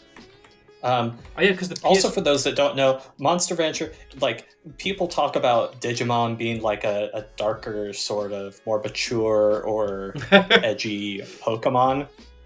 Monster Rancher was super that. Monsters would die. The actual story of Monster Rancher ended up with, main characters getting killed off and, monsters just straight up devouring or killing. It was a very violent series because it was an anime, but it was also a game where in Monster Rancher, when you do fights, you could get your monster hit so hard that they just die or are hospitalized. When you monsters, you needed to make sure that they stayed fed, and you had to manage their fatigue and their stress levels, and it didn't tell you what these were. You couldn't look at a meter or see any numbers. It's, at the start of the week, the helper would be like, oh, so-and-so seems well, or is very well, or seems tired. And the thing is that if they seem tired, they're already at such a state that their fatigue is killing their lifespan off early, because monsters didn't just have the possibility of death. They had lifespan. And it didn't tell you what a monster's lifespan was either. You couldn't see that. You would just sometimes see oh, my monster seems like the model got a little bit bigger recently. Oh, whatever. Or the trainer would be like, now is a really important time for our monster. And it's like, oh, it's in its prime state. This means we really need to focus on the training and making sure it stays healthy. Or would comment on its age, being like, seems like it's not moving around so well these days. We may want to retire it, because it's like, well, it's close to death. Yeah. So if you want to keep doing fights, you can. But also, yeah. And there's, also, like, you would always get status updates on, like, your vague fatigue level on whether or not they're fine or tired or whatever. Yeah. But stress was one where they would only tell you once it passed the threshold, like, oh, they seem really stressed out. If they stayed above that threshold, it wouldn't say anything anymore. So your monster would just start dying faster because of burnout. Big mood. Big mood. Yeah, no, it's so, like, when you look at the backend numbers, because we have access to that now, it's not just vague musings on game FAQs. It's now like, no, there's sites dedicated to this. Yeah. Monster diets and how they all work, and it's fascinating and really interesting, and I would love to mess around with that. In terms of monster generation, the actual how you get monster. Yeah. I don't know. Like, I would like, because I did actually personally appreciate the system that the advanced games had, which was you could just input words. Yeah. You had, like, capital letters, lowercase letters, numbers, some symbols. I mean, I think that would be interesting. It's easy to homogenize across the systems and figure out how you pull out data, create unique names that give unique monsters. Because that's another thing that Monster Rancher 2 has, and some of them are, like, absolutely fucked up. Some of them are absolutely busted. If we're doing this Damien style, some of the monsters have got to be some seriously fucked up Cronenberg level shit. Like, I want little Tim to try and generate a creature and then generate an actual nightmare for the rest of time. Well, I don't want that, because Never let me have any fun, Damien. Go ahead. Well, no, I don't. I care about monsters, okay? Like, if every one of them has to be able to be looked at, and you have to feel some amount of reverence and love for it at first glance. Okay. And maybe it's not for everybody, because maybe it's like a clown theme, and there's people who are weird about that. Clowns are or horrifying. even, shark themed, like, I understand that some people might like that, and some people might be like, that's not for me. But that should be the sort of extent of it. It's like, just because it has a basis of something else that person has a phobia of. You know what? Making it as a rule, it has to be lovable. That's just a good idea. I can't hate that.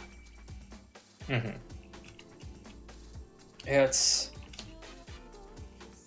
I mean, Monster Rancher did such a good job with their monster design. Like, you have Mochi and you have Suezo, and then you also have Joker, who's just like a literal cape creature with a mask and a scythe that laughs. But then you have its alternative, which is Gali, which is just a cape with a sun mask that creates like spiritual fists that it punches things with, and it's cool. It's weird, but it's interesting in its own way. Or even like Arrowhead, which is basically a lobster, or Golem, which is just animated rock guy. Like, they're simple, but at the same time they just work really, really well, and Fuck I you, like them Damien. so much. Sorry. Apropos of nothing. Fuck you, Damien. You're the one who is using the putter in the rough. You're using the putter in the rough. What have I told you about that? I've warned you. Specifically. Warned you about stairs, bro. Yeah. Ah, thank the fucking gods. Alright. Alright. Fuck! Len's gonna win this because I'm fucked this 8 ways from Sunday. I'm too close to use the wedge. Just gotta. This is beautiful. Absolutely beautiful. I did this to me. There we go. Okay. Okay, hold on. You see, this This is what golf's about. This is why I'm glad I made it to this. One day, yeah, I mean, you will have to answer I'm for these not crimes. totally. There we go. 20 fucking 1. Jesus. That might be the worst. That is the worst hole of golf I've played all fucking day. God, Will, you're terrible. Fuck off! It's up there. Quick as a Oh, flash man. and turn around. Fuck off. Alright, I closed out with 147. Will, it's just a game about golf. 174. No, 174. Just a game about golf. It's just a game about golf. Fiona is living for this. And the game design question about turning. So you didn't see it, I think, but at the very start of the game asked, which handedness are you? Are you left or right-handed? Oh, yes. So that determines which direction you turn. So it's not necessarily to the right. It could also be to the left. But the game design question behind that, to reposition the ball to save on the animation, yes, it's that. It's two things about that. First is I need you to not see where the ball goes because you have to hunt it down yourself. Secondly is this is made in RPG Maker MV. I don't know how to make the ball adjust height independently and based on like velocity and which club you're using and all of that shit. So in order to just let it travel along the ground at high speed to decide where it's supposed to be located, yes, you turn away. It zips along the ground at high speed. It decides where it is and finishes. Then the sound effect plays, and then you turn back, and the ball isn't where it was. So yes, that is the two reasons. That's a real cool way of doing it. Mm-hmm. For what little I have done in the world of RPG Maker, I get that. Mm-hmm. So it looks like you have lost this one. Look at you saying, "Oh wow, I finally got a." Oh wow, look at me! Look at how well I did on this hole. Surely this means I am the golfing expert. All right. You got any more? Get out of your system. Yeah, man, look at you just fucking taking a swing, being like, "Oh, I'll cautious approach with the putter in the rough." It's worked in the past. I'll- It was not a good move. I will admit. It was not smart. I told you you were winning so many coin flips there, and you decided I'm going to win every single one, and then you proceeded to not. What else do I have? I think that's enough. Actually, I don't want to just dog on you and how well you lost there. Somewhat deserved, admittedly. Jesus. Like you won the first one. I have to get on you a bit this time around. Yeah. But it does look like Immortal Len will be closing out as our golf champion of the day, followed by Evil Geek and then myself. Yeah. So yeah, Verdant Forest 147, Dracula's Castle 166. I do want to say one more. No, we're in no rush. How's Go for that it. last place taste? Oh, How's that bronze? bitter with a hint of copper. just a smattering of pennies there. It's all right. But as the inaugural, I mean, you survived. You survived two courses. So kudos. It's more than most. Like I said, it was very interesting to see people die off early on and be like, nope, fuck this. Fuck it. Like, me, Geek, and Len have definitely shown fortitude. Yeah, I mean, I showed this demo off at GDC, and because there was an event Tuesday night there that I went to, Yeah. that I had a small table at, jank setup, Yeah. But I showed the game off there, and it was funny because like there'd be people who just bounce off immediately, and then there'd be people who play like through the first hole and go, you know what, I get the point. Okay. And then there were like a couple of people that actually played through the first 3 holes because it goes in course order, so it was just 1 hole from each course. Yeah. And so they played like the basic course, then they get to the forest, then they get to the rain. They're like, okay. And then every time, because I had 8 holes prepared, they would get to the 4th one and it would be snowing and they would go, okay, I think I have better things to do with my life. And I was like, yeah, that's fair. That's not a bad call. Because the snow one's rough and it lets, you can just look at the screenshot of it and it is exactly what you would expect. It's partially the reason why I wizard vetoed it, because like, like I think I could survive it, but I think anyone else would be like, nope, fuck this game. Nope, fuck this. Yeah, it is a turn for a lot of people. I mean, I'm frankly surprised that many people made it through Dracula's Castle, because that one is tough in a different way. I know. I think I told you to go fuck yourself one... several times during that. I think I was very clear as to my experience of Dracula's Castle. Mm-hmm. And I do agree with what Immortal Len's saying, is like, it's a very specific kind of title, but playing with other people definitely adds to it. Mm-hmm. You know? It's weird that, like, you see the integrated games you get on, like, Discord and stuff like that, and how no one has thought to do truly, like, torturous goodness. Mm-hmm. And Aeon, the golfing has been amazing. I am going to be bringing our adventures to a close in just a second. Just because I cannot do 3. I did 2. I survived. Can't do 3. But we will play this again, friends, just because I can't hand over the title of Golf Master to Len without the possibility that I can win it back.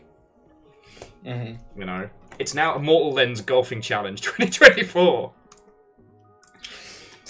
No. That doesn't change the name of it. Like, you get the trophy. You get the title that says you are the current record holder. If you want to have the golf game that's titled after you, you can make your own golf. Like, I worked too hard on this. But no, like, the conversation has been excellent today, dude. Like, thank you for jumping on. And yeah, it's good to catch up. Yeah, well, good to ramble. And I've said this a lot, and I do want to say it one more time, is that yes, this game is made to hurt, but it's its own special flavor. There isn't another one like this. You know, this isn't yet another getting over it game. Like, someone even made a game called Golfing Over It, and it's just getting over it but putt-putt. Like, this isn't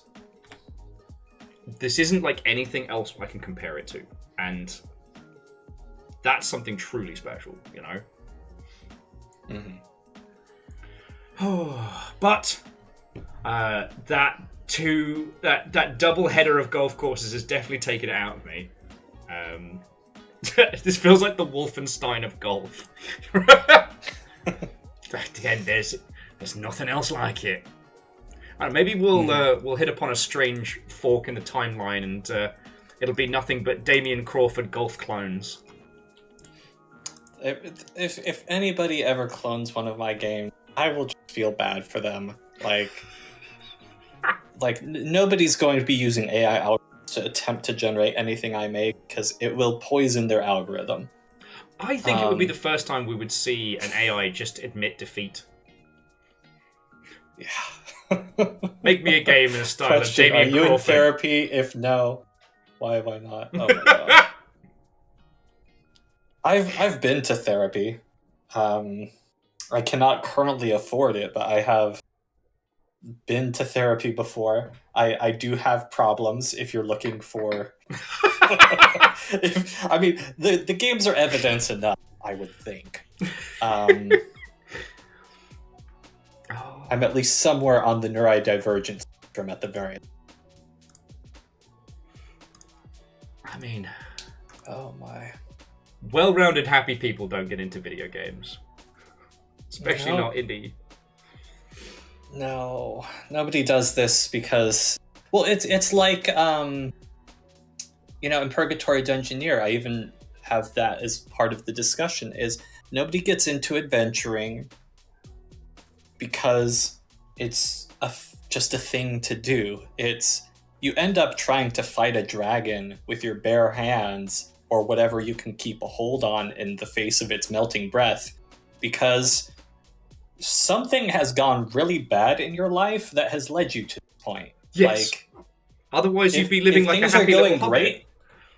Yeah, if things are going great, you are a noble that if you're in the mood to go out hunting, just goes out to your hunting grounds and goes shoots pheasants. Like, you don't go after a dragon because it's a thing to do. And it's much like that in games. Some people go into it because it's a thing that they wanted to do, but the only reason you stay for more than 3 years is because some things have happened and you don't know how trauma. Yeah. So it's probably why we're all such good friends. Like the industry. It's why we get along. It's why the whole group, like, you, me, Star, Stav, Hunter, Zalavir, Chris, Tiffany, like we all have some affliction within us. Yeah. There was nowhere else. Yep. Okay, so Damien, I'm going to roll credits and thank these lovely Mother Hubbards in just a second. Friendos, please stick around because I'm sure there are some lovely people we can raid into. If only so that they ask us, oh, what were you doing? And we say, playing Damien's game. And they go, the fuck is wrong with you?